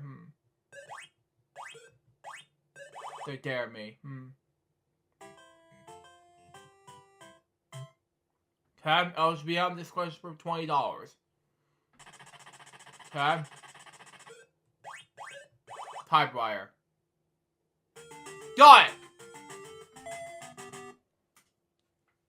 Thank you! I know the question very well, but I don't know the speed very well. Anyway, I got the...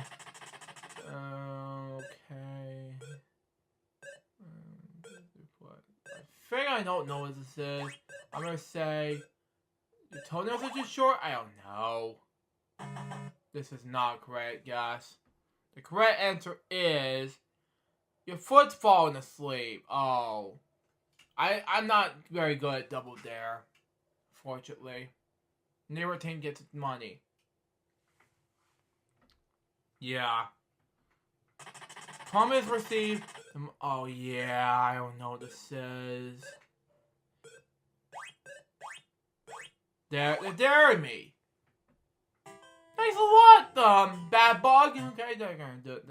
They're gonna leave me back. Shopping. $20. Italy? I don't know. What? It's not Italy? It's Spain. Oh. Okay. I don't know. I'm not sure of this question. Sorry. I'm not good at trivia. Fortunately. Which one of the body was wearing the goatee? Yeah, I should have doubled there. Fortunately. Yeah, I'll double dare this question. Which one of the body was the person with the goatee? I'll say... On the rating. Yeah, that question. That will not help. On the Chad. Got $70, huh?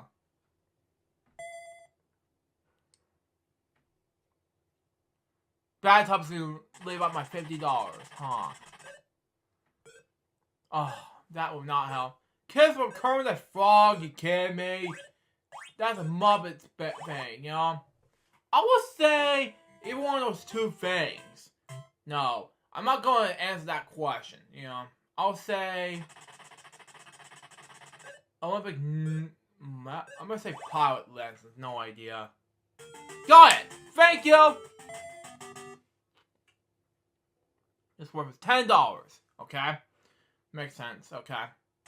1984. Which sport? I'm gonna dare them. So, this makes sense. Anyway. So, I don't know this question. Sorry.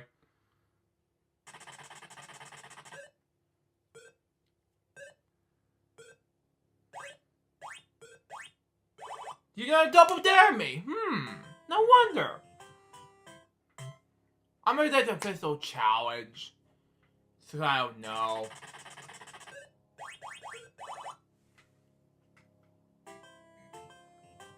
This has to be good. The correct answer is diving.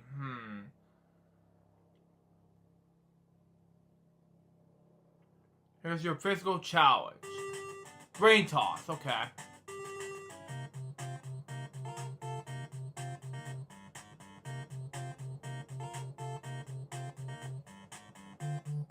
Oh no.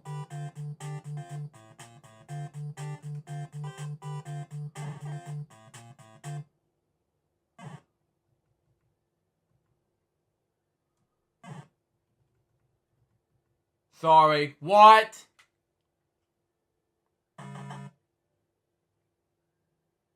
When's the money, huh? $110. Yeah, that makes no sense. I'm not good at this physical challenge. Yeah. No, it's not it. The correct answer is Massachusetts. You watch this, David? Bad Butt doesn't get the most dollars. You know, that's just me. I'm gonna get some catching up to do. Anyway, the questions were $10. Okay, makes sense. Anyway, $60 my lead. What's a bug going? I don't know. Maybe dare them. I don't know. That makes sense. Sorry. I don't know this question, so there you go.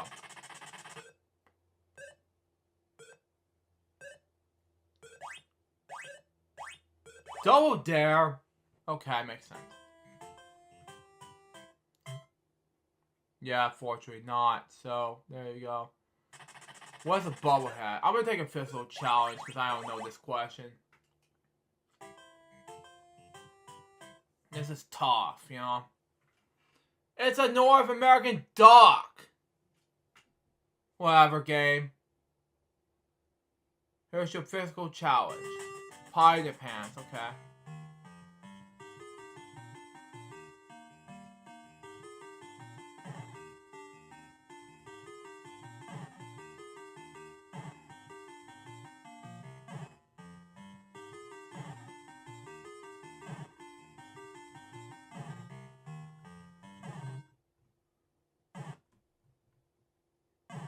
What? They didn't count as that? Lost your challenge. They give me a chance!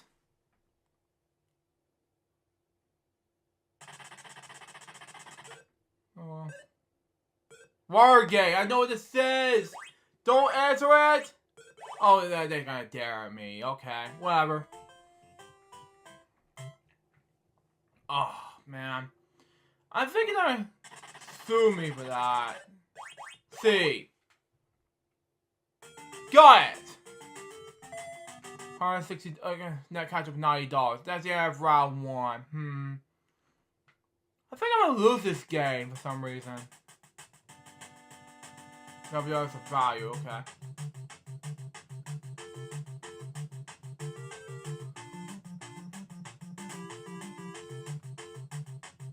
Come on.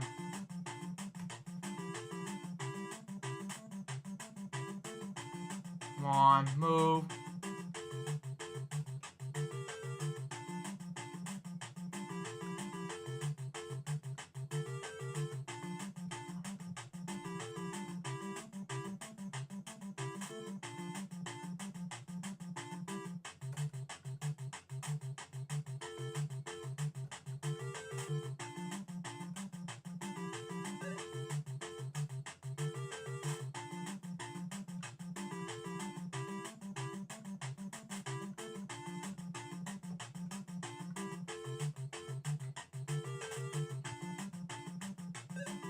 Oh no!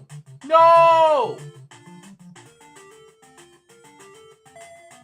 They caught me then $110. I think this is catching up to do.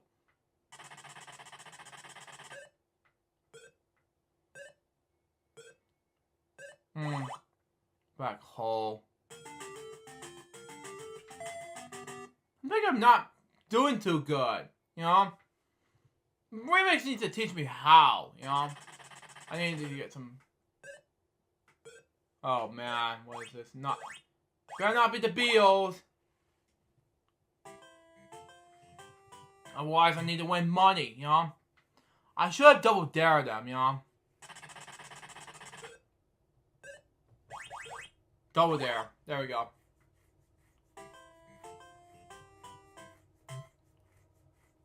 It better not be an answer to say C, whatever. I don't know. C? What? It's not the correct answer. It better not be the Beals. It's you too. That's good. I got the dollar values. Good. $140. Leading up to Bad Bug at this point. Good. Which Steven Spielberg's movie? This is Aliens. I know this is E.T. What? Battery's not included. Oh well.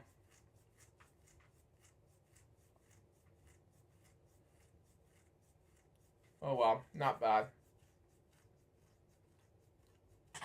What's this, a Ricky? No idea. I have no idea. They're gonna dare me. If they're gonna be dumb in this one, let's just see what happens. Okay, which is a Ricky? Let's say FwL and Toad Sandal. That's not correct answer. Drake may have lime juice. What? Okay, whatever, game. I'm not very good at this game. You know, $90 on my list points, you know. Which countries make parachutes? Oh, yeah. I think I know what this is, you know. You know, I'm gonna say at least Great Britain, you know. No. It was West Germany. Oh well.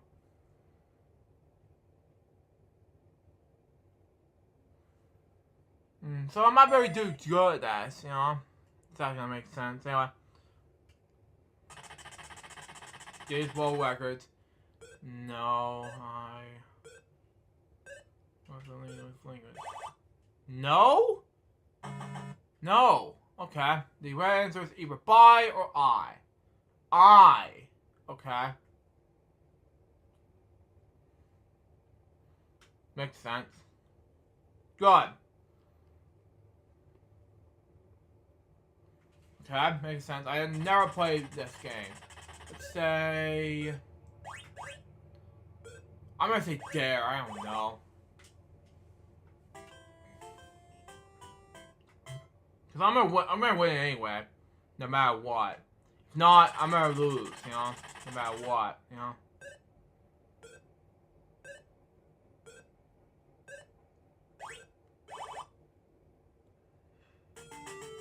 What?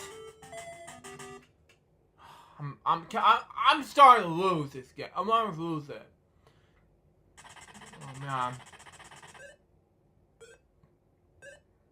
Oh, I know what this is. Don't answer this. They did. What? Bad Bug is going bad. I'm trying to spray him. It's just terrible, you know.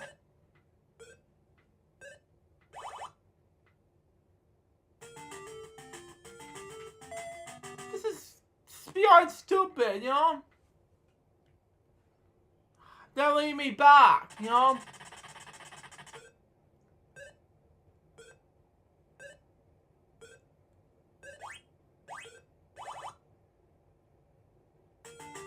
Oh, God. I lost!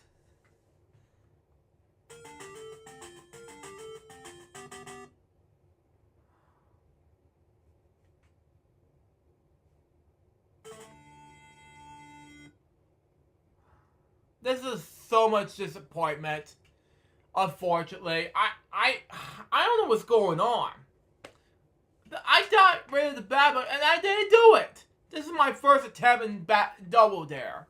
Unfortunately, you know, I don't know what to say next. You know, I was gonna do Wheel of Fortune this week, but you know, I did not want to do that. I didn't want to win the obstacle course. What the hell? You know, that's just me. But anyway, that's all on the game segments for the day. Now let's move on to the notes for the day. We gotta finish up bedtime stories for the night, followed by some, we were originally gonna do, let's say, projects for the night, so, we said we had planned for doing, Boredom Jokester tonight. I have decided to do Boredom Jokester tonight. We have plans on doing Boredom Jokester tomorrow and tonight. We'll see what happens. Then I got Bedtime Stories lunchtime. Then I got Billy Moody's Christmas Special Remix Stream. Bedtime Stories lunchtime. And then finish up the Boredom Jokers. We'll see what happens. Bedtime Stories lunchtime. Weekend Celebration episode number 196. Lunchtime Else Reacts episode 1429. We're supposed to have it last week and this week, but that happened. Bedtime Stories lunchtime. Warbirds Wednesdays episodes 99 and 107.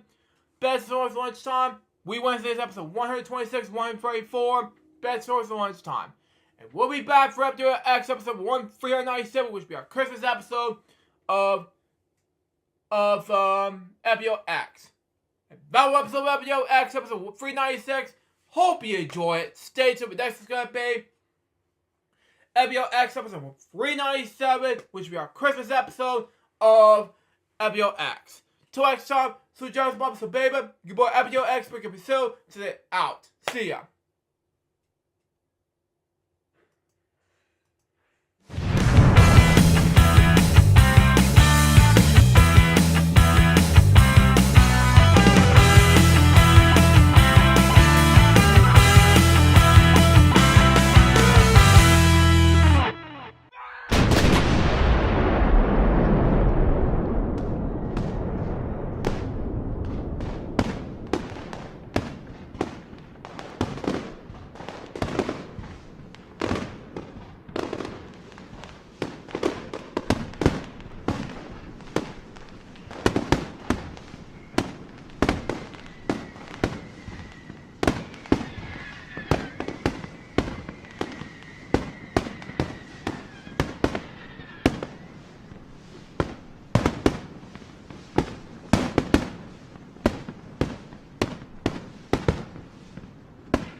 From the very beginning, Luke Jeffers have decided to create a Friday show that is basically a spin-off series of Fridays with PewDiePie, but with a live stream twist. And since then, he focused heavily on tech topics, game segments, throwback segments, and more. However, there are some ups and downs towards this show for the past nearly 10 years now, and then a lot of laughters along the way. For nearly 10 years, FwL has been making you guys entertained, talking about somewhat about politics, and of course playing games. And now, for the 10th season of the row, it's time for FwLX. Today, Luke Jeffers and Betty Mooney will be going over some tech topics, playing video games, as usual of course, a return of LJPC BM throwback content, somewhat I watch segments, and many more fun. And now, here's the host of FwLX, Luke Jeffers and Betty Mooney.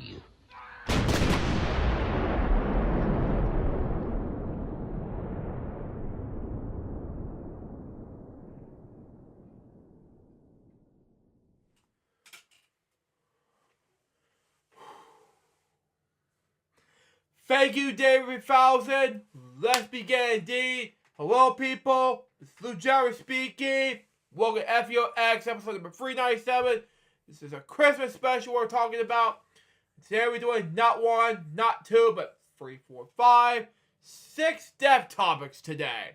And of course we're going to do like not one, not two, but 5 topics, and then fun facts of the week. We'll have Washington Plus segment, and of course some game segments and some notes. So let's read some dev topics now, shall we? See what we got for us. Anyway, Colin Burgess, the drummer of AC/DC, the first founding drummer of AC/DC, by the way, goes by the name of Colin John Burgess. Anyway, was an Australian rock musician who was a drummer, the master apprentice from 1968 to 1972.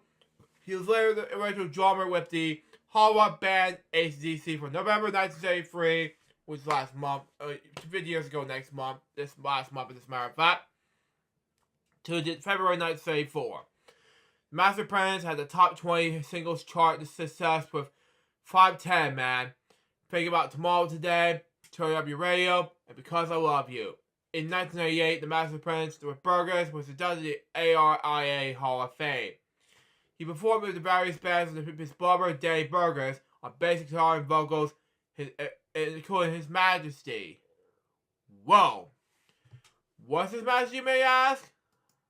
I'm talking about, it was an Australian hard rock, group, formed in 1980. Anyway, two brothers, Colin, AC/DC, on drums, and Danny Burgess on bass guitar. Anyway. Okay, makes sense. Anyway, his life and career began with an early career. He was born on November 16th, 1946, in Sydney. Grew up in with his brother Danny. Okay, he was a drummer of this band, the Tame. Okay, with Joe Travers on guitar in Sydney in 1965. Danny Burgess was an early bass guitarist and vocalist. Okay.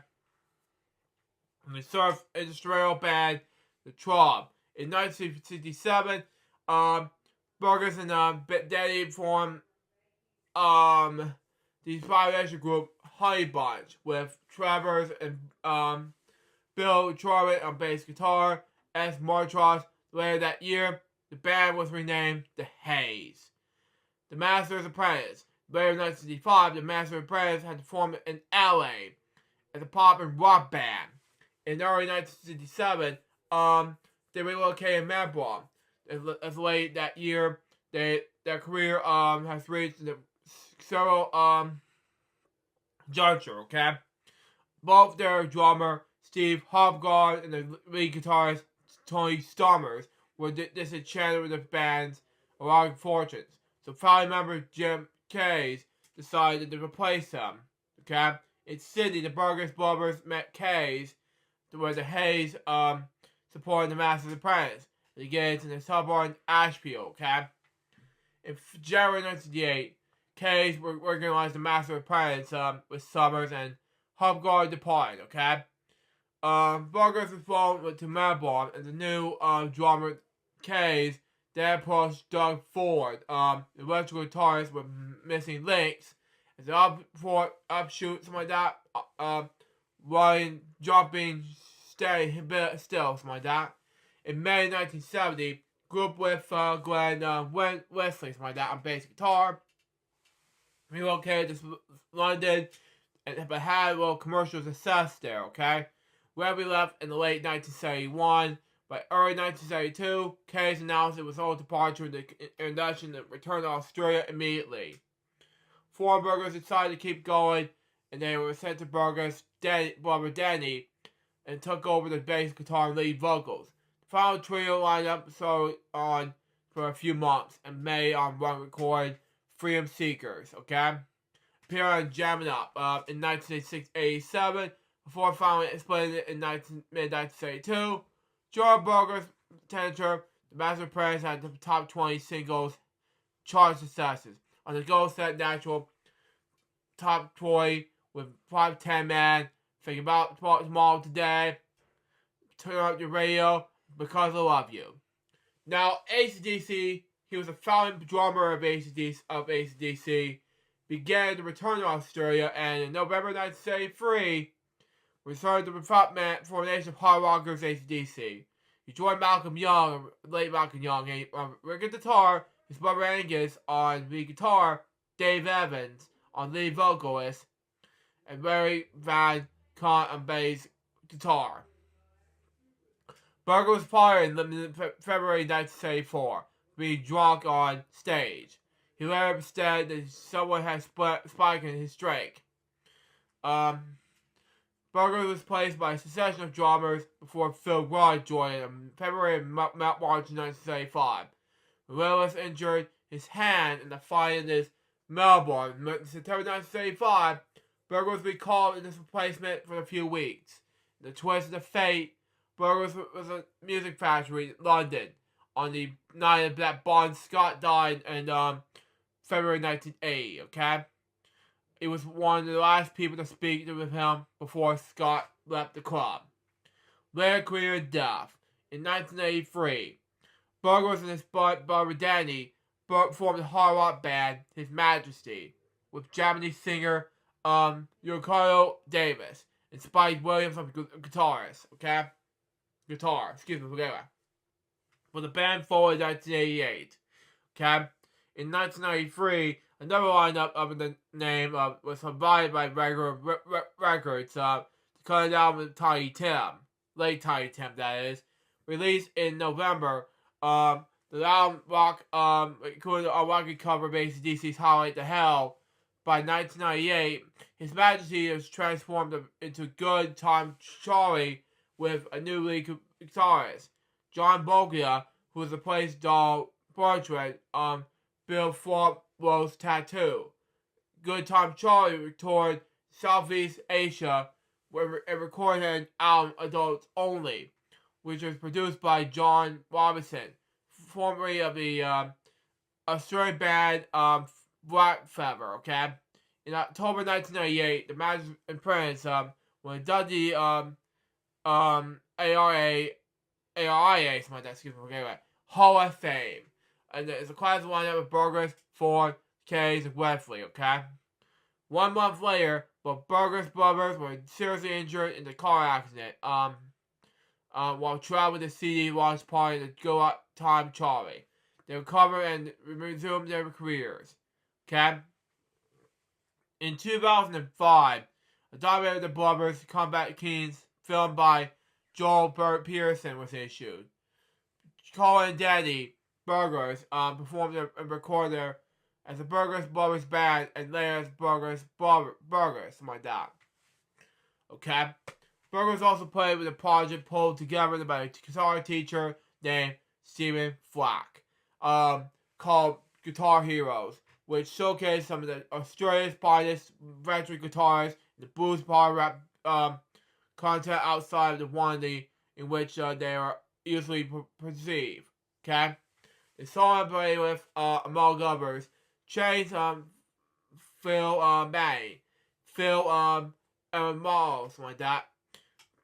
Carlos, Jutes, Dennis Wilson, the Angels, Bob, Spencer, Couture Boys, Brad Char, Rabbiters, Fess Parker, Black Flyers, Dom Turb, the Atlantics, Barton, Carter, something like that. I pronounce his last name. Sorry. The Atlantics bass player from 2006-2012, Michael Smith, has been a project regular by basis since its introduction in 2004. Burger's later part of the Dead Singer Band, a tribute band he performed around Australia, and the Dead Singer Band Lost Legend Showcase, a show dedicated to Australian singers who have died. On December 15th, 2023, ACDC's announcement social media announced that Burgers had passed away at the age of 77. My next topic has to do with Norma Bossman. Born Norma LeVar Bossman was an American screenwriter, actress, and writer who was active in the film industry in the golden age of Hollywood. She was born September 15th, 1920 in New York City. She started a career in 1946 with the writing of the original story Never Say Goodbye and with The Locket. Later, she also wrote Finishing School in 1952, and I can't pronounce this movie's name. I'm sorry, I don't know the movie's name. Anyway, yeah, it's speaking a different language. Anyway, in 1957. It's a Italian TV series by Rockets and Bright Eye from 1969. Anyway, it's in 1967. Anyway, Boss also appeared in The Actress in Fear 70 in 1970 and Pajama Party 2000 as a groovy grandma gas. Her personal life begins with this. She married musician Glide Shannon, known for the father of Immersion Theory, and lived with him Portsmouth, New Jersey, okay? When they divorced, Boston moved to Los Angeles with her mother, okay? Took classes at the school of writers. Members of they're leftists, okay? She met and married screenwriter Ben Barson. Between the years 1949 and 1976, they lived together in London, Paris, and Morgan, France. Okay? Having blacklisted from Hollywood, they have 7 children. Wow. Barson passed away at her home in Beverly Hills, California on December 17th, 2023. She was 103 years old. My next topic has to do with Jim Ladd, okay? And just be warned, it's gonna be long, okay? He was born by the name of James William Ladd, okay? He was an American disc jockey, radio producer, and writer. He was one of the last notable who remained freeform and rock DJs in American with commercial radio. Ladd first began national performance as host of an hour-long national syndicated radio program Interview, was aired weekly on the 160 stations nationwide for 12 years. He was born on January 17, 1948 in Linwood, California. He started his career in 1969 in KNIAC, a small Long Beach rock station.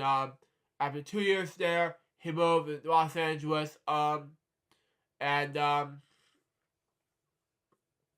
excuse me, my eyes can't see anything. Station KOLC, something like that. In 1974, he moved to KMET, something like that. There was legions of listeners of Mighty Met, okay? We would remain there for most of the next 13 years. Returning to KOS in 1984, but going back to the KMET again, 2 months but they changed format. We also host and produce an interview, an hour-long, nationally syndicated interview program. They are both during the same period, okay? And what many listeners and program people in the industry reviewed that as low steady decline as the station's output, driven by most accounts, and the station's decision to bring this consultant Lee Abrams, okay? and the Australian rock. Okay, because why he favored KMT management shock Southern California of all of the radio and W rock music. Okay, the call letters, the entire air staff. On February 14th, 1987, becoming KTWB, the Wave. Excuse me. Anyway, featuring a new age format with no DJs at all. Coming station after station, okay? And side projects. In 1987, Ladd appeared as Pink Floyd bassist Roger Waters, something like that, excuse me, anyway, singing out a studio album, Radio KAOS. Featuring a feature disc jockey named DJ Jeb, who talks about the album's protagonist. And handicapped boy named Billy, okay? Ladd would join Waters on the tour that fall, and appear in the free music videos from the album. Ladd also played the all-night DJ in Cameron Nicole's 1989 film Say Anything. Ladd work has been featured in many motion pictures such as Tucolia's Sunrise, Rush, She's Out of Control, and Defender starring Willie Henderson, okay? Excuse me, okay, anyway. For several years, Ladd worked only on and off, okay? On the radio because he refused to follow a playlist, as most of the station owners demanded in the late 80s, okay? Ladd worked on KMCPC free FM, something like that. When he helped to shape the supposed spectrum rock, something like that. But it's classic American rock. It was a funny thing about is rebranded as KEDG, The Edge, March 1989. But it was laid off when the station abruptly amended its rock format 2 months later. Wow. In 1991, Ladd released a semi-autobiographical book called Radio Waves, Records Relation to the FM Dial, St. Martin Press, okay? Published by that company. Anyway, but his radio, based on his radio career, the rise and fall of Rhythm Rock Radio in LA. For the genesis and free form of the West Coast with the demise of KMET in 1987. Okay? The names of the many people at radio stations, Ladd current during the 2-decade period were swapped with phenomenons. However, Rachel Donahue has said that she started Ladd use his real name and that of her late husband, Tom Donahue. Wow, okay, makes sense anyway. In the book, David Perry, Ace Young, Jack Snyder, Diamond, and the late Veronies, Bill B. M. Mitchell Reed, and J.J. Jackson were also among those influenced by the actual heroine names. The same year, Ladd was hired by KLXSX, something like that, in July 95, after I was born, excuse me, okay. Anyway, 95 year I was born, anyway. Ladd was also, in the entire KLXX staff was summarily fired. The station abruptly changed its format to talk radio. Wow. Freeform show KOLS and the internet. Ladd is a freeform rock music returned to KOLS in 1997 and there until October 26, 2011. Okay? Monday through Thursday, 10 p.m. to 2 a.m. Pacific Daylight Time. On Sunday from 9 p.m. to midnight, okay? And the show Robert Truly read on the time slot and the Robert Raymond ratings. KOLS new news contract in January 2007. In addition, he has produced, written, and narrated a number of nationally syndicated programs, including interviews, concert specials, and album premieres. Most recently, Ladd has used his MySpace and Facebook pages to interact with his listeners. We refer to as a tribe, okay? Anyway, he's often takes requests in the comment section, okay? He has also used a site for source to become familiar with his listeners, okay?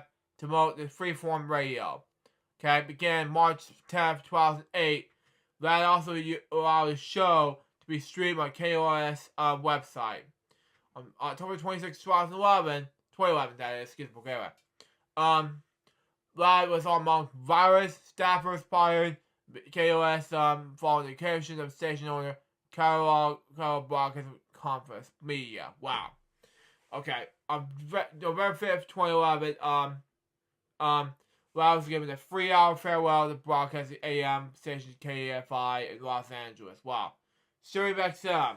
On December 2nd, 2011, SiriusXM Radio announced that Jim Law was also a live daily free-form music show of Deep Tracks. Channel 27, now 308. The show ran from January 12, 2012 to November 2023. Excuse me, wow. Hollywood Walk of Fame. On May 6, 2005, Loud Superstar Hollywood Walk of Fame, recognized in the first 48 years of groundbreaking radio career in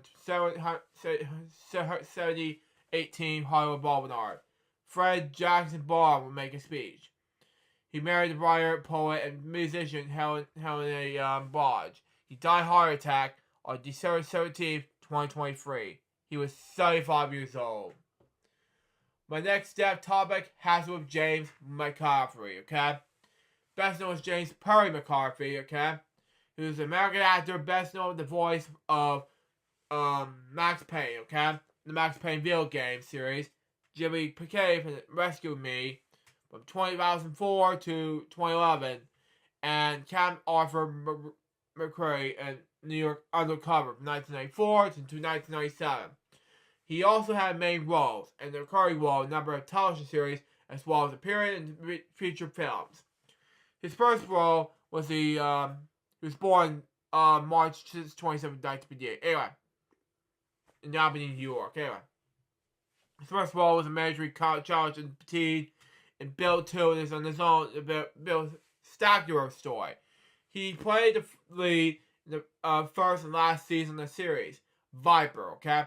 The short-lived series, Swift Justice, and he appeared as World Turns, okay? In Sex and the City, okay? Initially, McCarthy is playing for the deceased New York City firefighter Jimmy Keefe, excuse me, on Rescue Me, okay, and while Ryan Harmony and Revenge. He was also well known for the performance and the title character in the Max Payne trilogy games. He appeared in a cameo role in the film Dashin on the video game movie series and movies, something like that, excuse me, okay, playing the FBI agent brought to assist in the capture of Payne. McCarthy was also the voice of Thomas Zane and Alan Wake and starred as Alan Casey in the sequel. He also starred Father Thomas in the mystery film Quiet with Them. He was born in Albany, New York in March 27, 1958, which I said before. He was married to Colin Blossom and had a daughter. He died of mental dementia in his home in Robbers Mount, New York on December 17, 2023. He was 65 years old. Okay. I don't know why I keep doing that. Anyway, my next step topic has to do with Ronnie Crawl, okay? Born that name, he was an American English guitarist, who was a member of the band Flaming Youth, okay? Over the years, Carl worked alongside Phil Collins, plus David Headskull, something like that, Michael Polnar, no, I think somebody else's last name, sorry. Lulu, Stephen Bishop, Eric Coleman, something like that, Gary Booker, Maggie Bell, and John Otway. He was born on February 10th, 1953 in Liverpool, England, okay? Phil Collins was 18 when his friend as an accomplished guitarist Ronnie Crawl was accomplished American singer John Walker and the Walker Brothers on tour in Great Britain, okay? Anyway. The other two musicians were Gordon Flash Smith on bass and Brian Brian Cadden from the ex-organizer of the White Warriors, the former band of John Harrison. When the tour ended, the four musicians decided to stay together and try their luck as a group, okay? So they formed Hickory and they recorded a single, Green Light and the Key, okay? It was released by CBS Records on January 24th, 1969. The formation was eventually become Flaming Youth, okay? When they met offers Ken Howard, Alan Begley, something like that, when they offered to record the album. The group signed with FwL Records and Potato Records, excuse me, and recorded the album Art 2 in 1969. It was ranked Album of the Month with the British music magazine, Melody Maker, that is. Kind of not the I know we're not talking about Ziggy Marley and the Melody Makers. Anyway, I'm talking about Melody Maker magazine. Anyway, British magazine. Anyway, the group. Excuse me. The band played at the London Parliament the launch of the album in 1969. After a few concerts, the group no longer managed to generate interest in both the public and the media, and despite the additions of new musicians, the organizer Ron Mayo, the brother of John Mayo, Flaming Youth is disbanded. Wow. Through the years, Carol and Collins remained friends. Carol was the best man at Collins' first wedding, okay? In 1970, they both auditioned with Genesis, okay? While Collins remained with the job as drummer. Carol was unsuccessful, and after a brief stint with Mick Barnard guitar, Steve Hackett as recurred as the permanent replacement of lead guitarist with Anthony Bishop. Phillips, excuse me, Anyway, I gotta check what's going on. I'll be right back.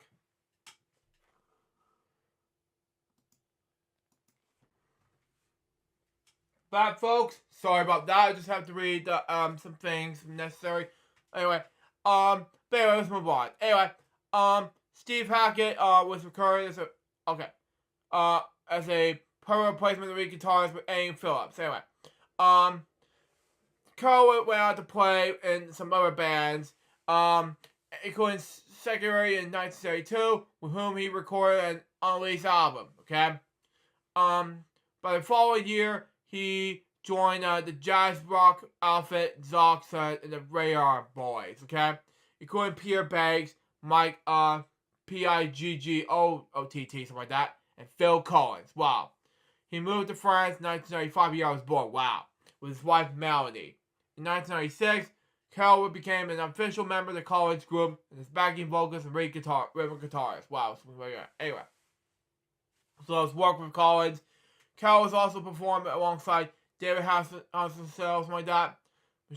Michael Pardo, something like that. Lulu, Stephen Bishop, Eric Compton, Gary Booker, Mikey Bell, and John Otway, something like that. He also released 2 solo albums, Leave It Right On in 1994 and One Step at a Time in 2003. He died on December 18th, 2023. He was 7 years old. His sister Zoe announced on Facebook that a memorial of him will be held tomorrow in Cizanne, France. The last death topic will be a very important death topic, okay? And this had to be a Danish writer. Musician, filmmaker like me, because I'm a good filmmaker, okay? And professional tennis player. His name is Torben Ulrich. Born that name, okay? He was a father of Metallica drummer Lars Ulrich, who is best known as drummer of Metallica, and he was friends with it was a successful band and for the 4 decades. Okay, I have his some of the albums by Metallica, but that's basically it. But anyway, he was born on October 4th, 1928 in Copenhagen, Denmark. Okay, makes sense anyway. And they can't announce the name. Sorry, the son of Arne Deller, a tennis player, Einar Ulrich. Okay, Torben played the tennis tour from the late 40s and early into the 70s. Okay, on the Tennis Grandmasters tour in the 70s and 80s, Torben won the international singles title on the red clay in 1951 and again in 1956. when he defeated Jaguars Jaguars like that in the final. He won the Saudi Open tournament in 1953 in Red Clay. He became a professional tennis player when he signed a contract to the World Championship Tennis. Promised in early 1969 at 64 years old. In 1976, he was the top-ranked senior player in the world. Ulrich played more than 200 Davis Cup matches with Denmark. In 1977, the month shy of 40 died. He became the oldest Davis Cup player in history. Wow. American and Robbier's news agency with Copenhagen in the late 40s. He began writing the Danish jazz magazines in the 50s. He wrote primarily in the music of Danish newspapers, information, I can't pronounce the word, sorry. Wrote for contemporary jazz music trade journals like that, and was co-editor with Guy Brandt and I can't pronounce it, sorry. In the literary magazines Bazaar. In the 60s, he was a weekly music columnist and wrote jazz reviews, writing reports on assorted color themes with illustrated clause. Okay, that name I cannot pronounce. Sorry, for the daily newspaper BT. In the 70s, he constructed the music period MM. In the 80s, in the 90s, something like that, turned to information providing in music, film, athletes, and culture. In 2003, announcing in his rise from the 40s to the 2000s, Jazz Bone Barsham, something like that, I pronounce his name, sorry, edited by Lars Mulvin, was published in Danish, okay? Information's prologue, something like that. 2 books of his, Finn's write columns of poetry like text in English, something like that, were published by Forex Bebop, something like that. I can't say the name, sorry. 12 lines, 46 off lines in 2005, and still hands, copyright in 2007. In the 1950s, okay, Ulrich was a New Orleans type jazz band playing clarinet. In the 2000s, he was invited to collaborate using voice and text. Okay, the collaborating beat free jazz into trio Clench, Claus Bojo. Those are the names I can pronounce. It's /O's. On drums, Peter Freeze, Nolan on bass guitar. I can't speak Danish. Sorry. Creature, Urgent's, more, keyboard, something like that. I can't pronounce his name. Sorry. Or her name. Sorry. Anyway. They released a 2006 album, Dice Done. Also with, Glide Anchor. Something like that. On saxophone. Wow. Excuse my fault. Anyway. And stuff on, Poland Electronics. Is that a name for someone else in that? Okay. In 2005, he founded the Colombian music group Instead Of. Wow. But composed of Rory Goldstone, like that. Cello, Angelic Nina, something like that. Bonan, something like that. Trumpet, flutes, Jonathan Scott drums, and Ulrich on voice and text, and bass and tricks.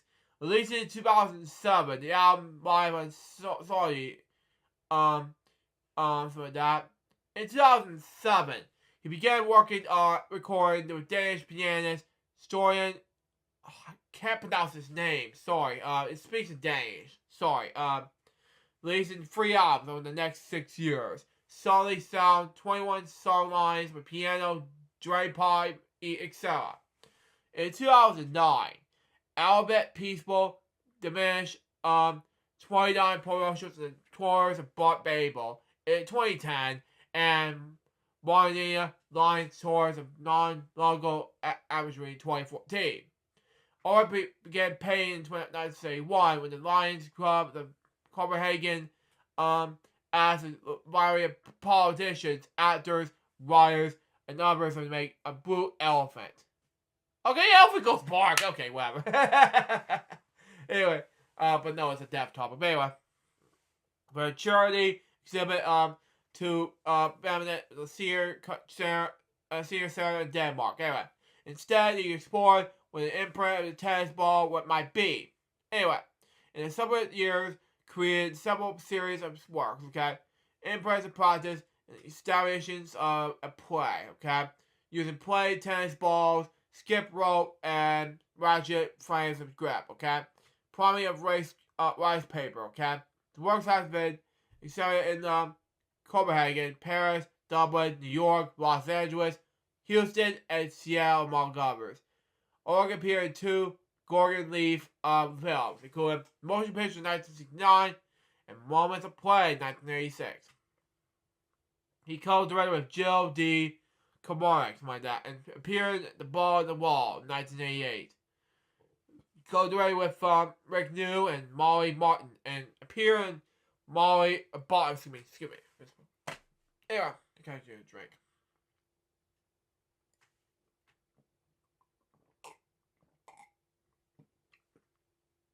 Anyway. Wait.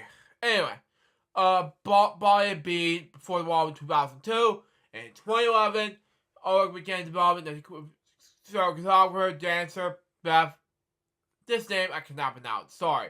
And, again, it speaks in Danish. Sorry. A composer, musician, and Gina Bolognese. Okay? On the dance project, for 8 players, okay? Which premiered in 2014 in Seattle.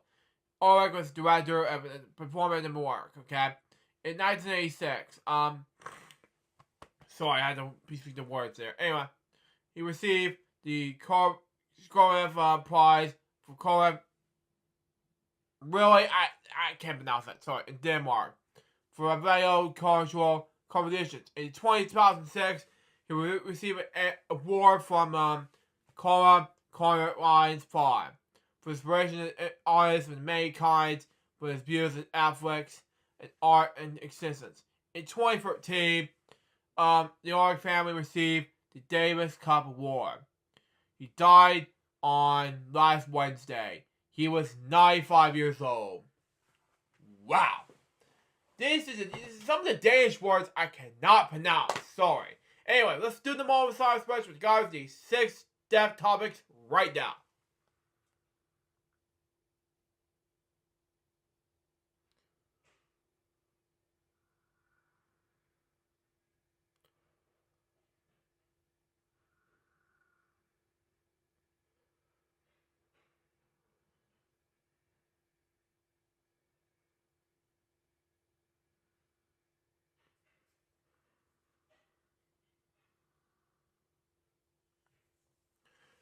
Thank you. Recipes these 6 people. Now let's move on to these 5 topics to read. And I'm going to go ahead and close these up before we begin. Let's do it right now. Anyway, this first topic I need to read is My Bialik, okay? It has to be, what happened to her right now? She is out on Jeopardy as a host of Jeopardy, okay? The Partner Bialik has been now absent for the few show for the months. Leaves Ken Jane, a former champion, as a sole host, okay? She was received an Emmy nomination for her work on Jeopardy after the death of all-time host of Alex Trebek. Said on Friday she was to be removed from the popular game show as Sony were confirming it would leave Ken Jane as sole host. Bialik began hosting Jeopardy as a term basis in 2021, okay? As a permanent one last year, she have not appeared on the program or Celebrity Jeopardy at all. Offshoot the past few months. In May, Entertainment News site Deadline reported that she has been stepped away from Jeopardy, shortly with the Hollywood writers' strike, which is sad to me. I gotta do some filmmaking, you know? Anyway, on my studio nearby us. Anyway, sources confirmed me that will no longer be hosting the syndicated version of Jeopardy! Battle wrote on social media on Friday, referring to them informed that, which is last week, by the way. Anyway, I'm deeply referring to this show from the producer show. Anyway, I'm deeply grateful that the performances have been part of Jeopardy! Family. She did not mention the strike, which ended the fall. Wow. Solely confirmed Bollock's departure is a separate statement, saying only the decision for James to continue alone was made, okay? To maintain continuously with our viewers, okay? Company make Bollock for compositions, and said that it hoped to continue to work with our prime-time specials without dominating, something like that. Shake Up at Jeopardy! Is the latest of the shows that struggled in finding a replacement for Trebek after his death in November 2020. Following strong celebrity hosts, including Rod Burton and Mattel Oz, Dr. Oz, my dad, and the botched plan of executive producer Mike Richards, which is sad to say, he's no longer the host. And the executive producer, sadly to say, to take over. Bollock filled as a temporary host and split duties with Ken Jennings, a former champion, something like that. Bollock, who had a PhD in neuroscience and is best known for starring in the Big Bang Theory, the television show was made clear to step away from and step in the permanent host in 2021, and she wanted this person to become a permanent.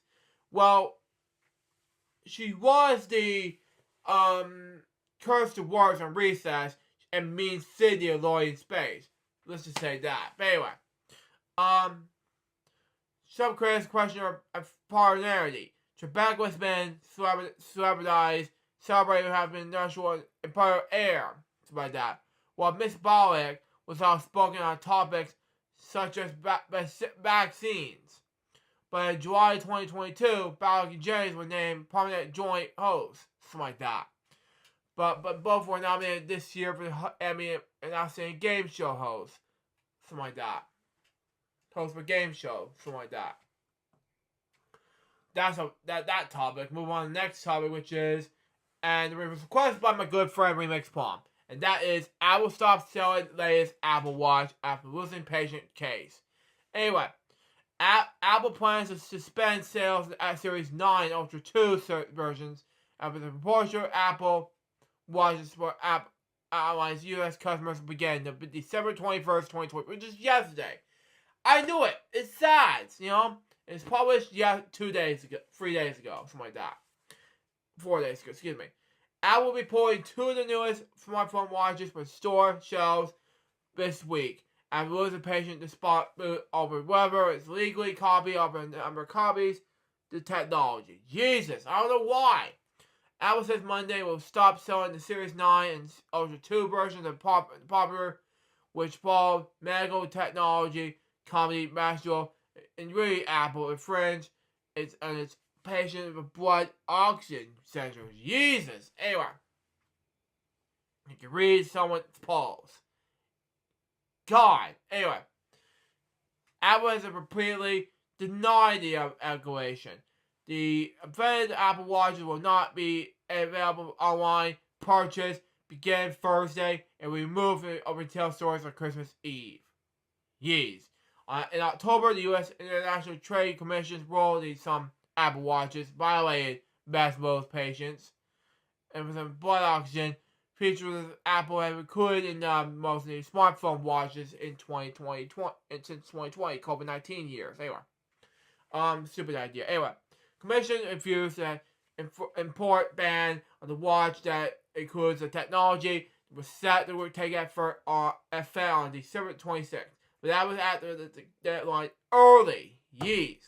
Anyway, Apple Watch has already purchased the blood oxygen feature that was not affected by the order. The Commission which advised the White House and Congress on matters including visual privacy disputes, okay? It's overseen by the President of the United States, Joe Biden. Anyway, I'm saying by the President. Excuse me, okay. Tim Cook. Excuse me. Misspoke, anyway. I just misspoke with the words. Sorry! If you watch the remix, anyway. Apple's been fighting for the commission's board and asking the Biden administration to reserve it, okay? The White House is entitled until Christmas Day to act on this decision. Maxwell is a publicly traded company based in Albuquerque, California that sells patient monitoring devices to hospitals. Viewed Apple's decision to pause watch sales as a violation, okay? The decision to exclude version made models and that Apple Watch determinations that even the world's most popular company must be advised by the law. A Maxwell spokesman said in a statement to NPR. Okay? Gene Monsieur, something like that. All-time Apple analyst said yanking the new watches from retail stores is a final stretch of the holiday shopping season is a fortunate timing for the company, but it's expensive fragile as most of its impact on sales. Anyway, most who wanted to buy the watch as a holiday gift, it's done so already, Monster said. The bigger question I have is, will be the direction of this? The White House commissioned the decision, which Monster said Apple is likely counting on. Okay? It will help explain why Apple did not strike a licensing agreement with Maxwell. It has instead let the dispute drag out for months. Yeez. Anyway, Apple's a gold standard when it comes to the U.S. nations like that. And I think they were hoping the Biden administration recognized it and agreed with to get this overturned. Something like that, he said. Apple likes to play hardball with other companies, and sometimes it helps them reach more favorable deals to other things like licensing, something like that. An Apple spokesman covers that the sales pause but declining from her comment. Okay? According to the court documents, Maxwell held meetings with Apple back in 2013 about using the medical technology company's tools and Apple products, but the talks broke down. Later, Apple hired 2 Maxwell executives and key engineers away from the company. Maxwell claimed that legal filings that Apple poached the employees over to illegally dispute its technology. Wow. Apple is denied that violated a Maxwell patients. Saying Apple consolidated with several medical technology companies before coming up with its own version of the blockchain tool. In May, the patients fight stumped the jury, okay, which could not reach an anonymous verdict on the question of whether Apple stole the idea for this blood auction featuring the Maxwell. But Maxwell, something like that. Excuse me, okay. While Maxwell could not make its case to the jury, the trial did reveal that Apple discussed the idea of acquiring Maxwell at one point before it immediately decided against it. The ruling from the International Trade Commission would be separate from the case that was before a jury is being considered by Apple. The company has said it will take all measures to resume all sales of affect watches in the U.S. That's it for that topic, and thank you Remix for that topic. Now let's move on to the next topic, which is, man, I'm going to close this tab out. Anyway, it's basically going to be the new sequel, the prequel that is coming out next year. Be looked out for. It's basically going to be my next topic. Anyway, unfortunately, sad to say, it was a hoax. I'm not going to say much, but it was a hoax. Anyway, now, what were you expecting? It was happening? I don't know what happened, but I saw it in theaters in late December 2004, but the Polar Express, okay? Now, what you about to see, what you need to know about the rumored Polar Express prequel, okay? Is it really happening? I don't know. We'll see. Anyway, let's talk about it. The Polar Express is a very popular animated movie based off of book of the same name. I'll talk about bedtime stories. Anyway, the film which stars Tom Hanks and was released on October 2004. The Halloween part of it. Anyway, it tells the story of a young boy who enjoys the experience of the lifetime who he boards in the train, bonds to the North Pole. Late this year, rumors began surfacing that a prequel was made called The Christmas Express will release this next year. Unfortunately, it seems no prequel exists. It's a holiday season hawks. Anyway, although it hasn't stopped from fans from helping the project make come to fruition anyway, here's what we need to know about the rumored prequel of The Polar Express. Is there a Polar Express prequel coming out? In November 2023, rumors of the Polar Express prequel, The Christmas Express, began to circulate online. Wow.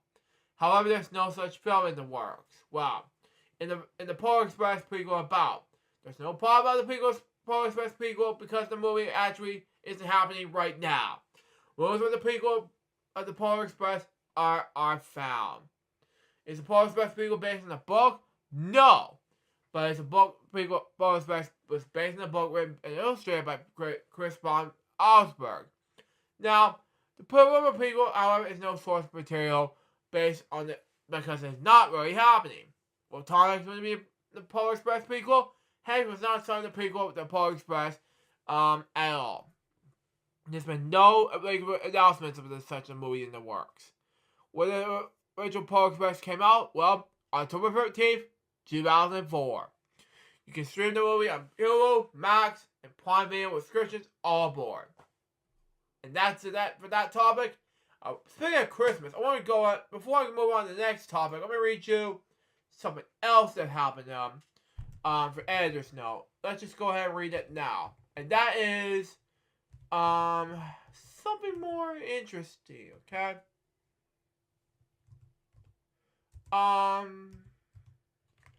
on one quick. I'm gonna read this now, so that way I forgot about this in FwL because I haven't done this in a while. So, and it's supposed to be Christmas. So, speaking of which, I'll read it now, okay? And it's gonna take me some time. It's on the news right now, and it starts with this, okay? And no, we're not doing this right now. So let's do it anyway from the news. Stand by, folks. Anyway, it is this thing, okay? It's on the Daily Express, okay? We're gonna talk about it anyway.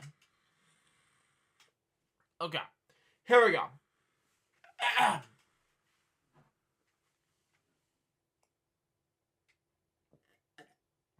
Really?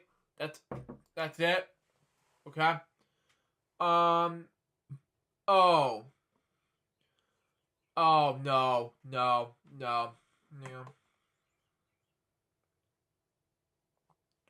No, this is from 3 weeks ago, okay? No, I'm not gonna be able to open the tab, but I'm gonna mute it in case we do it. Anyway, Home Alone star Macaulay Culkin reflects on Charles Storm at Walk of Fame ceremony. Always followed by Met Light. The actor rose with the fame at the age of 9 when he starred in the classic 1990 film, holiday movie. Anyway, we're gonna talk about this before we get to the next topic. Anyway, okay. Home Alone star Macaulay Culkin reflects on rising star at the age of 9 after being honored the Hollywood Walk of Fame. Last 3 weeks ago, the 43-year-old actor received the 2065th star in the historic Hollywood Boulevard Skywalk, okay? During the interview with Fox News Digital, Culkin, weighed in on whatever he knew, starring in the classic 1990 film, would lead him to the moment. I was 9 years old, was still, like, you have, kind of have, to look at it from the perspective, he said during the ceremony. You have no idea what's going on. I mean, you're so much you care, just show up. Wow. Okay. I always knew my lines. I always found my way. I just try to be professional and charming at the same time. That's the best I can do. Wow. Okay. Earlier this month, Cohen completed a Celebrity Jeopardy. Wow. Losing at the Saturday Night Live star Rachel Dodge with by $1. Wow. During his interview with Fox News Digital, New York native joke about it being a trivia crew on the one game show 22 times. Douglas Adams would be very proud, he quipped, referencing the offer to be Hitchhiker's Guide to the Galaxy. In Adams' 1979 comedy science fiction book, the number 42 is an answer of the ultimate question of life, the universe, and everything. Goals also share his thoughts of being in the pop culture mainstream for over 30 years. When it comes to life of my stuff to be that that I have to not kind of can't accentuate the somebody else. Cohen said, I can't look left to right of that I find a lot of like peers when it comes to that kind of stuff. In my life, I have the way of normally is, but also at the same time, I've honored and I think it's super cool. You know, again, I'd be a trivial. Again, I'd be a part of that. Colin added, that's really cool. Here he is with his Beyonce, Brandon Song, and Sweet Life and Chloe, and of course, Sweet Life and Deck. Because I grew up with these two shows. He's also with two sons. He also have two sons with him. At the ceremony, Cohen was joined by fiance Brandon Saul, who is 35 now, which I talk about Sweet Life and Chloe, which I grew up with, by the way. I grew up with them on these two shows, but that's just me. Anyway, who began dating in 2017 after they met on the set on the 2019 movie Candyland, okay?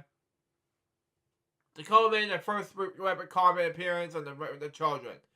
Cohen's songs are prior to 2-year-old son Dakota, the baby son whose birth is confirmed by Cohen's brother, Kurt Cohen, in March of the next year, during an interview with Access Hollywood. Wow.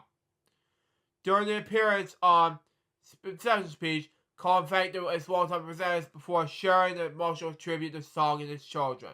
Wow. Okay? I want to thank Brenda, who's you're absolutely everything. He said, you're my champion. You're the only person happier to me today than I am. Wow. Okay. You're the best woman I ever known. You're the best person I ever known. You're giving me all of my purpose. Pose. You're giving me my family. And after the birth of our two boys, you become my three favorite people. Wow. Okay.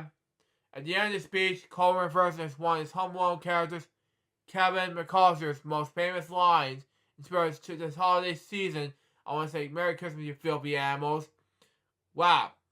He told the crowd, who laughed and laughed upon. During the ceremony, Cole reunited with his on-screen mother, Kathleen O'Hara, who is starring alongside him on the original film and the 1992 sequel, Home Alone Lost in New York. Home Alone 2 Lost in New York, you meant to say, news report. Come on, really? The 69-year-old actress presented him with a star and praised him as giving him a perfect performance in Home Alone.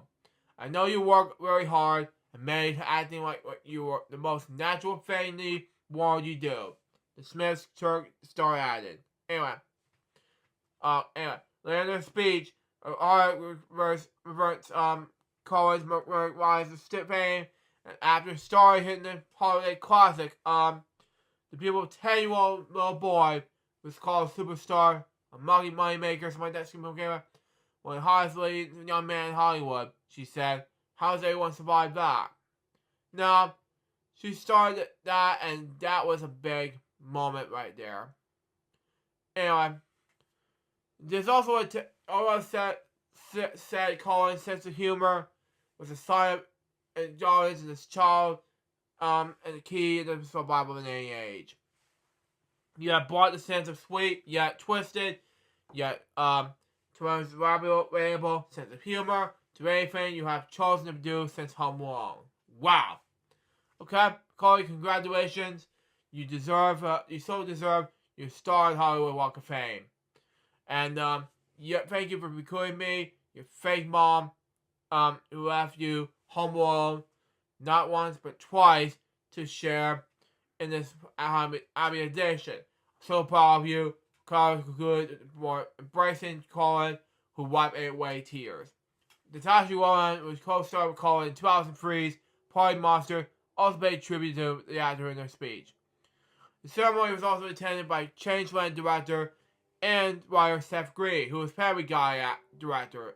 Family Guy portrayer goes by the name of, let's just say, the director, Chris Griffin, by the way.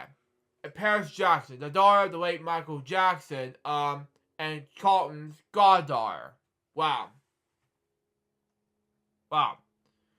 And that's it for that topic. Now let's move on to the next topic, which is basically two more. Okay, I'm not gonna show you the address. That's a big no-no. But anyway, here's the scoop. Okay, scoop was Warner Brothers Discovery and the talks emerged with Paramount Global. Okay, Warner Brothers Discovery CEO David Strauss was met with Paramount Global CEO Bob Baggage. Okay, on Tuesday in New York City. Okay, to discuss the possible merger. Okay, experts have learned from the merger sources. Okay, why merge? Excuse me.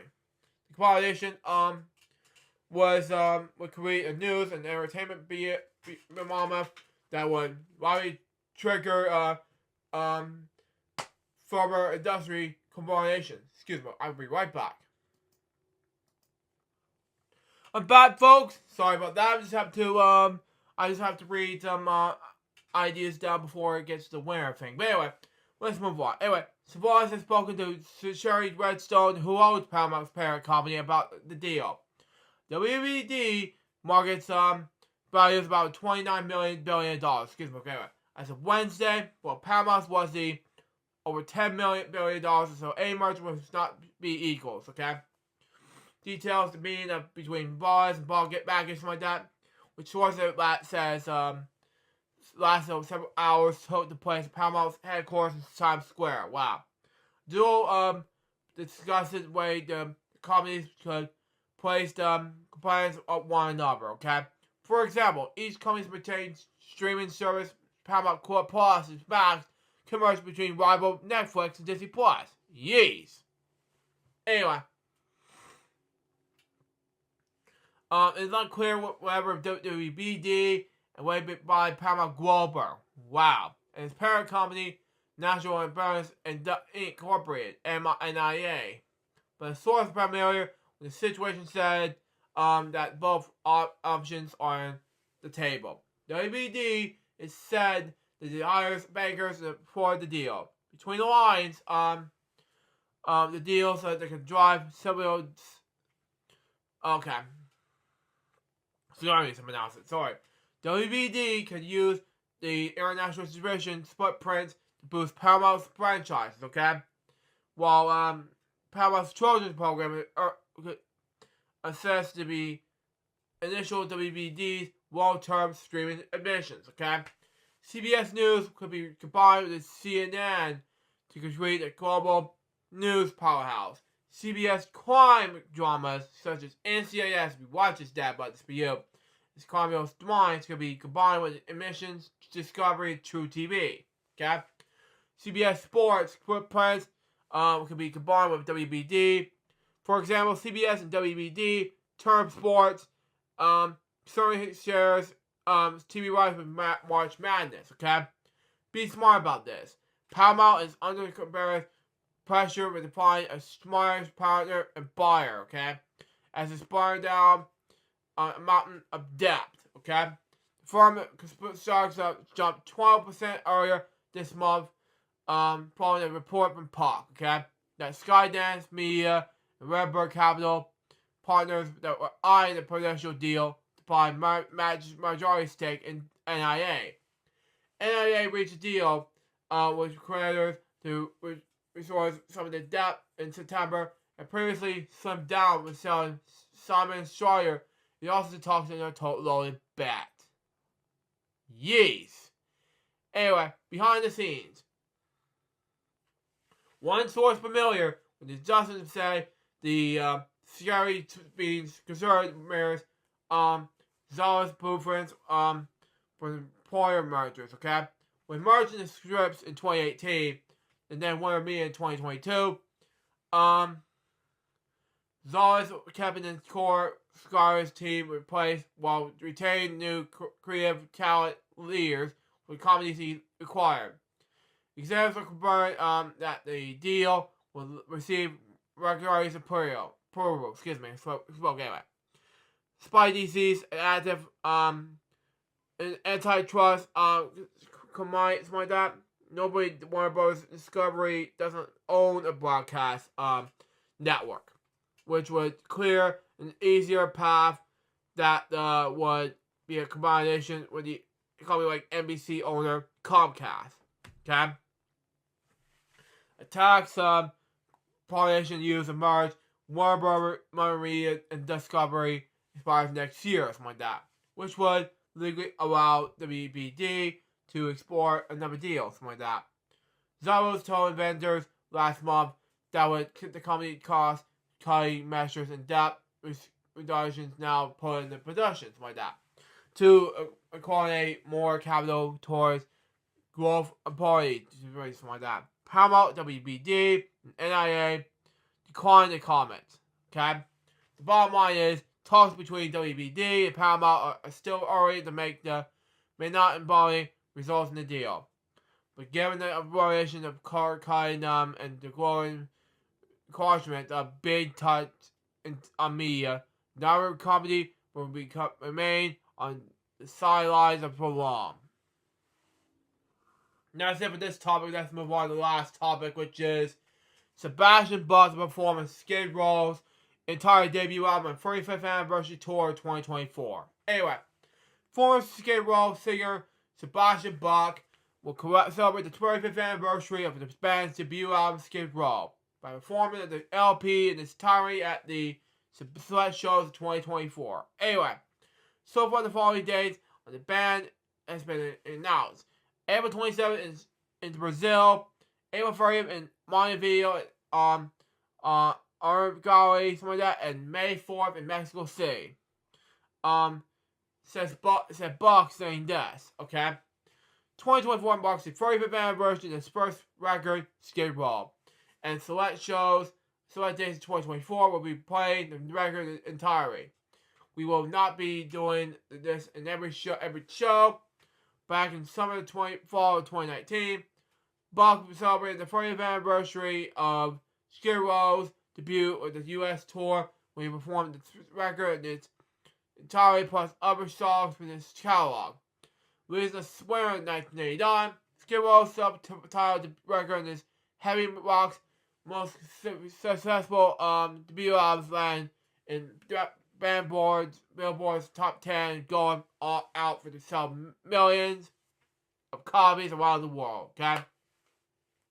The record transformed the bands from local New Jersey claimants and the global phenomenon whose rebellions of attitude, okay? The jaw-dropping talents and set the bar and tone of rock, okay? Music in the 80s and early 90s. Skid Row singles 18 and Life, You've Gone Wild, and I Remember You, among the decade's most recognizable rock albums, and still receive heavy airplay on radio stations across the globe. Okay? Across the country, excuse me. The group again achieved commercial success with the second record, Slave to Grave, in 1981, certified multi-platinum, reaching number 1 on the FwL 200. But from Skid Row until 1996, we were fired. Instead of throwing in the towel, remained members of the hiatus, okay? Took hiatus. Went on to play briefly in the band called Ooze on Monday in 1999. Skid Row reformed and as a bit of suffering over the years, after the lineup considered bassist Rachel Bowen, guitarist Dave Snake Sabu, Sky Hill, alongside drummer Rob Hammersmith and singer Johnny Solinger, Skid Row fired Slater over the phone in April 2015, a few hours before announcing ex-TNT vocalist Tony Harno as replacement. 8 months later, Harno exited the band and was replaced by South American-born British-based singer J.P. Fratt, okay, who previously fronted Dragon Force, Tank, and I Am I. Fratt, okay, Fratt was fired from Skid Row in February 2022, was replaced by Eric Goswell, who was previously a member of the Swedish hard rock band Hot Heat, okay. In 2021, Buck completed a U.S. tour during he was celebrating the 30th anniversary of Slave to Grand, okay? 2.5 years ago, Buck was took 498.7 the Gator, okay? Why is Billy? For you. Anyway, that there's no reason to, for the classic Skid Row not to reunite. Why is Billy? I know Billy's not here with us this week, but we're going to talk about Florida. But anyway, when those guys in Skid Row try to say about me, it's difficult to work with, and let me just say one more time, we have not been in the same room together since the year 1996. That he said, shut the F up, about you thinking about and I'm like. You know what, anything about what I'm like, and the more girls think I'm okay with, we work with, something like that. Broadway thinks I'm okay with, work with. The Trailer Park Boys, and I think I'm okay. Guns N' Roses think I'm pretty cool. We're not getting any younger. Sebastian went on to state that a Skid Row reunion should happen for the fans. We are absolutely running out of bands. And bands that can play in sheds. Something like that, okay? He said. The fact they were still have alive, and we are in their 50s, some in their close to 60s than others. And that to me is selfish, and we are not together. I can play with anyone. I can do play with anyone lives, except with them. Anyway, that's all for topics for today, for this Christmas episode. Before we get to our Web Watching D Plus, we just got to talk about one last thing, and that is, of course, basically the fun facts of the week. Okay, I'm gonna talk about this. Okay, I'm gonna say this to what inspired me to make films, TV shows over the years. Okay.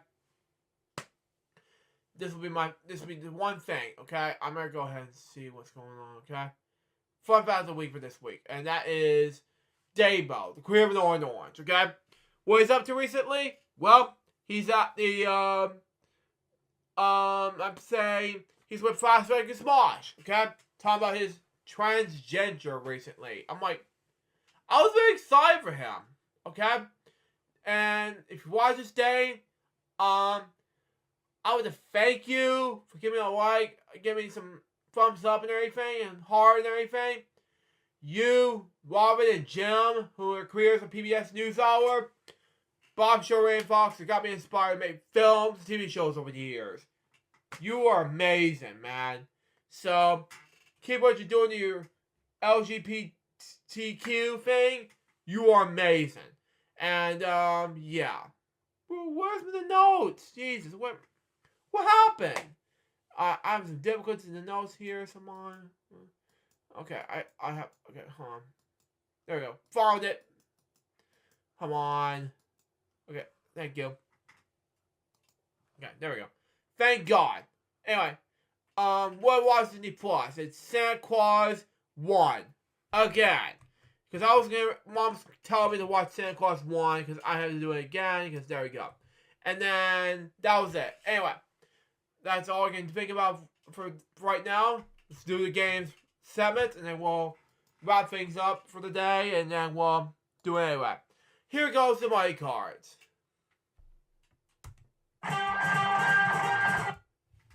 Okay.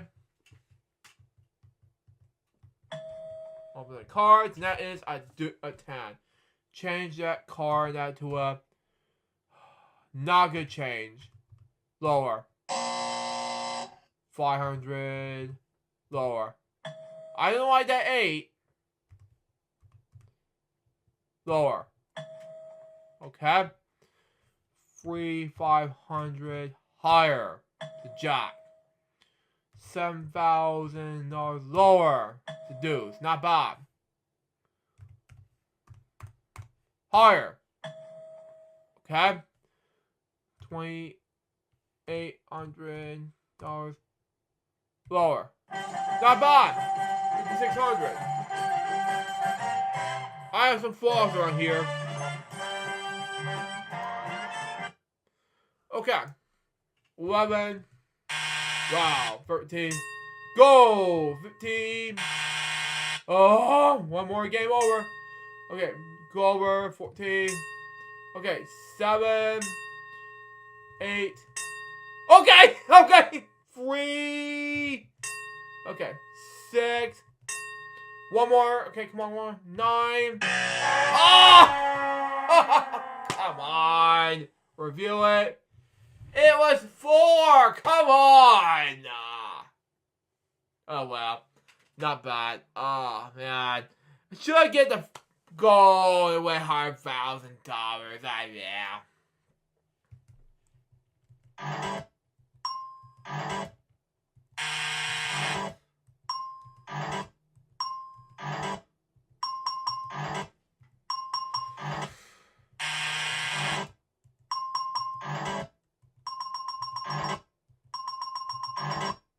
Oh well, not bad. Game over. Let's do home stretch. 1 on 1. Oh my god. Okay, 1. Okay. 7. Not soggy this time. 8. Okay. Red. 2. 1 more. Okay. Okay. 9. Okay. Not bad at all. 3. Oh, gotta be careful. 1 more is $10,000. 4. Oh, man. Review it. 11 and 12. Oh, yeah. I'm not gonna break the walls in this one, but, you know, let's be real. Do a bonus banana challenge. Here we go.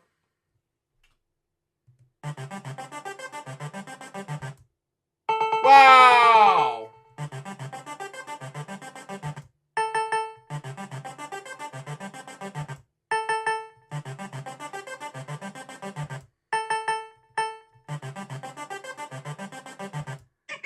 Wow.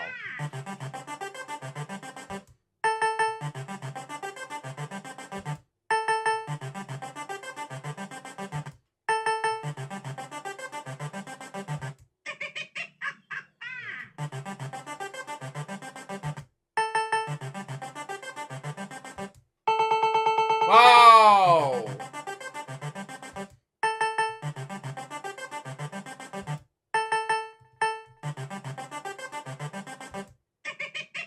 One more is game over, come on.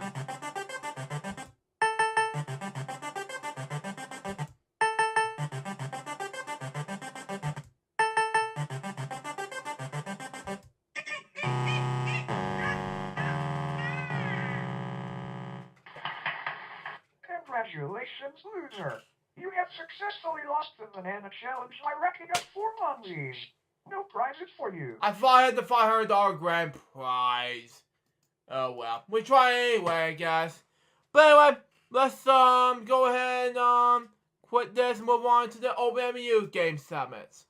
Let's just do NCH around the NES. So that way more easier. Anyway.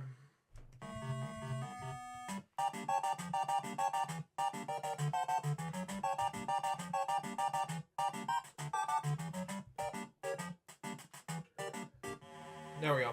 Got it. Okay. Category for the blue put. Okay. Well, I know what this is. Triangle.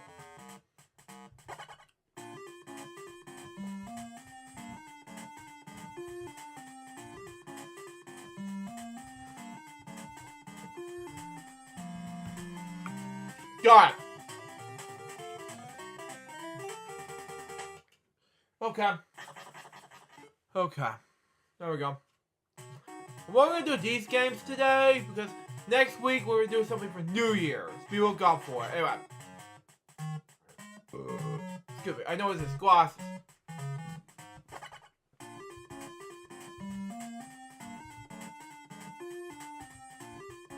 Come on. What? Got it. Thank you. Misspelled it wrong. Whatever game, whatever. Well, since I have time, I'm gonna do like 2 games left. I'm gonna do one more game. You know, that makes more sense anyway.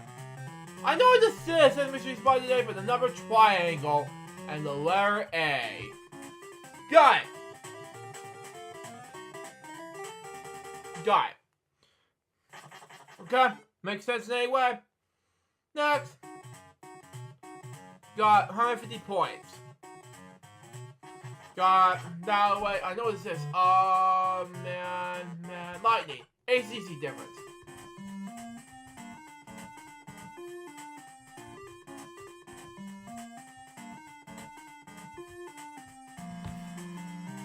ACDC! No, man. ACDC logo. Next. 190 points. Anyway, next. Oh, man. 190 points. Come on, we need to do this. Oh, man, I know what this is. Doghouse. That's spelled wrong.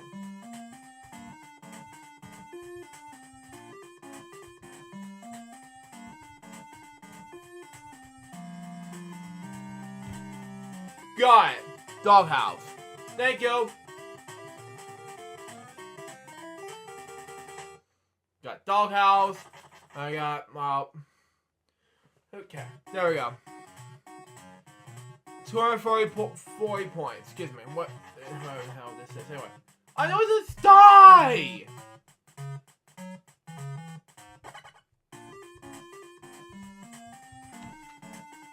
Got it. Okay. Okay, makes sense. Category for the blue puzzle is Pineapple in the Sea SpongeBob SquarePants. Next.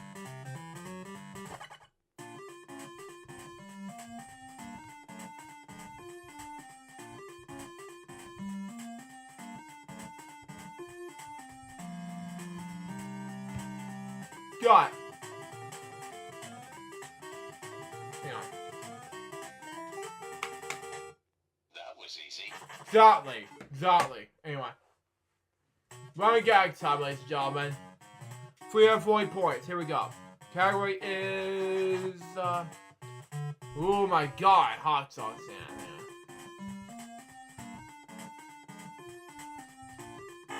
Damn it, oh come on. It's a oh man, screw that.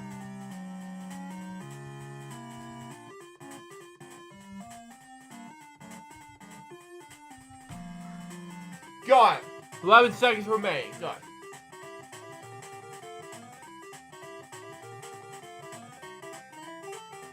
Latest category. There we go. Okay, 3 points. Get whatchamacallit on level 3. Come on. No music. No weapon. No nothing. Come on. No thing. Come on. We need to... Someone whatchamacallit. Fingers crossed. Science, least favorite category. Come on. This one, I do not know. It's like a submarine or something. Oh man, what is this called? Test tubes. Oh, this is a review. Oh, damn it. Excuse my language in this episode of FwL, but yeah. But anyway. Well, this one, do know. Anyway, telephone.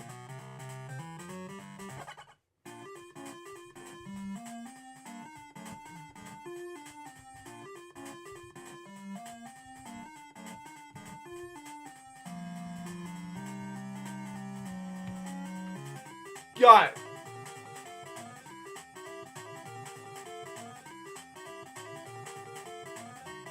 It's to make calls. And we got 3 more puzzles left. 3. We're gonna do this green puzzle HBM colors. Carrie's office. Ooh! We need a tool now. It's a nail piece? What is this? Nail? Oh man, that's not a nail.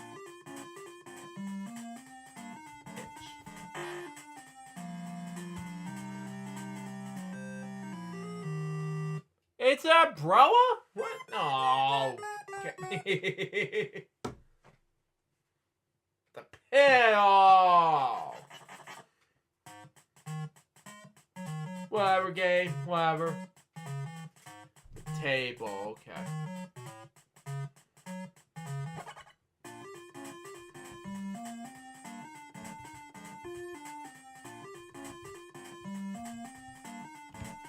Got it. Table. Thank you.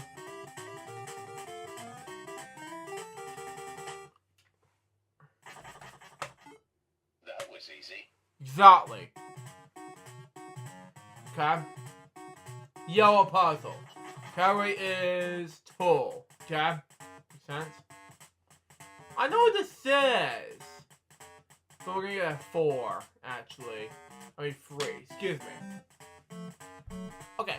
Scissors! Scissors! As in, what is it called? Yeah, I spelled right, anyway. 11 seconds left. I don't have much time. There we go, got it. I spelled correctly. There we go. Okay, get what's we call level 3. Come on, pick puzzle. What's we call it? Come on. What's we call it? Come on. Make a cross. Music? What? That is a big lie. Violin.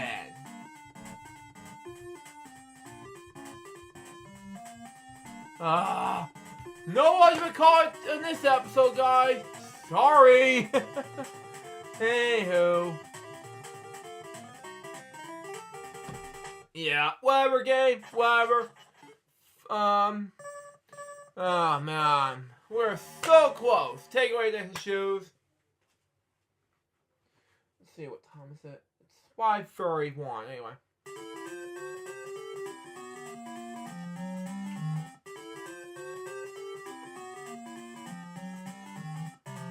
Take their shoes. Oh, man, we're so close. Anyway, we got, I was going to do another game, but you know what? Screw it. I'm not going to do any more games after this. We're just going to do something else, really. Despite of what's going on, the chaos and everything like that, you know, we'll just have to wait till next week. You know, next week's episode of FwL, you know, despite of what's going on, you know. Yeah, next week's FwL, we promise you that, but, you know. Yeah. Just the last day of a new year. Last time of FwL, but of 2023. But anyway. But it's time for the notes now. We got Bedtime Stories episode number 418. Next episode. Then we got the We Wednesdays, Warper Wednesdays, and Bedtime Stories on the 22nd, 23rd. Ripley's Weird or Not. And then I'm going to change a little bit. Speaking of which, despite of what's going on, I got some important news to share with you. As of Christmas Eve, my main channel is about to hit 9,000 videos on my main channel. We're going to have some changes about the notes about the end of next year. So be look out for it. So, yeah, everything going to be changed. Change of plans about these projects. So, there you go. I'm not going to be able to do something with these LGBTs episodes, but there you go on that. We'll be back next week for the FwL, where we're going to do something for next week. So, it's also the end of 2023 bonanza. So, of FwX, be look out for it.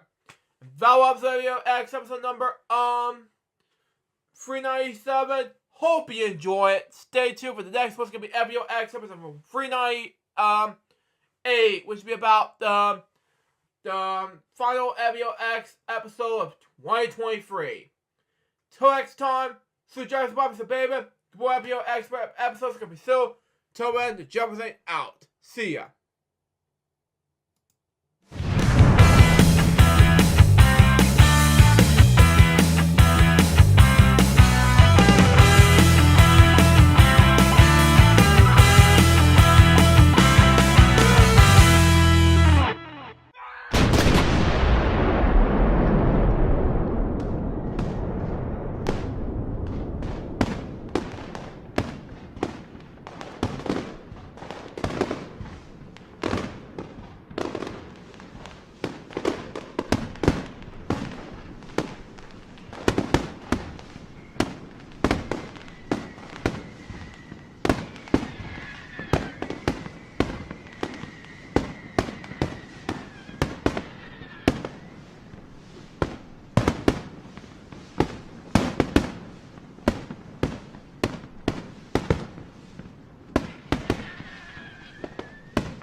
From the very beginning, Luke Jeffers had decided to create a Friday show that is basically a spin-off series of Fridays with PewDiePie, but with a live stream twist. And since then, he focused heavily on tech topics, game segments, throwback segments, and more. However, there are some ups and downs towards this show for the past nearly 10 years now, and then a lot of laughters along the way. For nearly 10 years, FwL has been making you guys entertained, talking somewhat about politics, and of course playing games. And now, for the 10th season of the row, it's time for FwLX. Today, Luke Jeffers and Betty Mooney will be going over some tech topics, playing video games, as usual of course, a return of LJPC BM throwback content, somewhat I watch segments, and many more fun. And now, here's the host of FwLX, Luke Jeffers and Betty Mooney.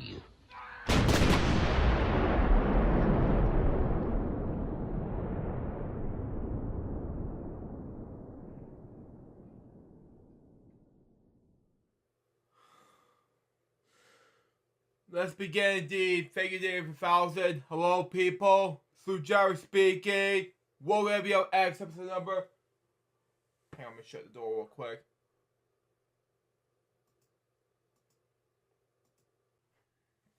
Sorry about that, everyone. Just came back from whatever that was, brain disease, and plus I just had a difficulty with this whole, let's say, oh yeah, Rumble processing. Anyway, welcome to episode 398 of FwL, and today we're gonna have not one, not two, but 3, 4, 5, 6, 7, 8, 9 dev topics. Along with just 2 more topics to read, and of course a promotion that Remix pestered me to request me to do, but he told me to do it anyway. But then I got 2 more Ocean Fallback videos for the last ones of 2023, and of course, what was it? Plus, and of course, to play some games, and there will be no notes this week, but there will be one next week. However, that will be all for this week. However, Bill won't be here this week, but he'll be back. I'm not sure when exactly, because he has family to take care of, but we'll figure this out. Anyway, let's go on to the topic, shall we? So we got for us. His name is Ian Permit, okay? There's case Ian Permit, was American radio broadcaster, author, professor, and I can't pronounce this E word, sorry, deacon. In the early mid-80s, Permit hosted the WRLRW morning show in his college town, along with Vale Wallace, something like that. Permit calls it Ian Marjorie with his wife on KTMY, okay? On the Mississippi Ben St. Paul was the regular Saturday night host on the Valley syndicated paranormal theme Coast to Coast AM, created by Art Bell, okay? On December 1st, 2011, Penn announced to do a country alternative. He would temporarily step down as regular Saturday night host of Coast to Coast AM, being replaced by John B. Wells, okay?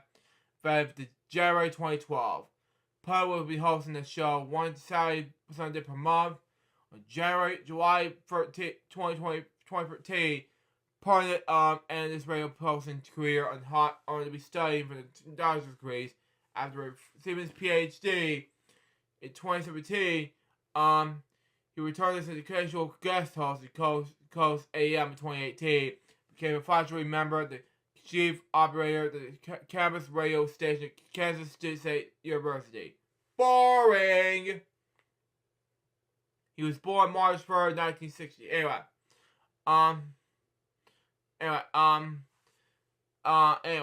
move on. Penn attended, where is Illinois? This is where he was born at anyway. March 3rd, 1960. Anyway, Penn attended the, hold on, let me just quit some apps. No, I don't want to quit this app. Anyway, Penn attended the University of Illinois at Armia campaign. Anyway, where he was a student communist in the Delhi and Illinois, something like that. And he graduated in 1988, the degree in English literature, and I can't pronounce this R word, sorry. Okay, Penn was a Master of Divinity degree with the Columbia Technical Society, Atlanta. Wow. And was obtained the deacon of the Apostolic Church. Okay? Penn entered the Walter Cronkite School of Journalism in Mass Collection, Arizona State University as a PhD. A student August 2013. Okay? Penn received the doctorate in Arizona State in 2013. After writing the dissertation that towered the theory of true crime, forms and functions of non-fiction murder narratives. After college, he under Vietnam in Chase, something like that. This person in the middle of that names Transport, something like that. Penn calls it rock morning radio shows on XLP in the Quad Cities called Ian Chase, something like that. Anyway, something like that. Anyway, and the coach, like Ian K. Chase and the coach, and then Ian Chase and Duke, something like that. With Mike the Duke, Dujan, something like that, and the rock music station KDF, something like that, in Nashville, Tennessee. And in the early to mid 1990s, between its Quaid city stats. And the Punnett was also born WMJY in Long Branch, New Jersey, or something like that. Punnett went on to talk radio at WGA in Chicago in 1993. To do the work there until 1996. He went on to Atlanta, Georgia in 1997. Oh, wow, okay. To host a nightly talk show at WGST under his real name, Ian Punnett, something like that. He returned to WKBTDF morning show in 1998. Although he remained in Atlanta and broadcast the show from the home studio, while co-host Mike Duke Dawson broadcasting the station's Nashville studio. Punnett eventually split up and announced his real name instead of the phenomenon. It will eventually became a running gag, something like that. That show's run ended in early 1999, shortly before the WKBDF switched into country music format. Minneapolis State Paul, but hosted the morning show from 6 to 10 a.m. on KTMY FM from 2002 to 2012. It was known as the Ian Marguerite Show. It was co-hosted with his wife Marguerite. A former TV producer worked with CNN as well as the Oprah Winfrey Show, who do a part of the shows from the studio in their home while getting their own two teenage boys off to school. Good. Punnett's final show was on the station was on December 21st, 2012, after which he left due to tenderness. On August 1st, 2007, Punnett helped report the Mississippi Bridge collapse on CNN. Yes, anyway. Coast to Coast AM. In 1998, Punnett began initially hosting Coast to Coast AM in April 2000. Anyway, Punnett became a regular Sunday night host to Coast to Coast. He was the first person other than Art Bell to be given a night of a week of her name. In December 2001, Punnett left Coast to Coast AM with Ian Punnett to do mornings the Twin Cities and for Holmberg's broadcast and something like that. They could concentrate on finishing Cemetery. Something like that. His plan with Sunday nights was George Norrie. Something like that. He would be eventually take over the entire show with when Art Bell would retire again. A few years later. Although Punnett eventually acted on this as guest host, he would not rejoin Coast to Coast AM on a full-time basis until June 2005, when Art Bell, who had been doing the 2 weekend shifts again, announced he would be the host, wanted to host just one night a week, in order to spend more time traveling with his wife, Romania. Coast to Coast AM with Ian Punnett once again returned to the weekend lineup, this time on Saturdays.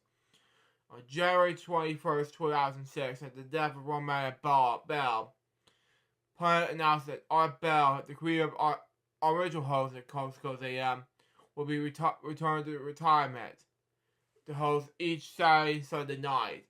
Punnett will then move on to Coast to Coast Live with Punnett, a new 4-hour program on January 28th, 2006.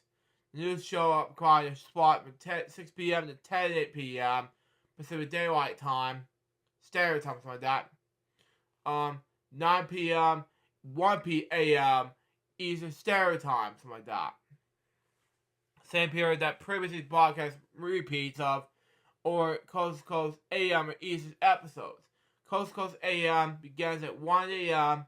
Eastern Standard Time to around 10 p.m. Pacific Daylight Time, something like that. Many existing Coast to Coast AM athletes eventually carried the Punnett's new program into his first night, and with government moms, several new athletes came to board. As of June 2007, it was a measured count that should around 200. Wow. Since his obligations with C2 cam, something like that. C2T's cam, something like that. Especially during this territory Coast to Coast Live. Part of developing a local following of his own.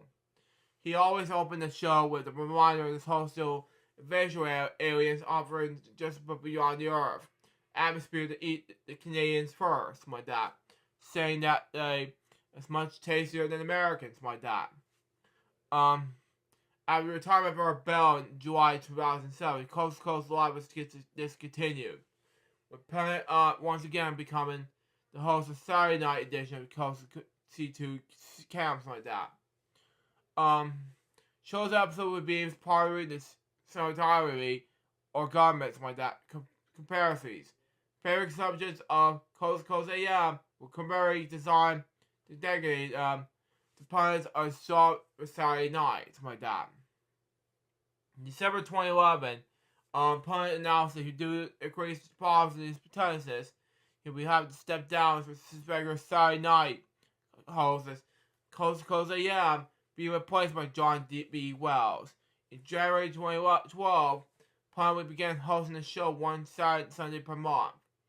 On May 16, 2013, Planet announced he was in the way of George Norrie, who would no longer be hosting Coast to Coast one Sunday per month.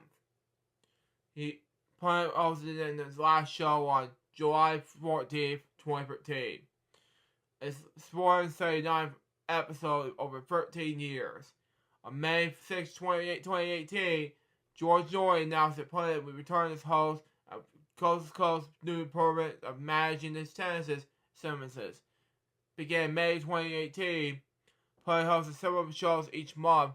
It's one of the show's desired fill-in hosts, but not with Norrie was unavailable. Planet met his wife Margaret when the two were working on their Illinois and the University of Illinois Urbana campaign. Planet was tendencies where he began experiencing in 2009. In 2010, Planet published his first book, his children's book, something like that. This was the Mutt with a popular butt. Wow. His second children's pictures book, Juggler with a Vampire Dog, was published in 2011. His book out of play when you're pissed at God, excuse my language in any way, was published at the April 2013 by Harmony. The book was inspired by Planet's discovery during his duties in the campaign that many religious Americans was on a combo, experiencing anger, declaring, and the prayers, my that. His goals are illustrate with examples from the Bible how experiencing anger is acceptable, even anger towards God. I don't agree with that, unfortunately, because I respect God. Anyway, he taught multimedia journalism at Ohio Northern University from 2016 to 2017. He was a repository member of the Kansas State University beginning in 2018. Chief operator of the campus radio station KSDB-FL. Boring! In October 2023, Planet was inducted in the Kansas Association of Broadcast Hall of Fame. He died on December 21st, 2023. He was 63 years old. My next death topic has to do with Paula Murphy. Born that name, she was an American automobile driver, okay? She who wanted to be the first and the fastest in the many speeds elevators. In 1975, she was described as the fastest woman in wheels by the New York Times. She was born in Ohio on June 16, 1928, and moved to California in 1956. As of 1975, Murray was being the only woman only be allowed to drive an Indy car and speed on the track. This has been 1963 in a Sparbagger car with no V engine. Murray was also the first woman to drive a jet engine car in the Salt Flats. She was also the first woman to license to drive a manual field car. The first woman to have field funny car licensed the National Hot Rod Association. In the 1960s and 70s, she won the number of speed race records, okay? Including Mexico, Canada, something like that. New York to Los Angeles broke a woman's land speed record and the NASCAR woman's speed record. She was also part of the Motorsports Hall of Fame Award, America, something like that, in 2017. And she appeared as a guest on 1963 of December 1st episode of What's My Line, and she was a test car driver. She died on December 21st, 2023. She was 95 years old. Wow. My next topic has to do with the Disney chicks, and it was requested by my good friend Billy Moody. And it has to do with the founding member of the Disney chicks, Laura Rich. And no, Chris Kruger, she was not in the Bee song from Sesame Street. She was one of the band's first 2 albums. She was dismissed in 1995.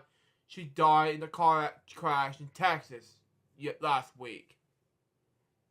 Anyway, Laura Rich, center, seen here in the picture, in 1993, was with fellow original members of the Disney Chicks, Emily Strayer, left, right here, in the guitar, and Marguerite and violin, seen here, in 1993.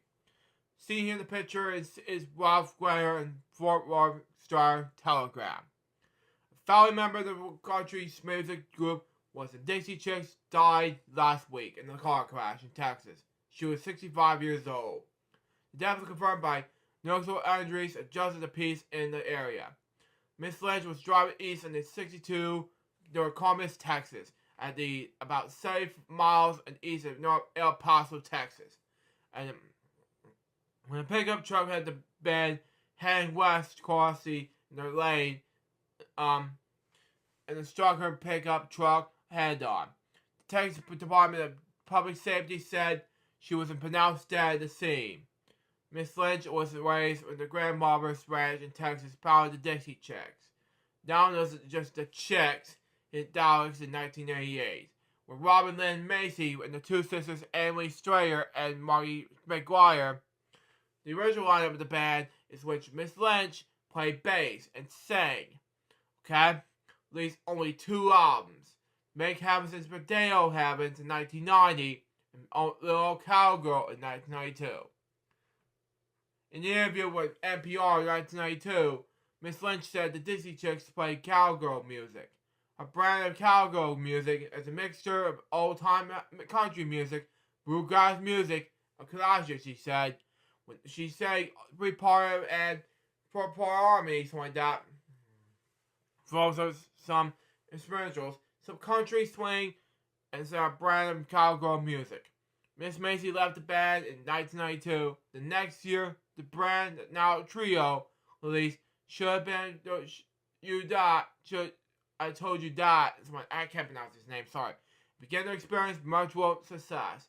In 1993, the Dixie Chicks played an actual ball for President Bill Clinton. But the year I was born, 1995, Miss Lynch was dismissed from the group and replaced by Matt Nally Maines. We were facing going on the 7th year. We're starting to really lay things, Mr. McGuire said, told the Fort Worth Star Telegram in 1996. We're making a future decision. She had, we're going to do that in the future. We're one for the 5 years. I don't want fake Laura. We saw herself on the road for 5 years from now. On social media, the Chicks called Miss Lynch a bright light, with a friendly energy and humor gave a spark on the early days in her band. Laura had the gift for design, a love of Long-Face, Texas, and was instrumental in the early success of the band. The group was her identical talents helped promote us, but beyond busking on street corners and stages across Texas and the Midwest. Laura Caroline Lynch was born in El Paso, Texas, on November 18th, 1958. The Jack and Dorothy Lynch, something like that. Information with the survivor was not immediately available. After leaving the Disney Chicks, Miss Lynch was a paid candidate public relations officer with the University of Texas Southwestern Medical Center in Dallas, Texas, according to Star Telegram. She told the Gord Press in 2003 that she took oil pain and spent most of the time raising her daughter. It was worth it, Miss Lynch said at the time of the ban. Okay? I had to get the ban all over and do it. Now, let me tell you the story behind the Dixie Chicks before the next depth topic, okay? Says this, that forming the Dixie Chicks, okay, are an American country music band from Dallas, Texas. Since 1995, the band was considered the Natalie Main's lead vocals and guitar, and sisters Mari McGuire, vocals Phil Madeline and the guitar, and Emily Strayer, vocals, guitar, banjo, and Mara. McGuire and Strayer both knee Irwin founded the band in 1989 in Dallas, Texas, with bassist Laura Lynch and vocals and guitarist Robin Len Macy. They performed bluegrass and country music, busking, and touring with Bluegrass Festival, congress, and small venues for 6 years without trying a major label. And in 1992, Macy left and Lynch became the lead vocalist. Wow. Upon the signing with Moment Records Nashville in 1997, placing Lynch with Maines, the Dixie Chicks have perceived success in their albums Wide Open Spaces 1998 and Fly 1999.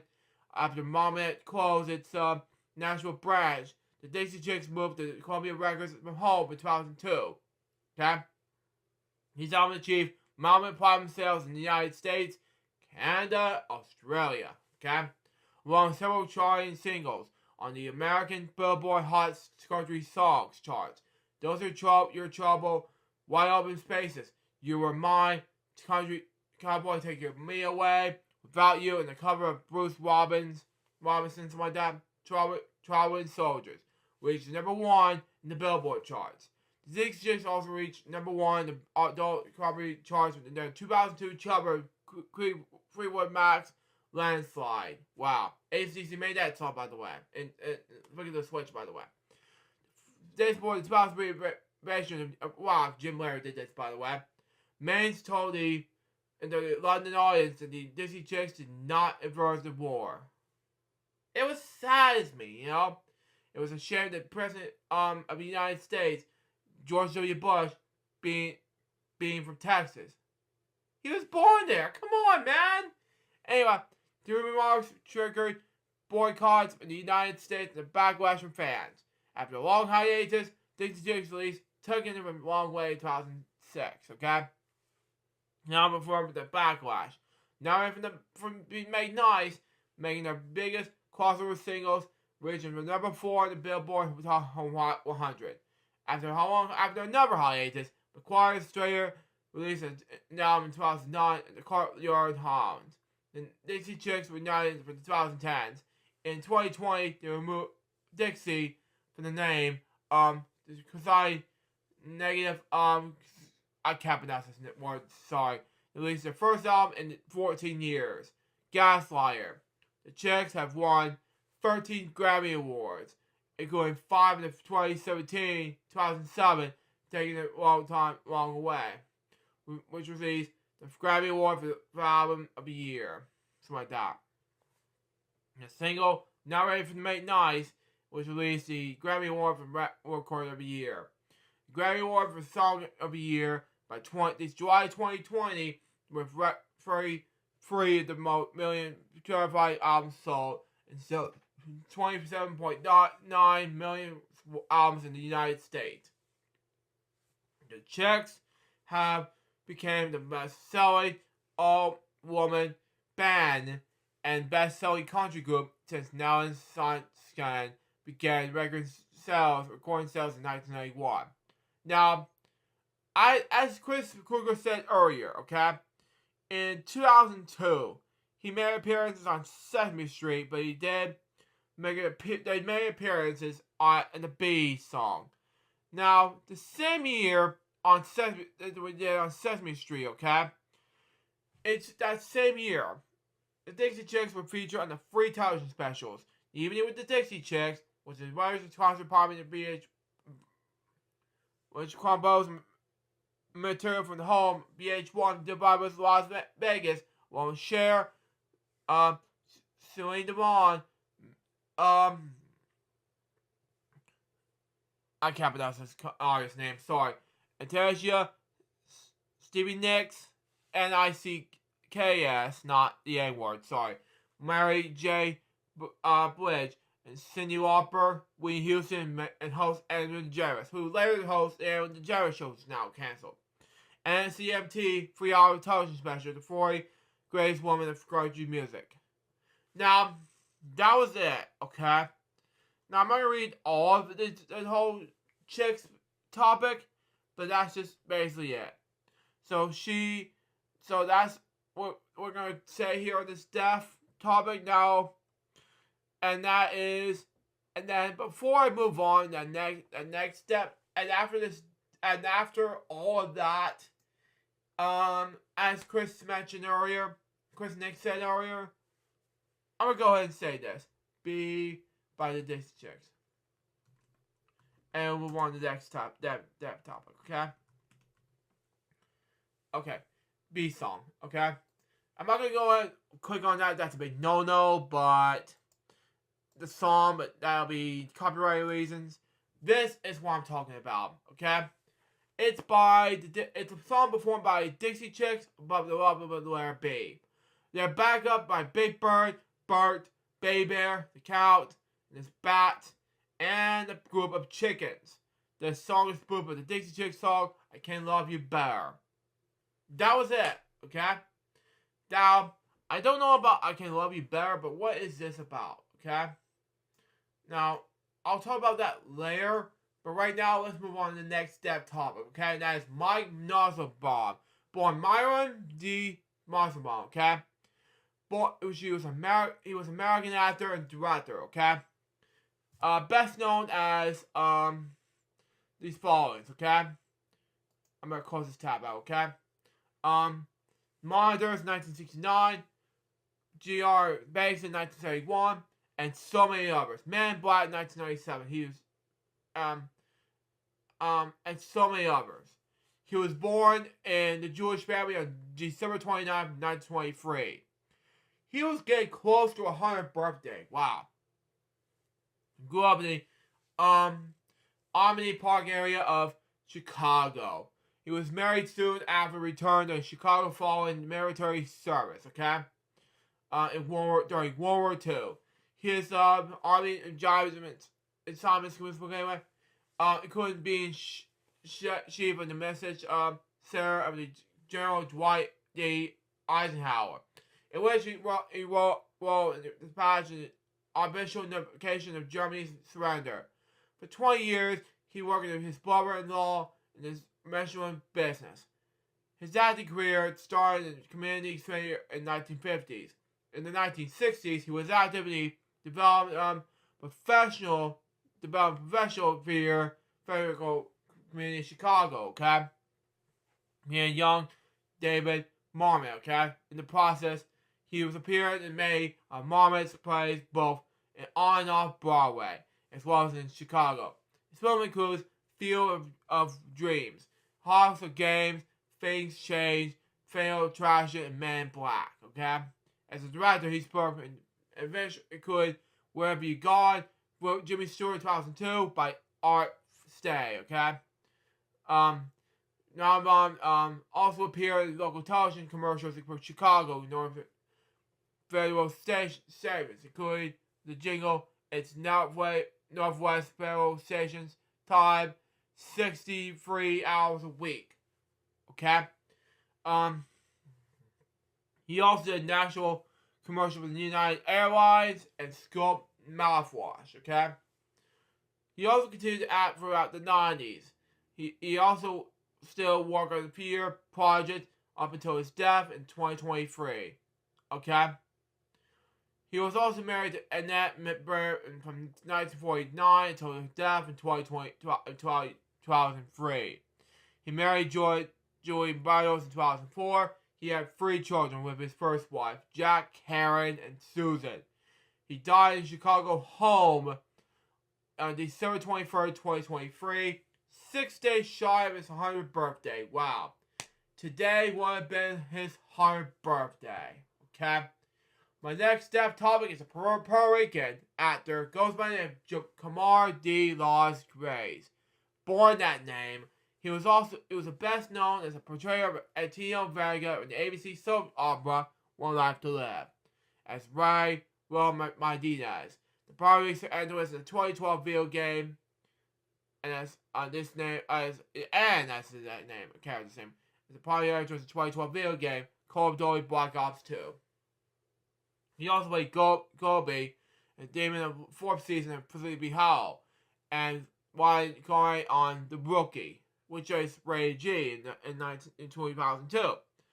Anyway, he was born in November 8th, 1967, St. John, Puerto Rico. Anyway, he stars a Chicago boxer named Pedro Roman Quinn.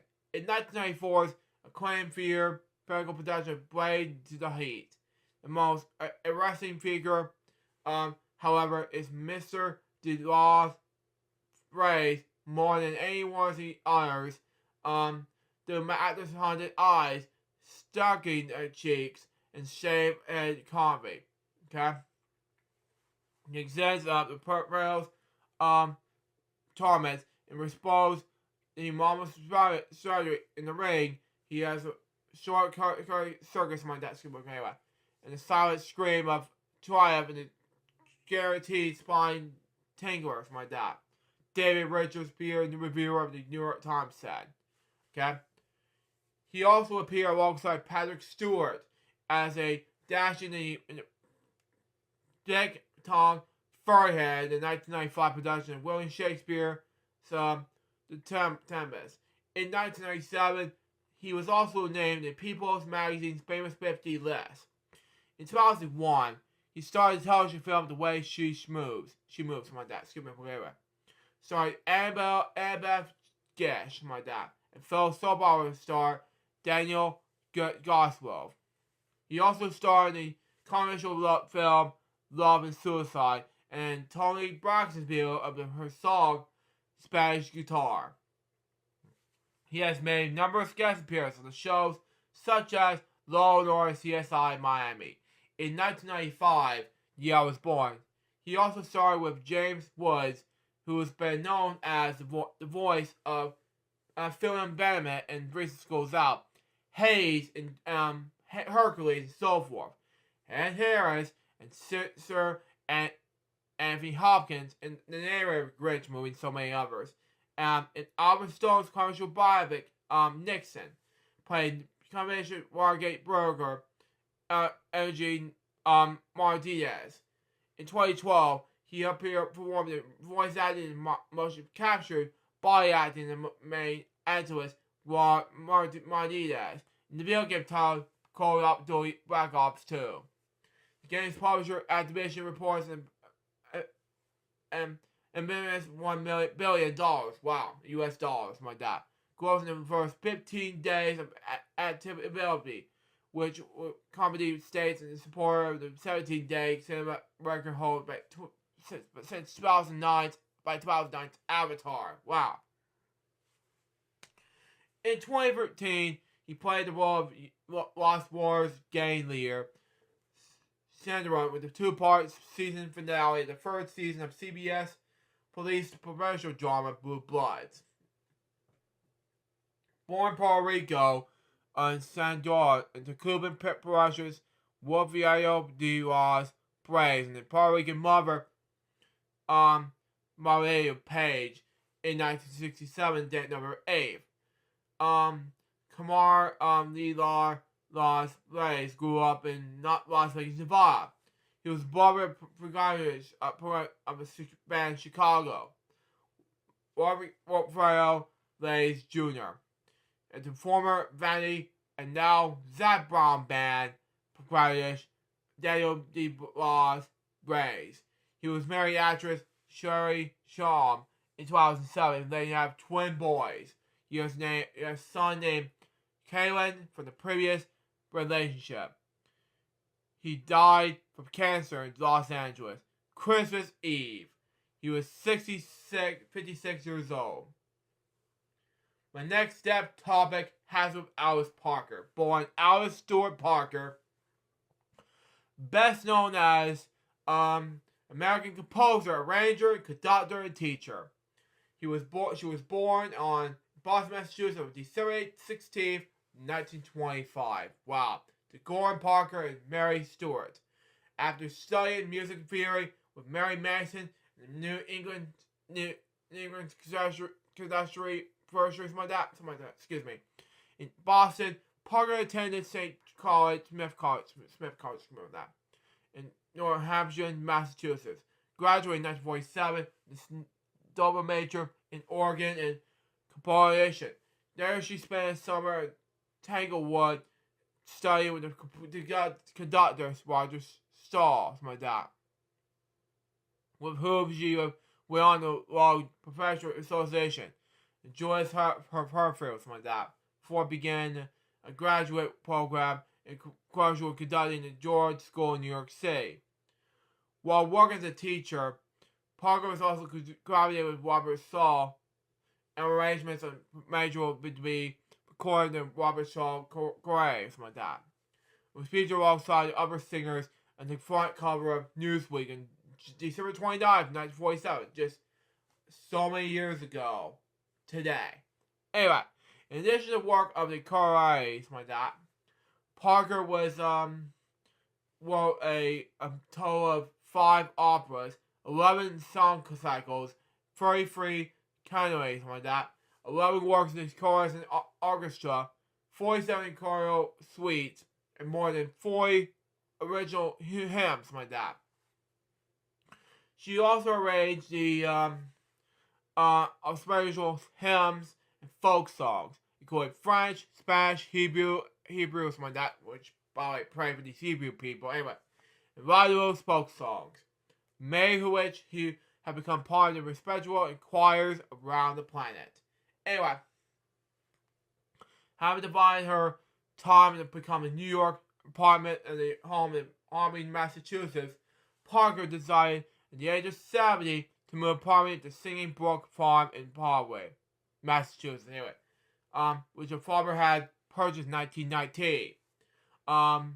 Where she spent her childhood summers. Okay, Holly, she founded the professional choirs of Margaret's Choir in 1985. Okay, she released 14 albums and established a fellowship program to disable big career musicians to study with her. Parker attended the Sparrow Church in nearby Charlestown, Massachusetts, and associated with its music program, something like that. Anyway, Parker served as Board of Directors of Chorus America and was their first director laureate. She received the Distinguished Composer of the Year award for the American Gold Archers in 2020. 2000, excuse me, okay. 2014 block commissions with the American Choral Directors Association and the Harvard Glee Award Foundation Medal in 2015. 6 already doctorates and the Smith College Medal, as well as many other awards. She was a fellow of the Society of the United States and Canada. It was awarded grants from the American Society of Composers, Authors, and Publishers, National Endowment of the Arts, and the Aaron Copland Fund for Music, the American Music Conservator, something like that. She's also honored by the American International Emily Dickinson Society for Choir Suite Heavenly Hurt. In 2020, a documentary film by Errol Miles Bradley was released, entitled Alice, A Home with Alice Parker, produced by HFP, associated with Melrose at Corey Incorporated. Focused on Parker's formative years and a collaboration of text by Martin Luther King Jr., Arthur McLeish, something like that, Eudora Wellesley, and Emily Dickinson. Okay? It was selected for the 2020 Virginia Film Festival. Okay? In 1954, Parker married Dormant F. Pyle from 1918 to 1956. 1976, anyway. A baritone soloist, a member of the Robert Saul Corray, whom she gave 2 sons and 3 daughters. Following his death in a heart attack, choir made up a choiration sang Brahms, which is boring, yeah, I know Brahms. A German requiem in this memorial service in the convent of St. John of the Divine in New York. She died Christmas Eve of 2023. She was 98 years old. My next death topic has to do with Thomas Smollers, my dad. Okay, born Thomas Bond Smollers III. He was an American comedian, actor, composer, musician, widely known as half of the musical comedy duo of the Smollers Brothers, along with his younger brother, Dick. Okay? Smollers and John Lennon became brothers of guitar with this, during the live recording of Lennon's 1969 song, Give Peace a Chance. Okay? He was born on February 2nd, 1947, at the Fort J. Army Post Hospital in Governor's Island, New York City, the son of Rubney Rumnick, and homemaker, and Major Thomas B. Smollers, a U.S. Army officer who died in Pearl in the Japanese in April 1945. Wow. At Moody, California, he graduated from Renato Union High School in Redwood Beach. He was a competitive cyclist and a state champion gymnast in the partial bars. Smollers later attended San Jose State University, then known as State Jose State College, and SJSC, something like that. Smollers participated both in gymnastics and pole vault for the track team. Smollers' brothers intended wanted to be folk musicians. Tom did not feel like he was good enough to be a professional musician. It was fun enough to do comedy. The two began adding comedy bits to their act. It was series of professional performances when they started to do a duet aspects like that. It was all the introduction. I just made up stuff to every song. And Dickie said, "Why don't you try repeating some of that stuff?" Something like that. I said, "I don't know. I didn't know. Will you repeat? Can we repeat the stuff that instead repeating that Dickie could say? That's wrong." And Breezy would say, "That's wrong. You're stupid." Okay. So I began an argument. Thomas Burst Beret in the medium of television was in the regular The Steve Allen Show of 1981. He followed that role in a single episode of Brooks Brawl. Something like that. Smollers Brothers next appeared on CBS sitcom The Smollers Brothers Show from 1965 to 1966.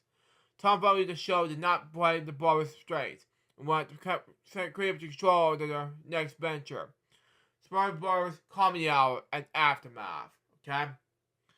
Tom Smollers never creative control of the next CBS show. Variety show entered entitled Smollers Brothers Comedy Hour 1957, okay? The documentary Smollers, something like that, describes how the brothers portrayed Tom fought CBS censors the sneaks of it refers to religion, racial drugs, S-word, I'm going to say, and Vietnam War. Thomas Smollers was widely quoted and having said, "The only valid censorship of ideas is why people did not listen." The brothers' political stance that led to the show's demise. While David Steinberg later claimed the most eventful variety show on television shut down because of political pressure. During the same years, Tom records mainstream songs on such as "Can Help Fell in Love with You." Tom later stated, since Smollers Brothers came on the air, We have no provincial point on view of our social constellations, my dad. I can't pronounce it, sorry. Constellations, my dad. I don't know. It's just involved in such shows on the air. Rock and roll give peace a chance. Before I introduced some initial acts on the Maui Pop Festival in 1987. It became more political advice. He befriended his memory to include quality celebrities like John Lennon. Celebrities like John Lennon, for example. Yeah, one of the Beatles. And, yeah. In 1969, Smalls and Lennon played acoustic guitars and Lennon's recording the single Give Peace a Chance. Okay? Smalls' name was also mentioned in the song. The song was written and performed during Lennon's and Yoko Ono's band honeymoon on June 1st, 1969, in room 1742 at Queen Elizabeth Hotel, Montreal, Quebec, Canada. Okay? Smalls will be seen in a hotel room in 1988 documentary film Imagine John Lennon. Okay? Okay, it makes more sense anyway. Political involvement. After Comedy Hour was cancelled, Smalls became more spirit into politics. I lost my sense of humor, became a poster boy for the first amendments like that. Okay? Freedom of speech, and I stayed buying into it. It was all about 3 years, and I was deadly serious about everything. I'm still politically active. I'm still angry, but I got my right position now. In the 70s, Smalls cited popular comedian Bill Cosby for not taking the stand on racial issues in the day, such as civil rights, okay? At the time, I was really violent and thought everyone should take a stand. I guess I said something that really pissed him off, okay? For a couple of years after that, I say, "Hiya, Bill. How you doing?" He would shake his hand with me, you know, like, off, you know? This makes sense. Anyway, in October 1976, okay, Cosby and Smalls attended the Playboy Smashing Party, okay? The tensions between the two corporations and Cosby punching the Smalls in the hand. Wow. Tom Sawyer's politics and Mark concentrated both in Smalls, Dick, who conversion describes as more conversion. Tom openly promoted Democrats President John D. B. Johnson, something like that, and his involvement in the promotion of the Vietnam War. Tom stated in 2006 that the duels like political philosophy differences were a key part of the ability to maintain the active as long as they did. Their film roles, however, in motion pictures, Smalls portrayed executive turned tapping dancing musician Donald B-Man in Brain, the Paulus 1982 film Get to Know Your Rabbit. He also played a banker, something like that. He also played a banker, in Super Bears. He also portrayed Renard Spike in Silver in 1980. In 1973, he voiced Teddy Bear, Theodore Edward Bear, in the Pappy Free-Leg NBC animated Christmas special, The Bear Who Slept Through Christmas. 10 years later, he voiced him again in the Halloween special, The Great Bear Scare. In 1980, he starred in the film There Goes the Bride. Okay? In 1982, he played in the American cast in Vietnam, in which he was a brave Canadian Mountie chasing down the serial killer at the cheerleader camp. In 1983, he appeared in the episode UK television series Tale the Unexpected. He also voiced the characters in the cartoon Christmas movie Precious Moments, Timmy's Directional Delivery, 1993. His later work began with this, okay? The Smartest Brothers hosted the NBC sketch comedy show Saturday Night Live in 1982. The parody of The Tonight Show is his opening sketch, with Tom playing Johnny Carson, interviewing Dick, okay? sketch the trailer after Tom and a character as Johnny, okay? Try to go Dick and talking to more about Tom, okay? During the 80s and 90s, the brothers turned into television commercials, film spots with KFC, Kentucky Fried Chicken, that is, and Planters, peanuts, allergic, yeah. Anyway, which Tom invoked his famous line, "Mom always did like you best." Okay? The top of the adult soul endorsement for Cheetos. Wow. Delicious, huh? In 2007, Tom and Dick Smarters filmed a series of top 40-second commercials and promotional spots for River Rock Casino in Greyersville, California. To agree with their ads in the recent years, Yo-Yo Man became part of the shows. Tom Smarters created their mostly non-speaking characters in the late 1960s. Okay, a commercial performer that tricks using a yo-yo. The term Yo-Yo Man is registered his name. In the late 2008 tour, Yo-Yo Man was listed at the group's opening night. Okay, in 2008, during the 60th Primetime Emmy Awards, Smarters was awarded with a special Emmy. In 1969, when he was head writer for Smarters Brothers Comedy Hour, the writing staff was awarded for the Emmy for outstanding writing in the comic series. The Smarters had refused to let his name to be on the list of the writer's name nominated for the Emmy because it felt like his name was too covetous. The award of the 2008 ceremony was presented by Steve Martin, one of the writers who originally won the award. Wow. In the December 2009, Tom and Dick both guest starred in the 21st season episode of Simpsons. It also featured Cooper, Penn, and Ellie Manning. Okay,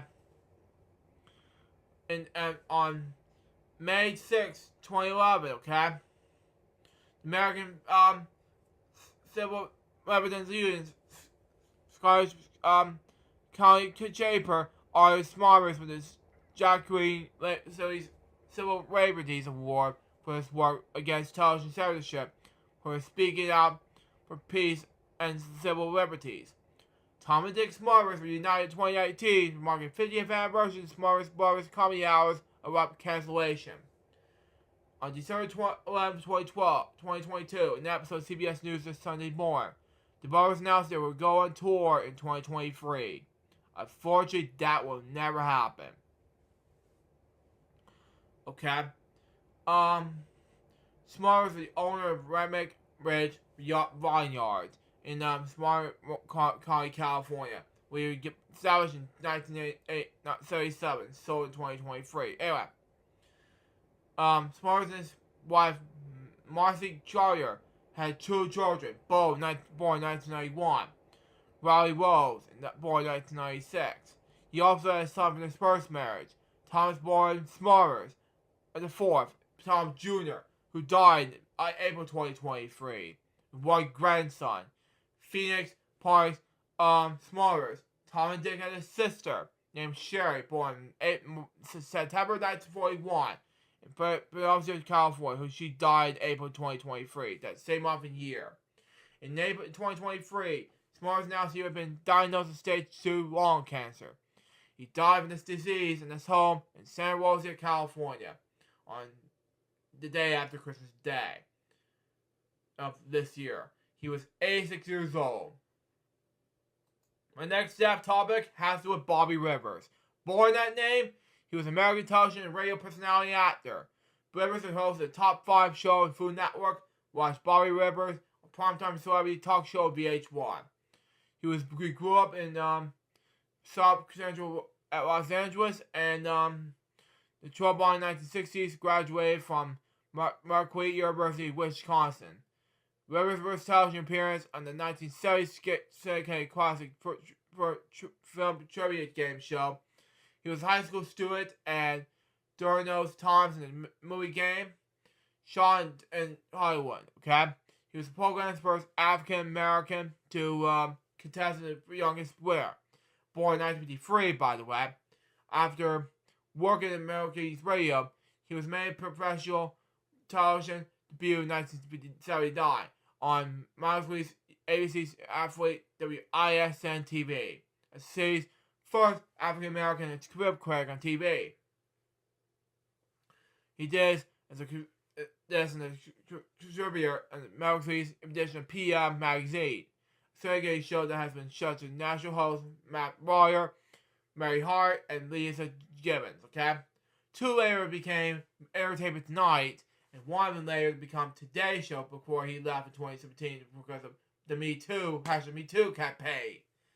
During that time, he was taped to be auditioned as a positive movie critic replacement with Gene Siskel and Roger Ebert. The two sadly passed away in 1999 and 2022 respectively. Left Chicago PBS for Disney syndication. Okay. In 1984, he moved up to co-host and associate producer of Live Weekly weekday show WISN. Career continued with this. Okay. After that show was canceled in 1985, Rivers offered a job as an entertainment reporter for WPIX TV, New York City. Then in 1987, he was hired as a DJ by the American cable television channel VH1. Executives there otherwise his comedic and interview skills would led to his own show in the network, but the following year he called it Bobby Rivers. Watch Bobby Rivers. Excuse me, okay. Stephen Owen and the New York Times call him master interviewer with the gift for banter. On VH1, he interviewed Paul McCartney, Kirk Douglas, Murray Streep, Mel Gibson, Carlos Serra, Raul Julia, Michael Caine, Mel Blanc, the late Mel Blanc, that is, Julie Foster, William Merdelli, Marl Thomas, and Norman Marrier, among others. He also beat Jay Simmons with the network's new edition, Rosie O'Donnell, who was until 1990. Rosie O'Donnell later became the host of Rosie O'Donnell Show in 1996 until 2002. Rivers hosted the two short-lived syndicated game shows, one called Bedroom Buddies in 1992. He was supposed to be the lifestyles and the entertainment report of local WNBC TV's Weekend Today in New York City, and WNYW TV's Good Day New York. Later, he was hired as a replacement for Australian personality Gordon Elliott, who have left. Rivers have been performed on stage. Okay, and so appeared on the television show The Sopranos in 2000. He was an entertainment editor for the Lifetime Live show on an ABC News Lifetime TV weekday magazine hour. He also worked with the camera for his host Deborah Roberts and the late Dana Reeve. As a cancellation of Lifetime Live, he hosted Food Network's Top 5 in 2002. Production ended in 2004, but the show was weekly repeats until 2008. Whoopi Goldberg, a one-time host and Rivers VH1 talk show, picked him to be weekly film critic and entertainment reporter on the national weekday morning show for premiere radio, Wake Up with Whoopi, okay? Show lasted from 2006 to 2008.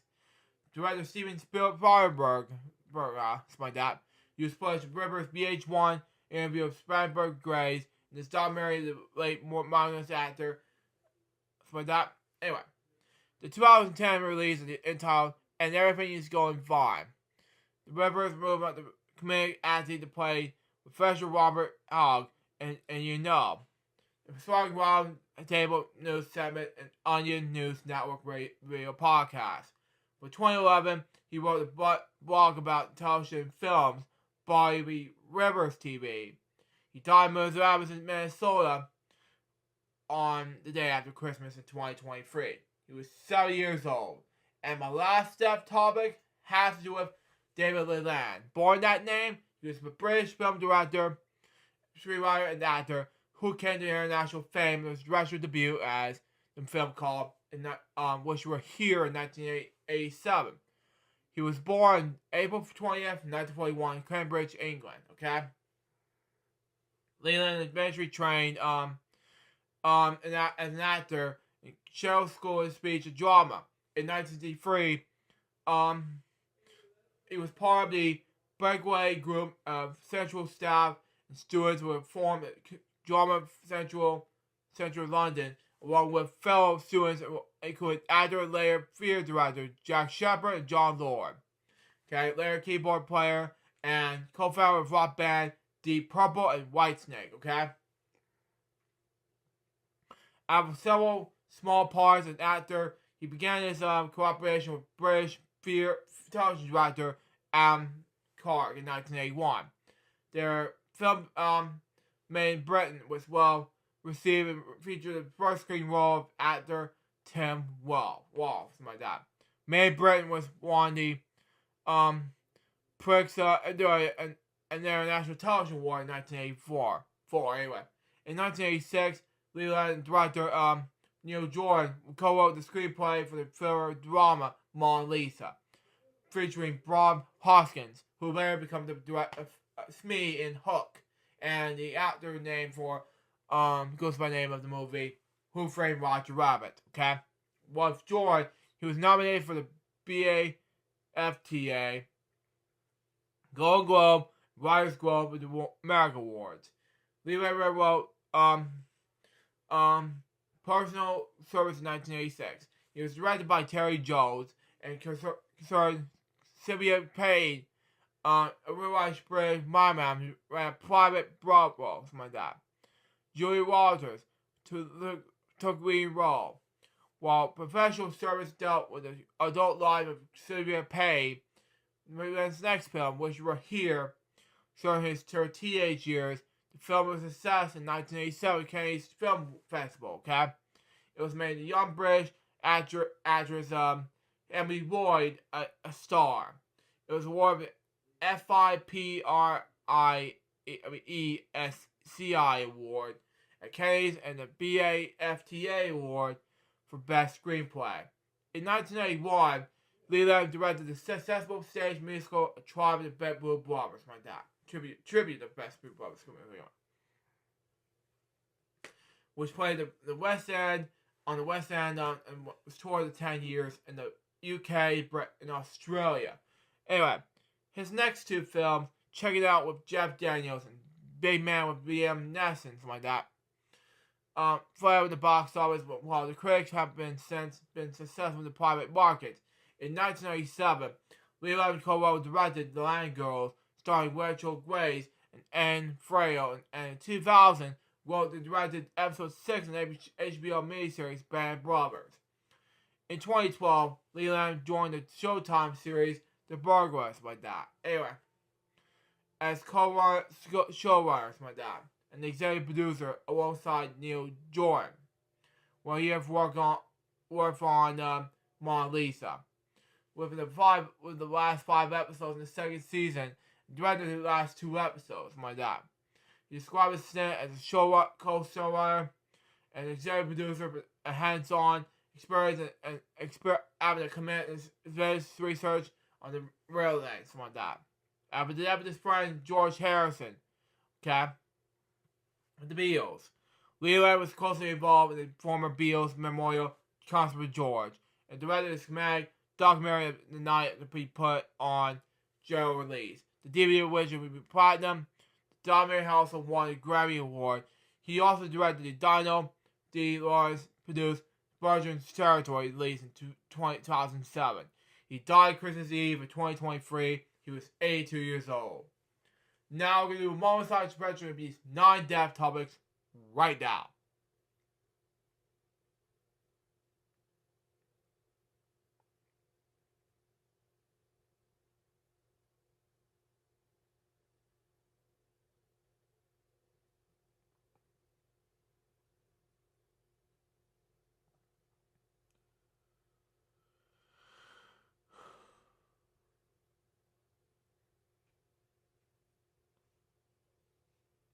Thank you. Recipes these 9. I'll be right back.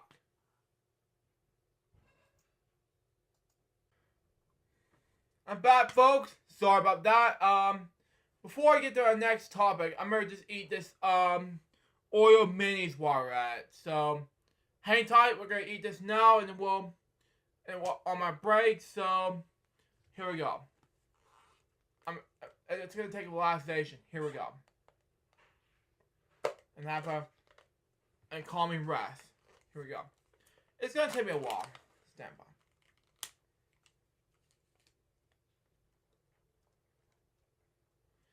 Okay. Stand by, folks.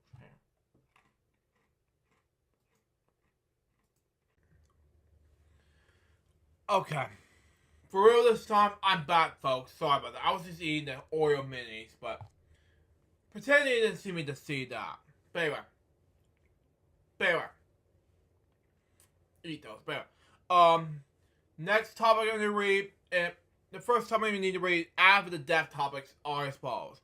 Muppet Babies, copyright, lack of studio cooperating with keeping up streaming. Why? Now, I grew up with Muppet Babies in the late 2000s. When I was in teenage years.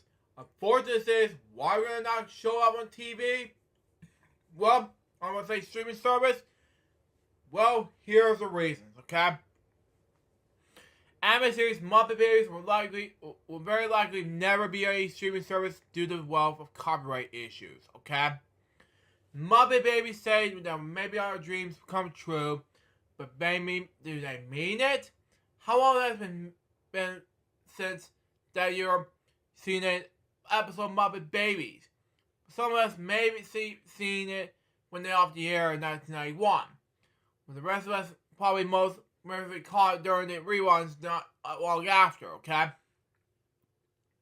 Unless we talking bootlegs or VHS rips like that, they're probably the last time you've seen the animated show, okay? So what gives? We're the diaper-clad version of Kermit, Piggy, Fozzie, and the rest of the gang. Well, sad news about that. According to Guy Gregorus, which is under the Jim Henson Non-Muppet Babies, the revival series, by the way. The reason we'll never have the show and the rights, if you remember, the show will quickly incorporate clips of the classic movies, TV shows, and more as part of the Muppet Fantastics, part of the action that works of Raiders of the Lost Ark, from Lucasfilm, by the way, Star Wars, and Weird Al's Eat It video. Wow. Back in those days, everyone loved us, which I love the most, by the way. They love Jim Henson. They do everything with us. We didn't fill our forms, requests, this or that. They possibly did whenever we wanted to do with the blessing of all of the studios these days. You know, they're owned by Disney Universal, and they're not, commercial-wise, at their current level that we have in the 80s, he added. That's why I'm sorry to say you will not be seeing the original Muppet Babies, and this is the question I get to ask, and I have to do with the babies. And I know how much you guys love the babies, and would love to have them back, but I don't really know the way we will have it happen. It's copyright trademarks, that sort of thing, unfortunately. It's too much, you know? It's too much. Anyway, while one might feature, the rise could be easily clear now that Disney owns networks of Star Wars. There's still plenty of that the studios doesn't get a gripe on it. The Stellar Muppet Babies fate on anyone ever being available on streaming on home video. Through limited sources at least. It's a shame that since a child in favor of May, myself included, according to news reports, says on Jumbo.com, it was written by, the news report says this. Matthew played, okay? But nothing has bunch of DVD emerge. Hell, I even wrote the Muppet Babies despite more than a decade ago. And just about anything that Kamal's holds. Also, the original show, which ran over 100 episodes, after having been birthed with the sequence in Muppet Take Manhattan. Disney had to compromise it, given them 5 years ago. Were you a fan of Muppet Babies growing up? Let us know below. And that's for that topic. Now it's on the last topic, and then we'll do the promotion. Apple with the restart, and it was requested by Remix Palm, by the way. Apple to restart watch sales after court's memory blocks imports ban. Thank God. Anyway, I was gonna say sad about it, but it was thank God moment. Anyway, Apple eventually returned to selling its most advanced Apple Watch models in stores.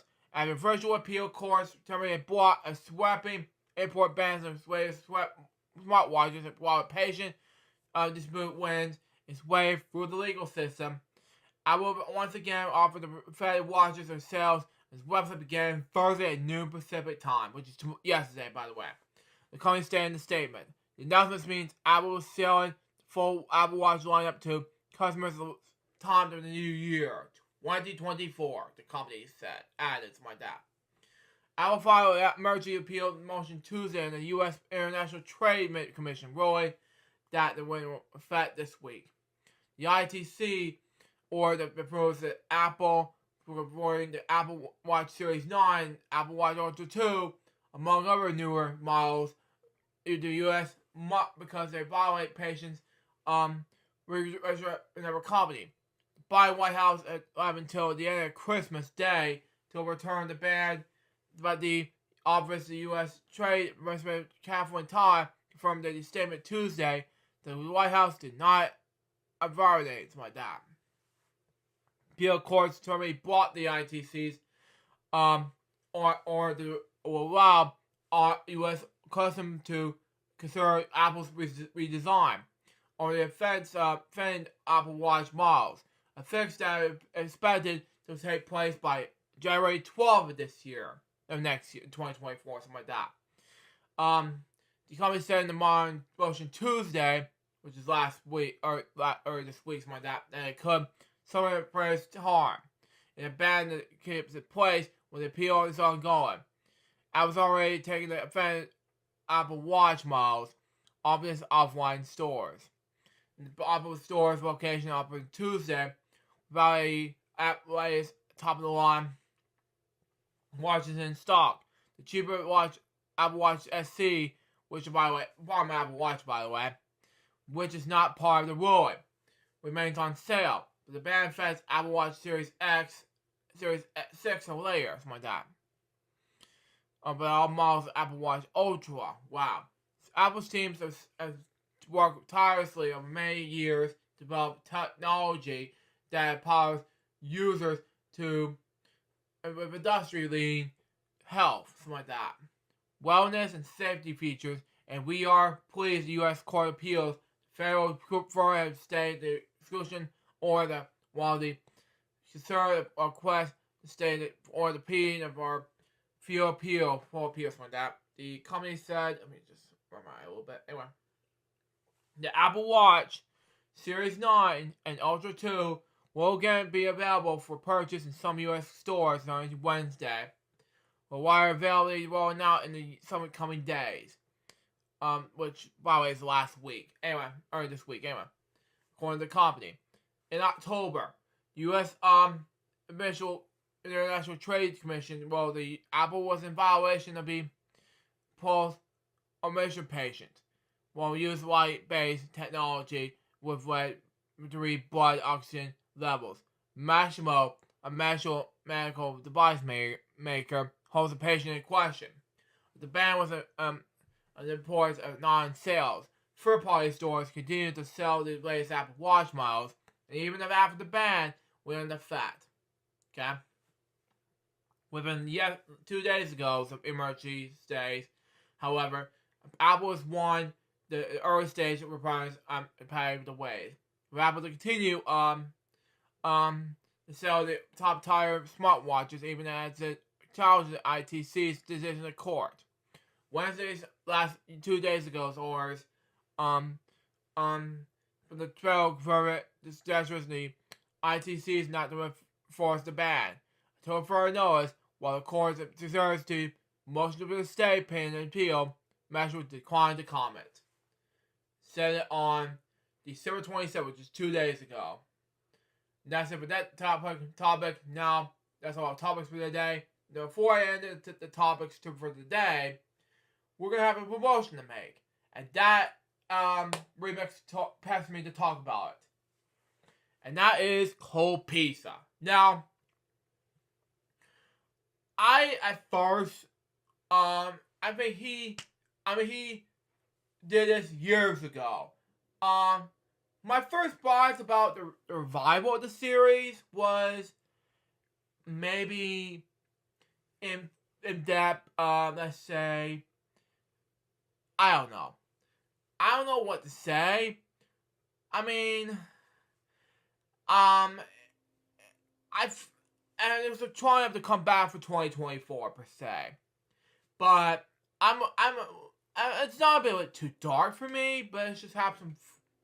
But I didn't want to dislike per se. But at first, I was a little bit too rough this week, unfortunately.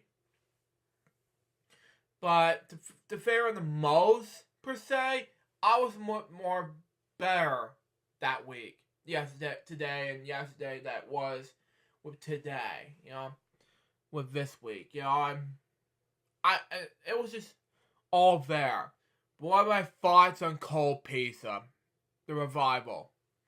I think it'll be safer to say this, but it's coming in 2024. By the way, I think it'll be exciting to say the least. I think if it was remixed, I'll say this to you.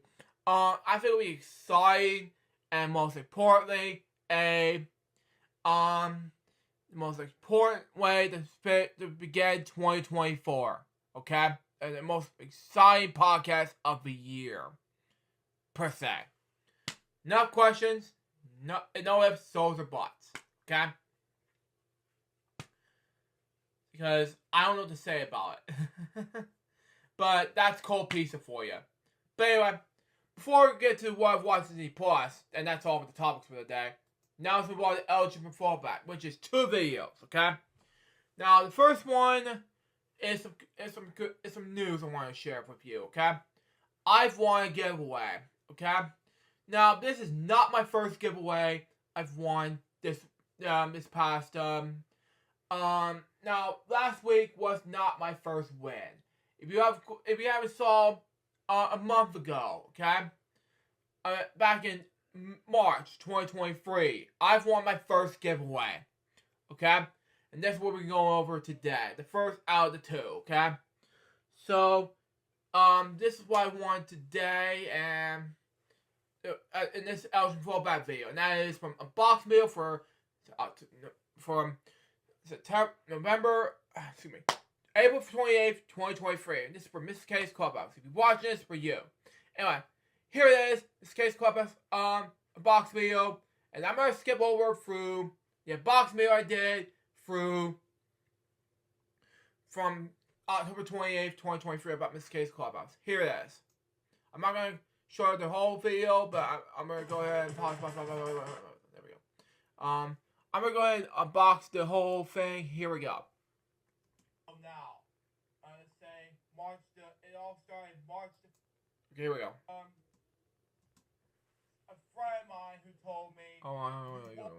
features some 6-hour VHS tape, so there you go on that. Okay, here we go. And for now, today's my last package for the day is a friend of mine who told me you won, Luke. And let me tell you a brief story before I open this package, okay? He told me you won, Luke. And I woke up my 3-hour nap, and I didn't expect to win this giveaway until now. Let's say it all started March the 4th, 2023. They said the winner is Lou Jeffers. I was in my nap, my 3-hour nap, feeling dope, felt so horrible. And then I fell out there at 1-something-ish p.m. while I was in my nap. I woke up and he told me, you won, Luke.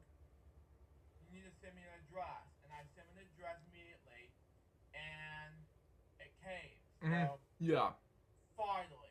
So, I want to give a shout out to my friend Karen Stark. If you watch this now, this video that came to K's Clubhouse. So, without further ado, let's open this package now, shall we? What we got for us? disclaimer, I have to put scissors out of the way so that way more easier. And yeah, let me put some hair piece in my package. Ooh, okay. Oh, wow. Wow. Hair piece in the package. This is continue on. Giveaway package. Ooh. So that way more easier. So. Okay. Makes sense. Okay. Yeah. Just to remind you, once you get done with this. Oh, okay. It makes a whole lot of sense anyway. I do not want to put out a bit of. Okay. Okay, that did it. Okay. What's in this package? Come on.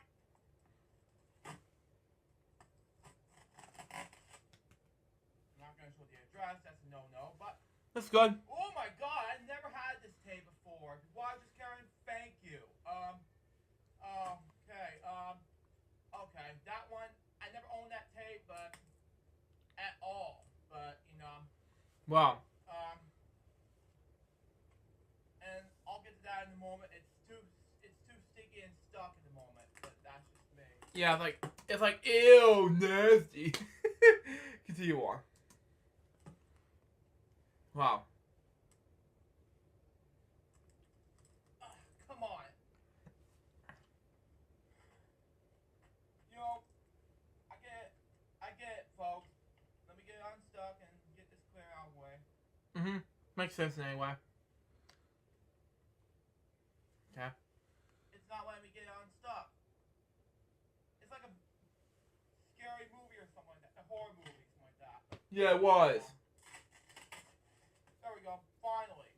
Thank God. Hide the addresses. That's a big no-no for everybody who watches this unboxing video for everyone. See what it is. Okay. The first one I got is the 1995 copy of Barney and Friends. Families Are Special. I never had this before. Although it's rusty and everything, but that's just me. Come in.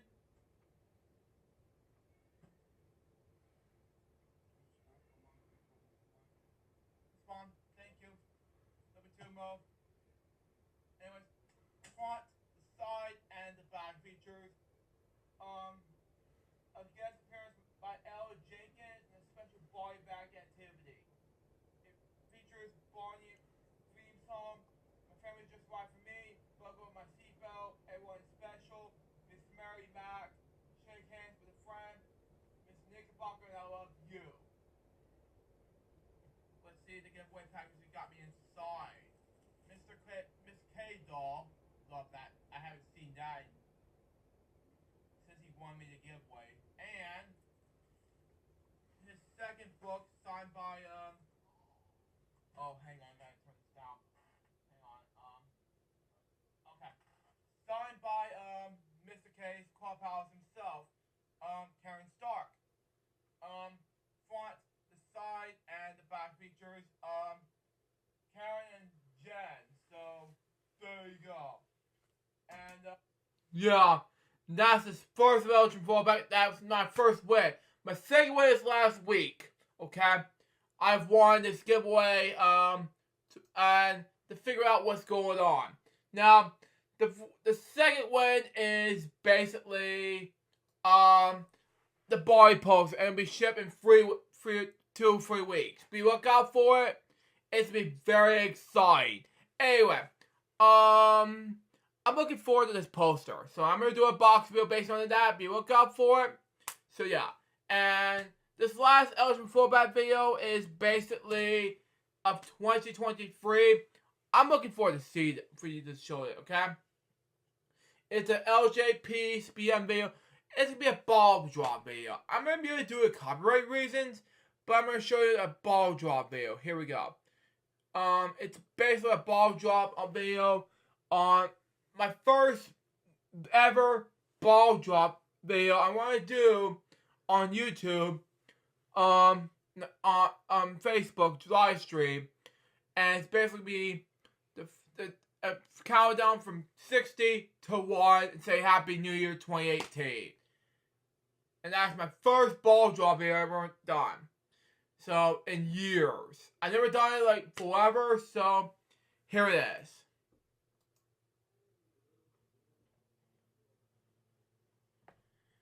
Good evening, everybody. everybody. This is Jerry speaking. Well, 2017 is long gone, and I'm just about to get some water before we start the new year for everybody for 2018. So, yeah. Laying in my bag, everyone. I know Brian's gonna do his Facebook Live. Yeah, fortunately, it's remix. Yeah. To make more sense anyway, Luke Jeffers 2017, getting close to 2018, continue on. But as of now, I'm currently getting prepared for the new year. The new year starts about 3 minutes from now, 2 or 3 minutes from now. As I'm recording the new year currently, 2018, as we speak. Yeah, and why does my hair look like this? It is cottage wrong then. My hair look like that now. Continue on.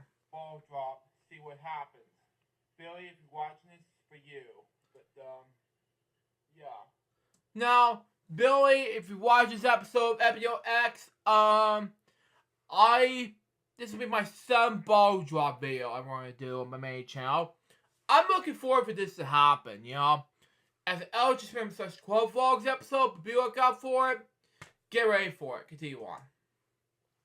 So yeah, what do you say? He's right. Yeah. He's right here. He's right in the bed. And yeah, folks, I'm gonna make some videos due to copyright reasons, so let's do it anyway.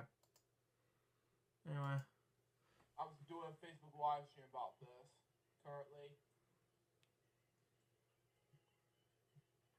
But yeah, I was drinking water. Don't ask me why. And this is a different cup, not a different type of live stream. Different. Yeah, I'm supposed to be doing this, not anyway. But anyway, next. Yeah, it's a thing. Yeah. I'm just gonna let you know that my favorite moments of 2017 is my first day of the job and other things like that. Well, it's difficult for me, yeah. Which is great, but you know, we're gonna go with that right now.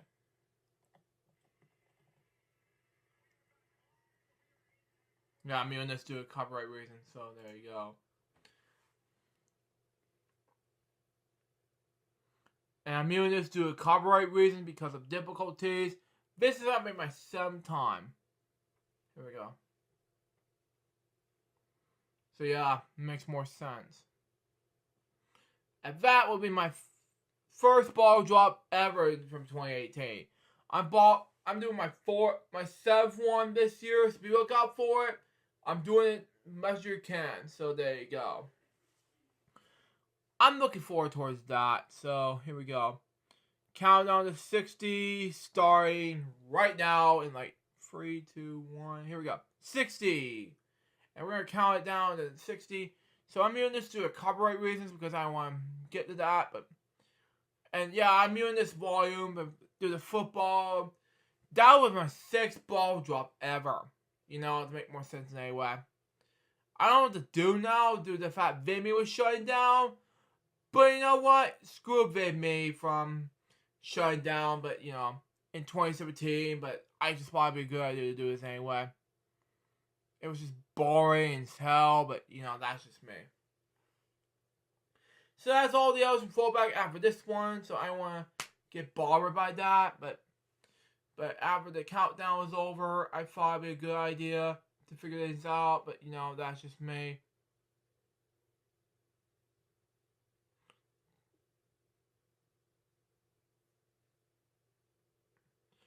Okay, let's go ahead and say Happy New Year to 2018. Yeah, let's speed it up a little quick. Yeah, this will be it for now. Okay, you know what? Happy 2018, and that's it. Okay, I'm not worried about that right now, so there you go. That's all we're going to talk about for fallback, okay?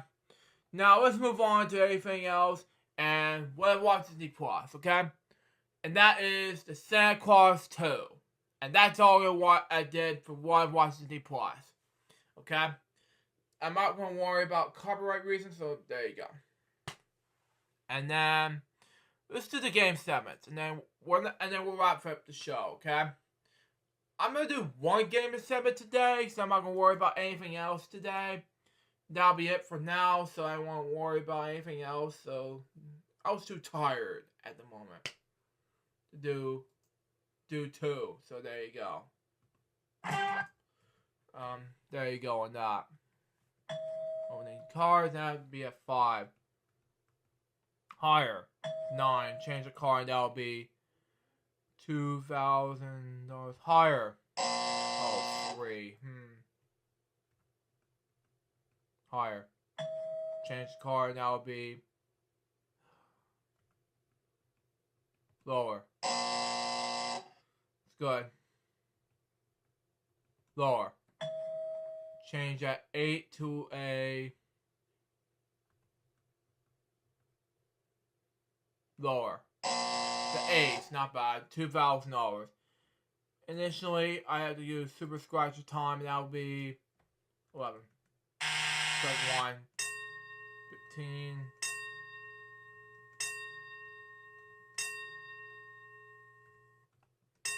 Wow, 5. Oh no. 9. 8. 7. Yeah! Review it, and now it'll be... Wow. Okay. 1 strike free. Wow. Okay. Makes a lot of sense to me. Anyway. Man. Change the color.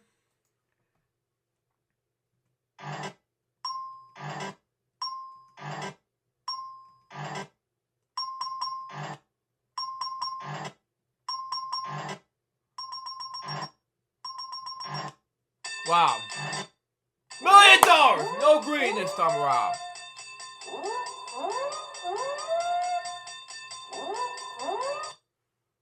One. Thank you.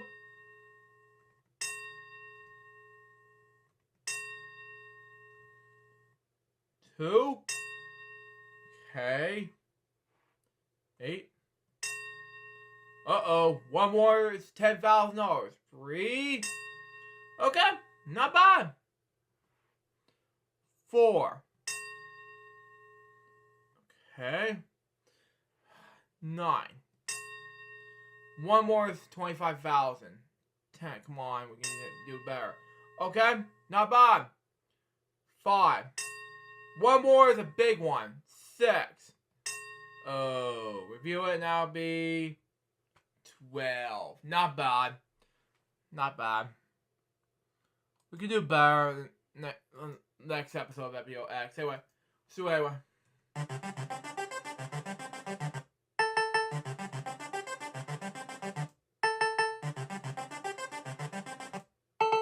Wow.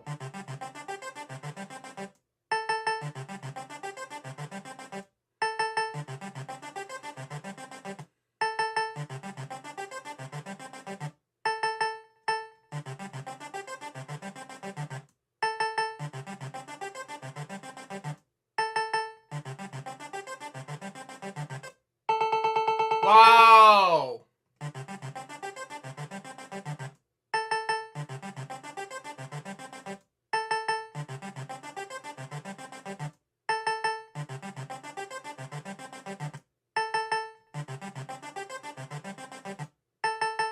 Wow!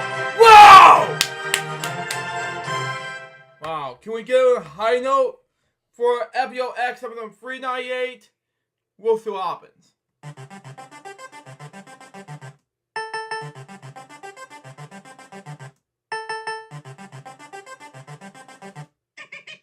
Furry Sponsy, it's okay, shake it off. I'm doing so well.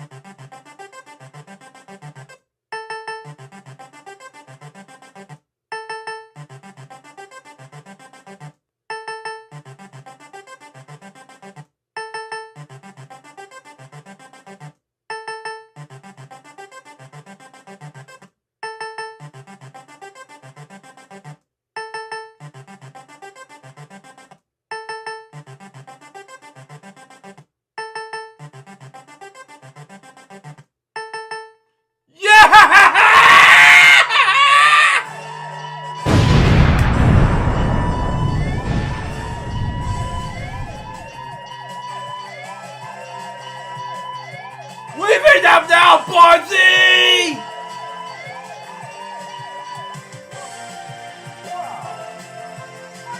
$500,000. I can't believe that you actually received my challenge. Well, I suppose I will congratulate you on winning over $500,000 in cash and prizes. Well, that will end off FwX for 2023. And on a high note, thank you for watching FwX for 2023. This is FwX episodes for 2023. We'll be back next year for FwX for 2024. Yep, stay tuned for the next one. It's going to be a new year for 2024 episode. This is the second part of FwX. Till next time, this is Lou Jefferson by Baby. We get more FwX episodes for episode. Till then, say out. See ya.